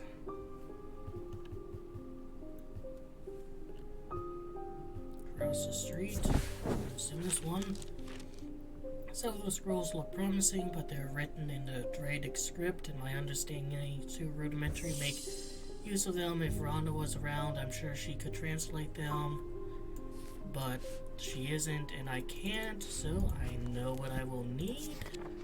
A Babelia. Not clear, they resemble Mentic Field. Apparent biomes themselves do not produce a Mentic Field. They can aid in translation. Alright, well, let's see what a Mentic Field even looks like, and then we'll make a determination. So, big circle on top, little circle on the very bottom.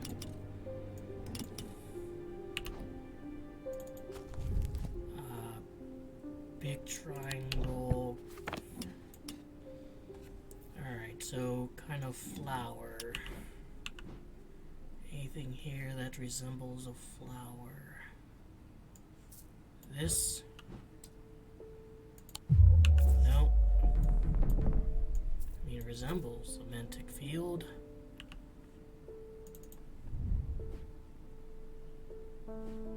That's not the field.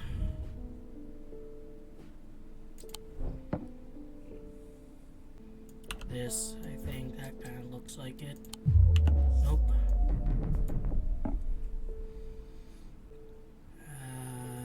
This? Yes. The effects of the Babelia makes my head spin, and I close my eyes tight for a moment as my mind catches up. The pages swirl and blur in front of me, letters and words floating in and out of focus. After a time, I find that I can read them. Though it takes some effort, I feel drained as I reach the end. Water Shadow. It's alleged that water shadow can be used to pass through solid matter, but the art has long faded from memory. These items themselves are often uninteresting, producing only a faint thalamic field as a result of going unused for many years. And something else. Alright, you are complete.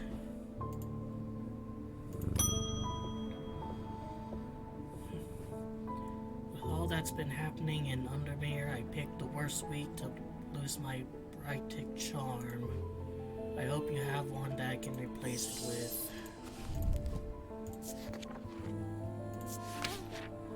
Oh, I certainly do, ma'am. Here you go. Clock that one immediately. Argil, vessel of the earth used in various Deredic rituals.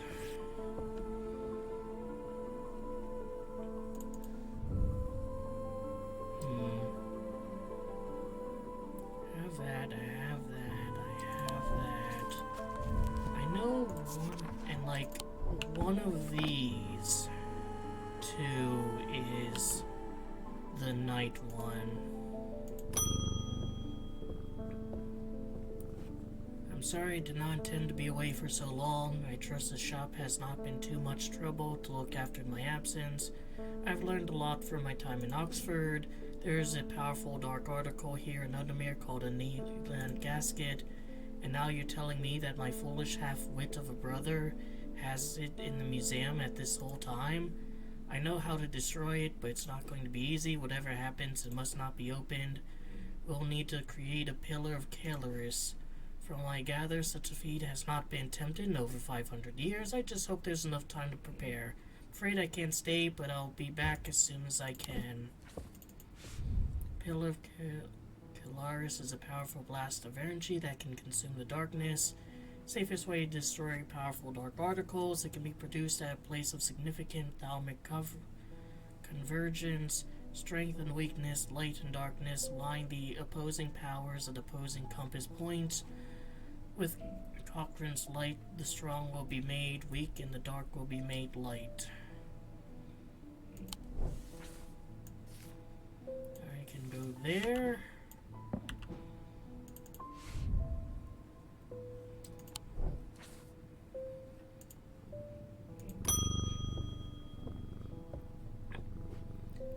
I have had my energy drained by some disturbing evil power. For days now I felt tired and frail, and then today I found something that horrified me. Beneath my bed I discovered a carved wooden effigy with a strange symbol printed on it. I don't know who had done this to me, but all I want for now is to lift this feeling of weakness. Feel weak, huh?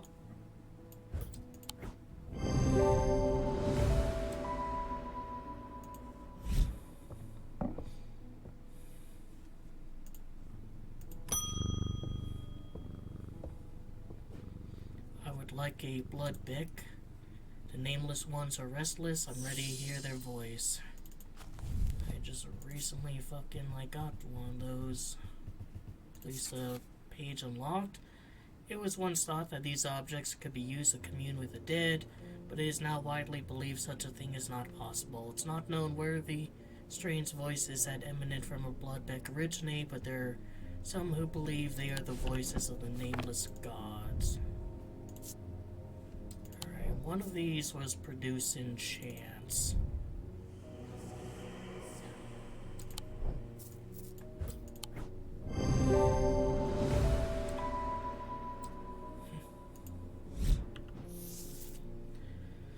Arcania, these are used to call on the guile and wisdom of the goddess Cochrane, or Corchen. She is a goddess of the earth, creation, and rebirth.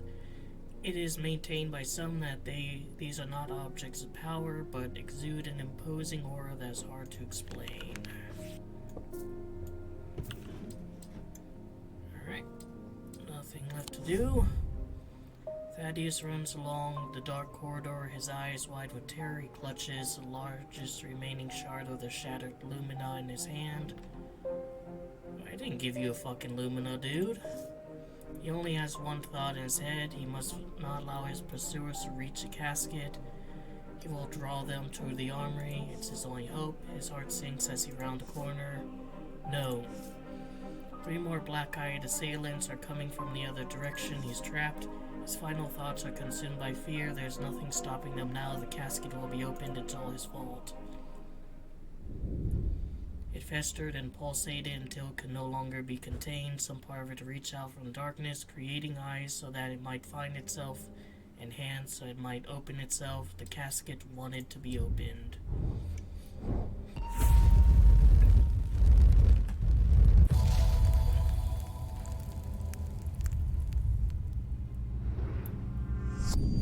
I lie below books and scrolls on the esoteric and the arcane. Oh, books and scrolls on the esoteric and arcane.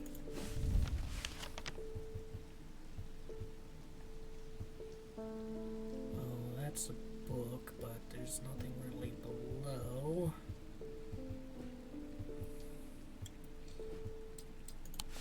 Maybe... let's see, a library.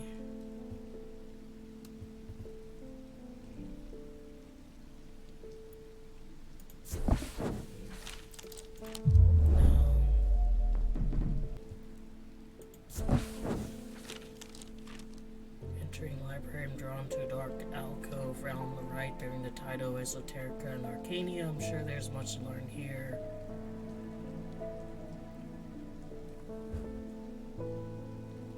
Alright, so circle up there.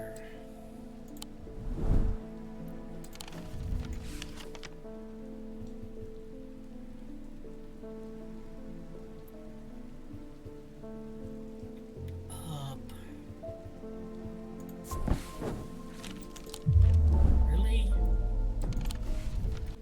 Exit current map. Get out of the fucking map. Like, just go. Like.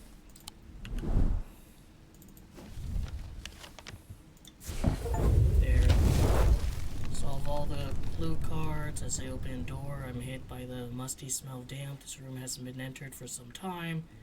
Corner of the room is piled high with scrolls and of parchment and old books. Underneath the debris, I find something of interest.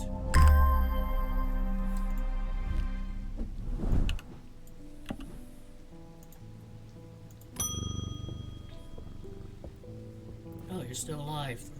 The museum was ransacked last night. When looking for my brother, he's nowhere to be found. The good news is they didn't find what they were looking for. Moved the casket myself and hid it here in one of Strange Antiques vaults. It's safe for now, but we can't leave it there for too long. I have more to prepare, but I've left instruction on how to access the vault in the desk drawer.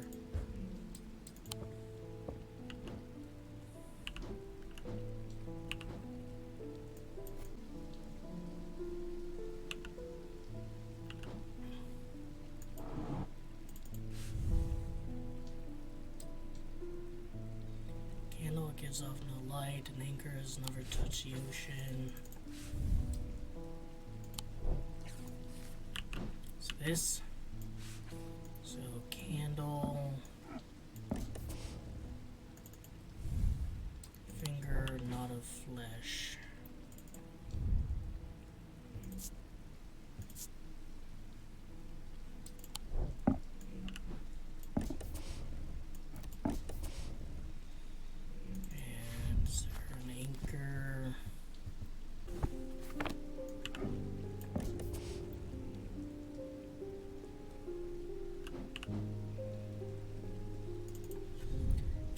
Gives off no light, an anchor that has never touched the ocean, a finger but not of flesh.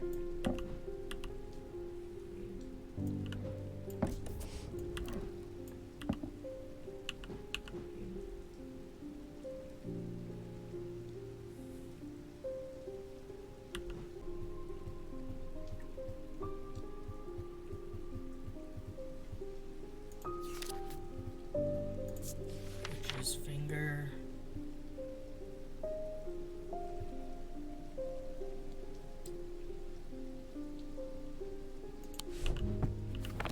Something I haven't discovered.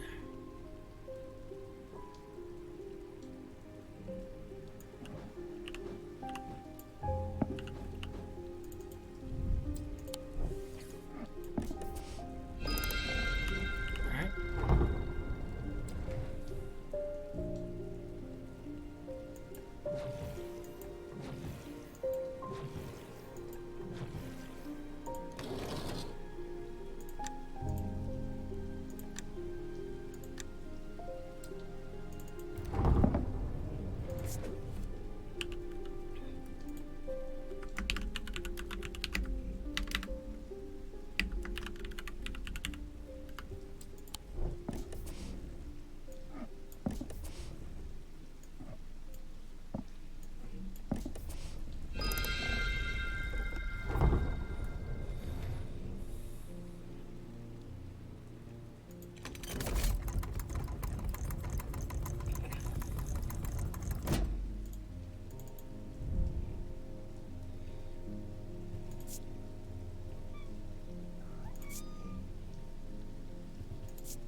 Feeling overcomes me. It's both horrifying and yet compelling.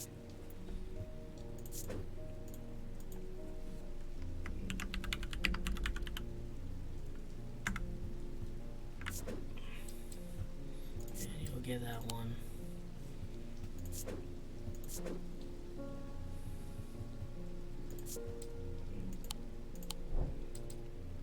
Alright. So gonna move.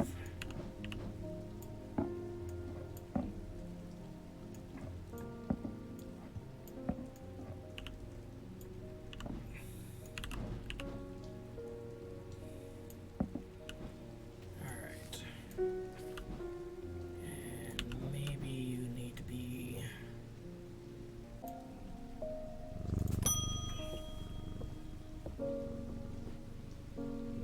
Lake has turned black, the omens go. I'd say that's probably quite a bad one, but mail won't deliver itself. I found this note in an old writing desk up at Gleaston Castle. Expect it over me. Meet you, fear in autumn, rising in winter. This feels all too personal. Alright, fear in autumn. What's fear? Death, confusing. Fears that.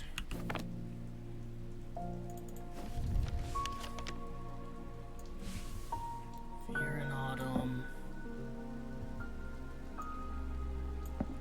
Rising in winter. Tower, stash of paper. They're largely scrawlings of a madman, but among the nonsense there's some valuable information.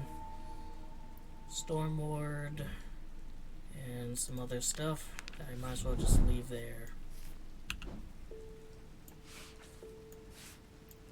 Still not considered complete, but at least I know what the rising is.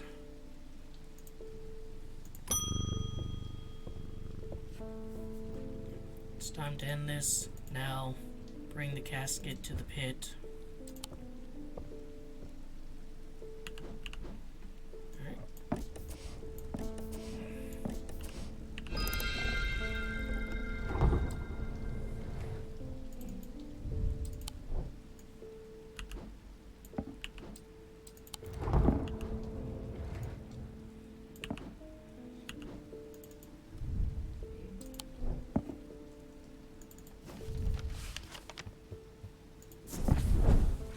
The sun is low in the sky as we arrive at the pit, casting a warm light across the tree tops in the open field as a solitary raven cries out from the tree line. I look to the skies, but they're empty. The pit itself is an ominous sight. That otherwise serene atmosphere can do nothing to diminish. It is a scorched black hole, perhaps 5 meters in diameter, that has an unnatural look to it. This is a site of thalamic convergence. It is no simple thing to destroy an object of this kind. We need to set up opposing power at opposing compass points, strength and weakness, light and darkness. And finally, we need a light of Cochrane to bind them. Alright, well, I mean... strength and weakness. Let me just make sure... doesn't really say anything else. Light and darkness.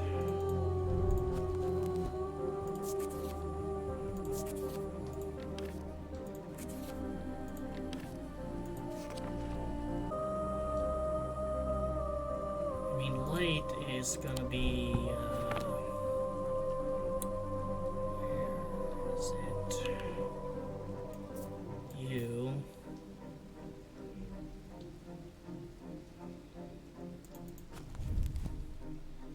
Shellhold is a container of any kind.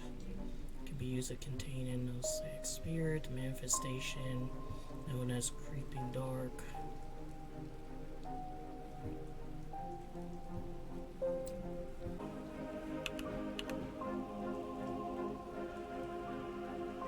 Where did I put mine? Here. And then Orphan's Light.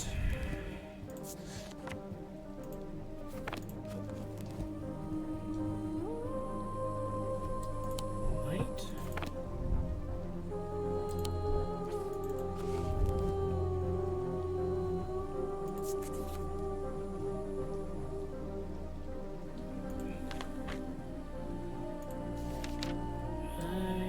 Discovered a light one.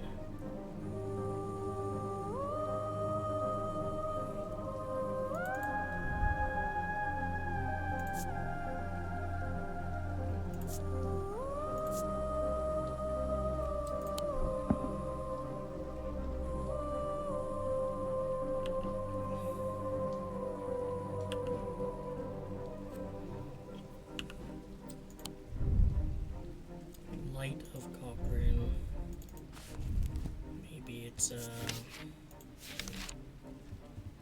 we go.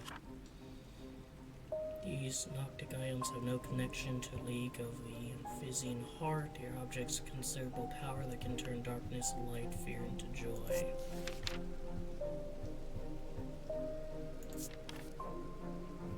Alright, so it looks, it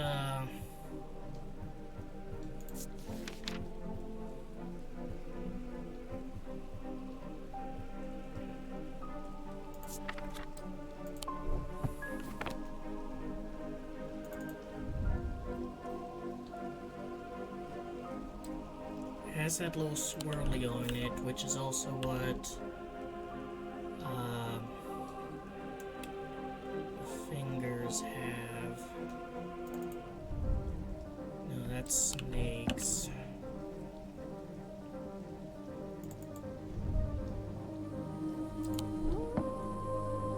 Spider's appearance has no connection to it. There's a few snake things though.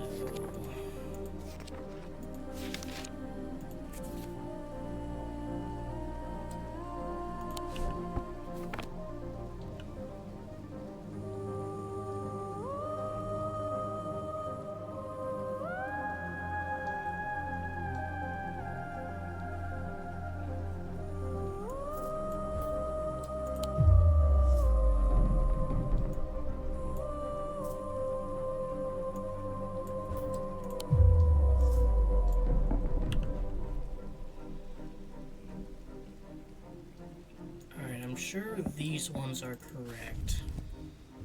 Let me take a look. See if there's anything that's like darkness adjacent. Enshrouding darkness. Alright, I think this is dark.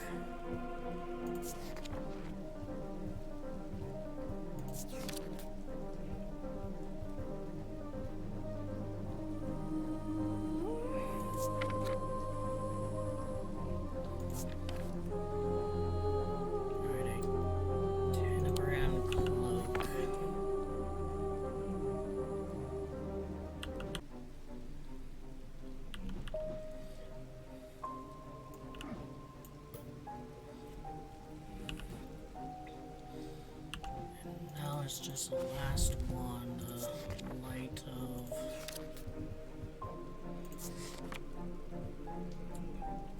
Noctic items have no. Alright, what does Noctic look like? Noctic, big circle on top, little circle far on the bottom.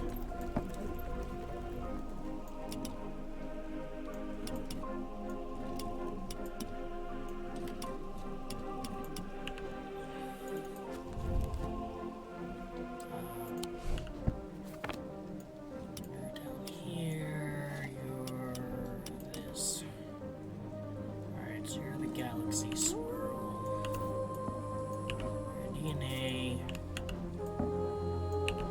Not you. Not you. Not you. Not you. Definitely not you.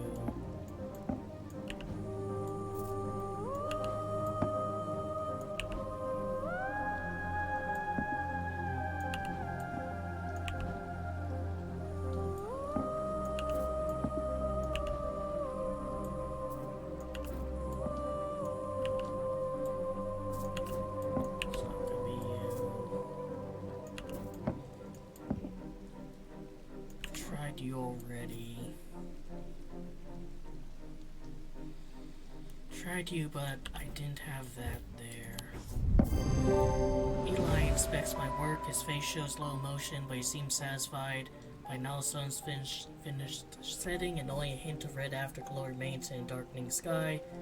The raven croaks his mournful cry once again, but this time there is a reply.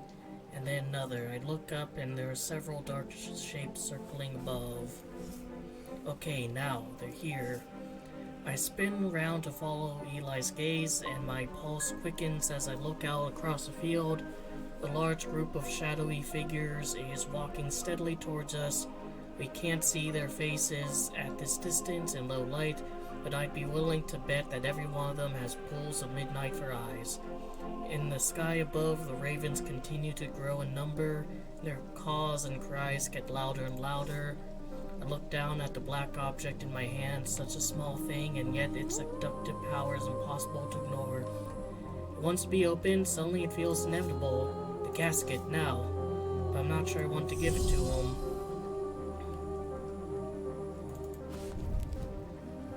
Lexic word.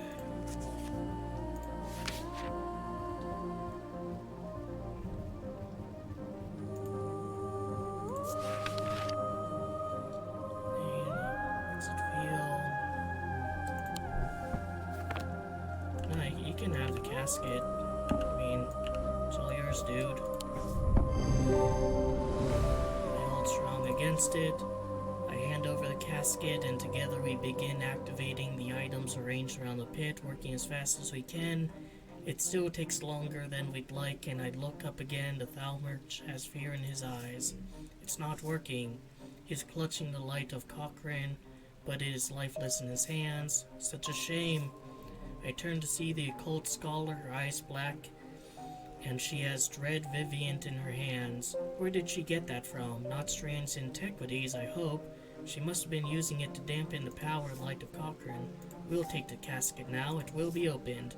All around us, a black-eyed mob shrieks and cheers, jostling and shoving and tripping over another in their frantic race to reach the casket. Those at the front are nearly upon us. All hope is lost. But the Thalmurcher think faster than I do. He quickly activates a Daedalus link and floats out across the pit, clutching the casket. The mob around me pays no attention. They only have eyes for the casket. Eli begins to speak quietly at first, and then rising in volume until he is almost shouting. I am no longer afraid. I am the dirt beneath the ground, and the rocks below that. I am the dust stretched thin across empty space. I am everything cold and dead and dying. But I am also the heart and the light, the wind, the ice, and the fire. The leaves on the tree and the water in the river. I am everything, warm and alive and living. At this moment, Eli locks eyes on me, and suddenly I understand what I need to do. I charge forward and tackle the possessed scholar. I grapple with her, trying to prise the Dread variant from her hands, but she is surprisingly wiry and strong. We teeter closer and closer to the edge of the pit, and cold fear hits my stomach as I look down into the inky depths. With one last burst of energy, I grab Verona and twist my body, pushing with all my strength. She scrabbles at the bare dirt at the edge, but she is unable to find purchase, and she falls. I'll never forget the look of shocked horror on her face as she plunges into the darkness of the pit. Eli wastes no time. As soon as he's able to, he activates the light of Cochrane. Time stands still, and then there's a rush and a roar as a swirling vortex of blue-green light races up out from the pit. The full force of it strikes Eli, and he is obliterated by its power. The casket is sent soaring up into the night sky, where it seems to hang for a moment, spinning slowly in the air until, with a shrieking, splintering crash, it shatters into 1,000 pieces, and then there's nothing but smoke and the smell of ozone, and all is quiet. Pillar of Calaris, destroy casket. This is the end, reach an ending. Master Thalmurcher, complete the game without using any hints. Eli's death has hit me hard in the aftermath of the events at the pit. Without his sacrifice, the casket would have surely been opened, and devastation, horror unleashed on the world. But it is Verona that keeps me up at night. I have spoken to her daughter, Simone. She does not blame me, but I can't help replaying it over and over in my mind, trying to will a different outcome into existence. I fear I will be forever haunted by it. It has been some small comfort to learn that those who were under the casket spells have been released and remember nothing from the ordeal, but there seems to be no lingering ill effects, and Dr. Robertson says they have all made a full recovery. So, ending 7.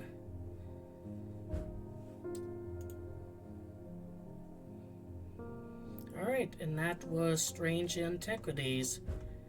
I actually really like this one. I like the kind of deduction you had to do, and having to reference these different things in order to figure out like what kind of object it is, using the little table down below or the books, or trying to figure out like what's on the map.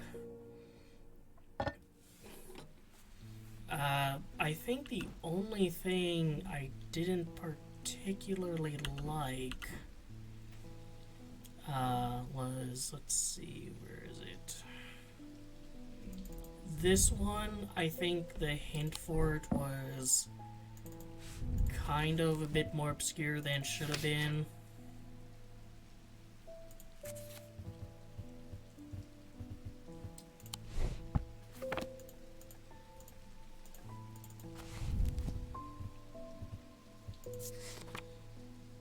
Single stone, sand, and bronze gives power to these totems, but like, so many single stones are set in bronze. So yeah, that one not particularly fond of. This, handling this was pretty fun. I guess the only one that kind of really tripped me up was this one. It took me a long while to figure out. Now, hopefully we can get some of these ones here named and officiated. And they're still like that, which I guess I don't have the option of anymore.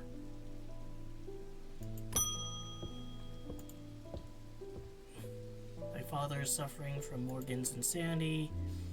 His doctors have given up on him, but Dr. Robertson told me there might be a way to save him.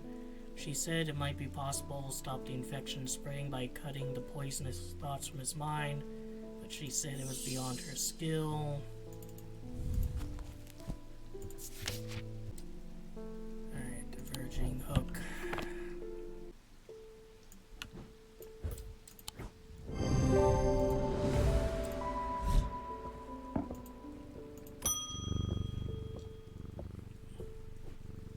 There's an old hermit living out past Westwater who barely comes into town. He brings me lists now and then for our things. This time he wants something that'll pull water from thin air. No idea if he's mad or into something, but he said I'll ask around. That's one of the kind of... Alright, this must be... let's see, where is it?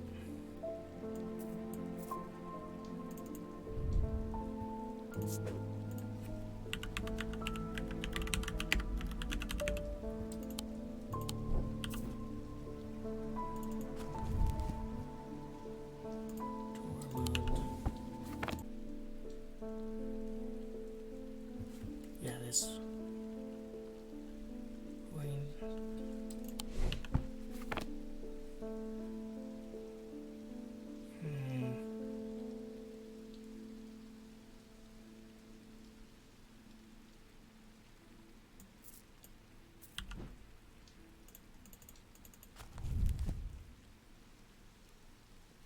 Lighter than an evocant.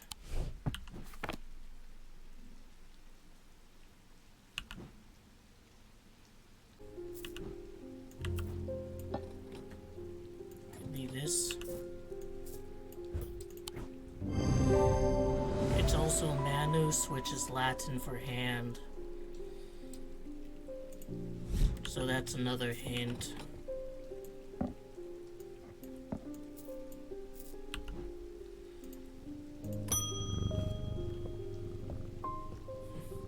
Lungs are shot. My doctors have told me to sell my affairs, but I'm not ready to give up, not yet. I've heard a local store about the Witch of Undermere and her healing abilities. I say it's dangerous and painful and sometimes works.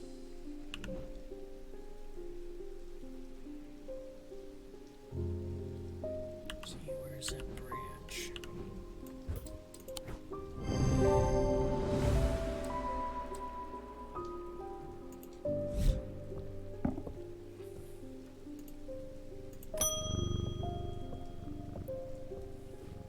My farm is diseased, my crops won't hold, and even the animals are uneasy.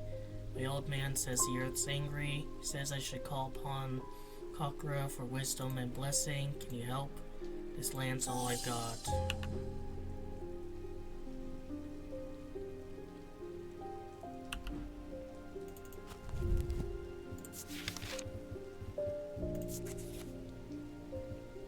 So, call Gal of Wisdom, Goddess Cochrane. She is goddess of the earth, creation, rebirth. It's maintain that someone, not object of power. Opposing aura that's hard to explain.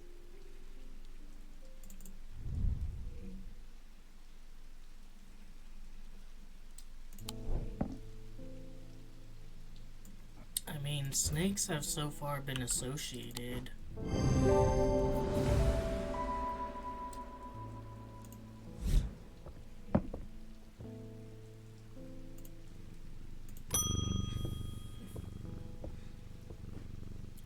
Rare artifacts, especially those with, shall we say, questionable uses. The weaving edge has always fascinated me. I don't plan on using it. Heavens no, blood magic, old traditions. I simply must have it.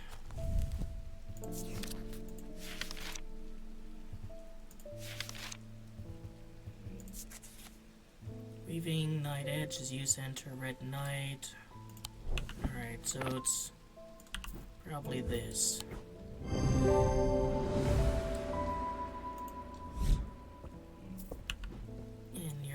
Down here, even though I can't, like, use that anymore, can I? No.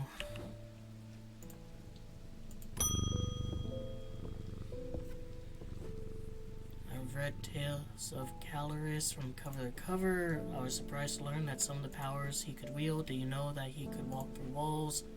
Read they use water shadow, but that we have lost knowledge of how they work over years. I don't expect I'll get far with it, but I'd like to say one all the same.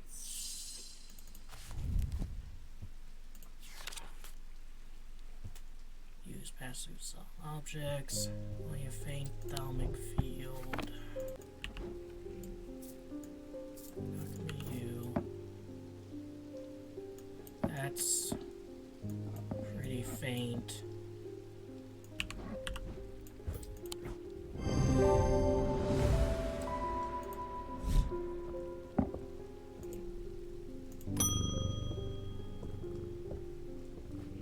I've been studying old texts referencing things hidden beneath the surface of our world. They mention use of a spirit eye seen beyond the black veil.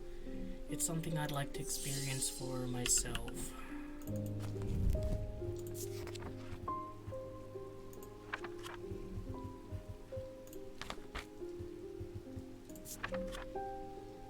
There are some who say stay away from spirit eyes, others will deny their fears, nothing but superstition.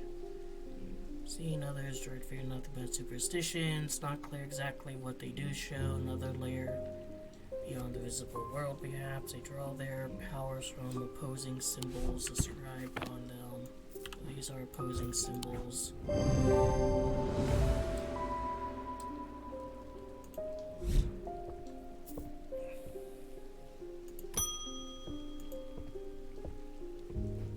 I need your help. We found a cave out past the old mill. Inside is some mirror casting a strange beam of light. My brother walked into it. Now he's stuck, pulled this way like a dancing marionette. Came here as fast as I could because I remember you have a way to draw dark power away from the body. Could that work too? Did I already find that? No. Figurines objects represent the balance of life and death. Good and evil, hope and despair. Just trying to put, what I know I've discovered together and leaving, like, the unknowns. I don't know, maybe this one? No. Maybe this one? No.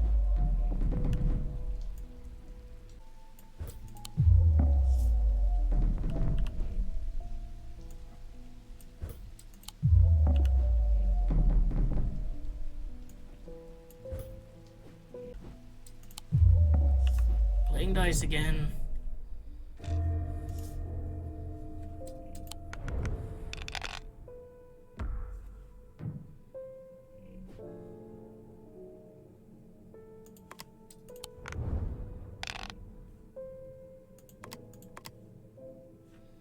You actually want to do that one.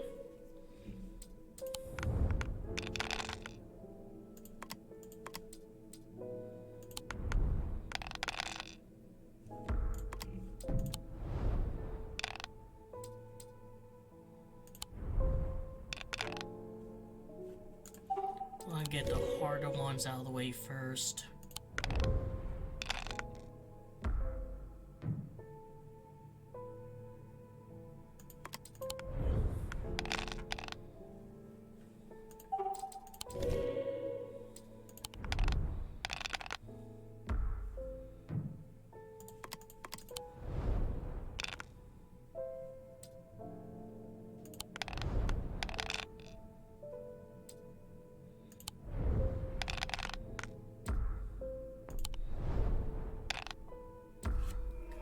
Give me some snakies, man.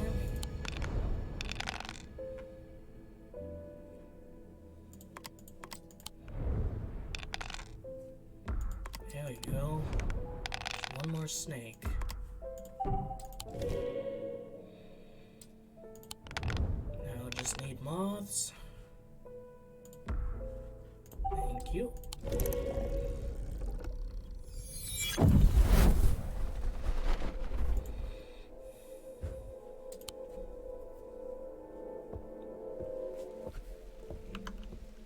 So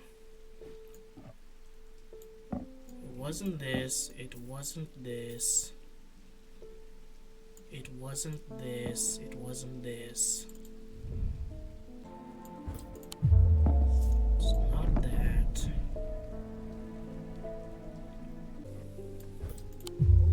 No.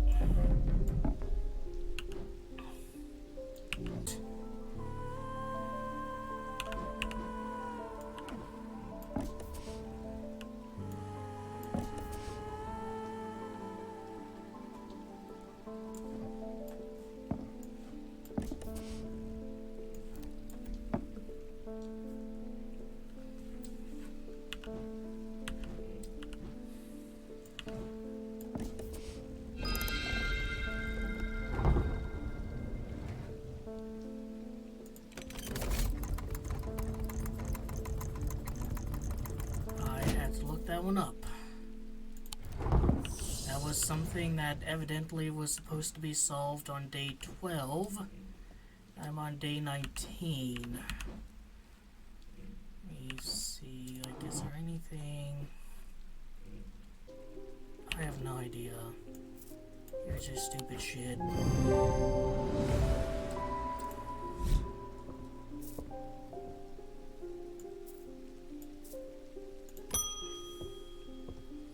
Hopefully that's the only one I missed.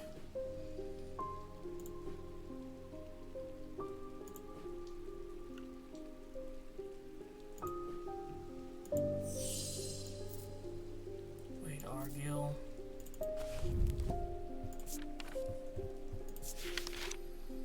Vessel of the Earth used in various druidic rituals. Is that it?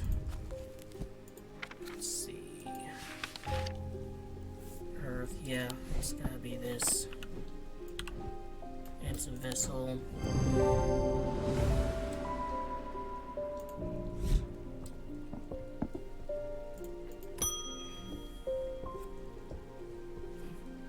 I worked the riverbed searching for stones, amethyst, jade, maybe Viviant if I'm lucky. It's hard to spot them in the muck. I heard about these remnants that let you feel the glimmer through dirt. Worth a shot. That's...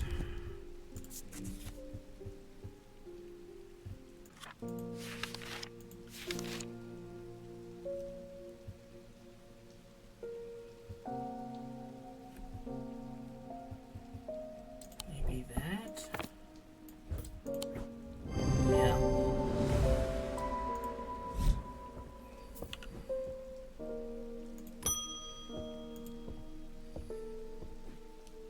had a bit of a snag and I've had to shut down the quarry. Our dynamite suppliers had a little accident. I'll spare your details. Want anything among your fine collection that can get us up and running again in short term? I'm losing money by a minute. There's something that does break stone.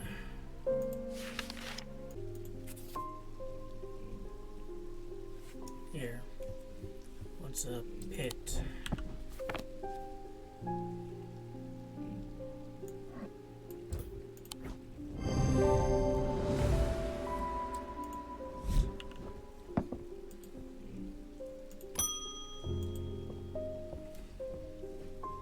My thesis is on the psychology of fear, but books can only take me so far.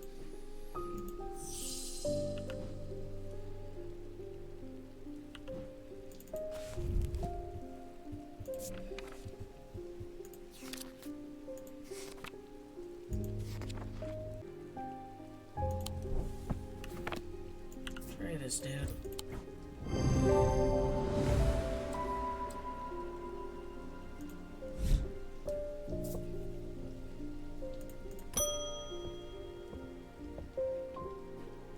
I've been looking into Corvin, the Bloody Queen, for a book on historical figures that I'm writing, finding it surprisingly difficult to verify much of her story. Hoping you take a look at one of the bloodstone artifacts that was created in her name, if you have one, of course.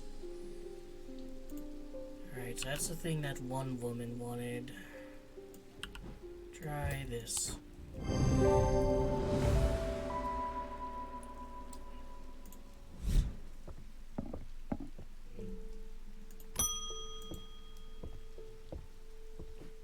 I'm not trying to hurt anyone, just shift their thinking a little bit. Sometimes all it takes is a suggestion in the right state of mind. Do you have anything suitable? That's one of the, Morgan's Folly. Yeah, this can be revealed to induce a trace-like state in which anyone casts their eye upon it, making them open to suggestibility on the hidden symbol for too long. And this symbol here is like hidden because it was underneath that.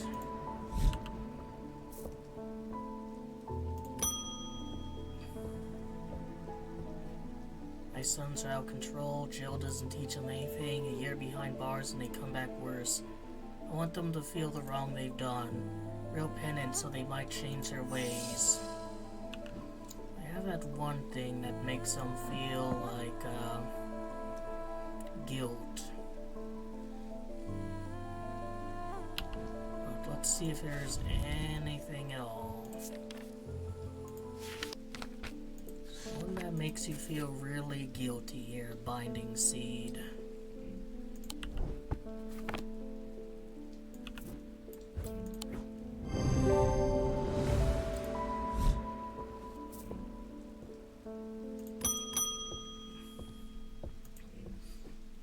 Brothers, captains, a small fishing vessel. There was a big storm last month. The two boats never came home. I remember what the old sailors used to carry, charms, tokens to keep sea calm, or at least keep you afloat. Want to give them something like that just in case. So now that's a shin. Which even, like, says so outright. Maybe using materials with connection to the ocean. Well, you know, wood, waterstone.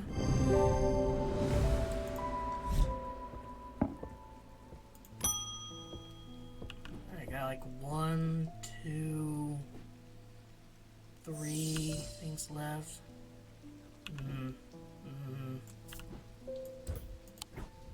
Roll this on your tongue, dude.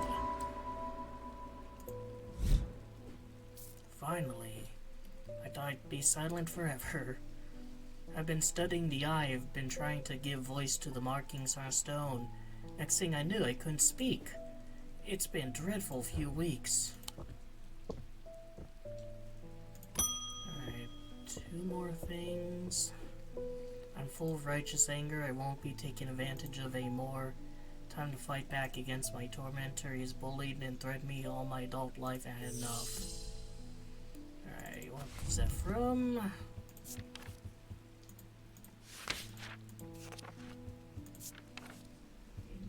Object gives off a faint odor that's similar to any thalmate is a scent of a storm.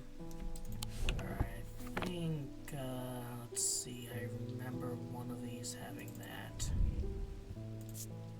Yep.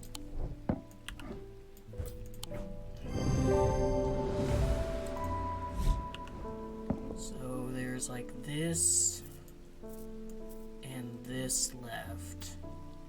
So everything else here has been identified. Rain again, soaked in bone before I'm halfway through my rounds. I'm fed up with it. I've got a few bob to spare if you know a way to keep dry. Here you go, sir. Descendant thalmage should identify all of the items.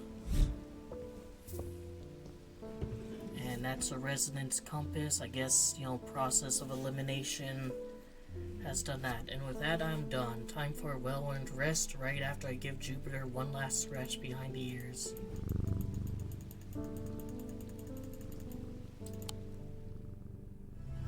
So yeah, that was Strange Antiquities, and if it wasn't for me, I don't know, I can't remember, did I just ignore the note, or did I think it was about something else, or did I accidentally solve something else in place of that? Outside of that, that was really fun. I thought most of the kind of hints and stuff were pretty well made, enough to, make you think, but not too often enough that you feel a need to do brute forcing. The game definitely discourages brute forcing because you could, potentially do it too much and have to play that dice game, which seems to get more and more difficult over time.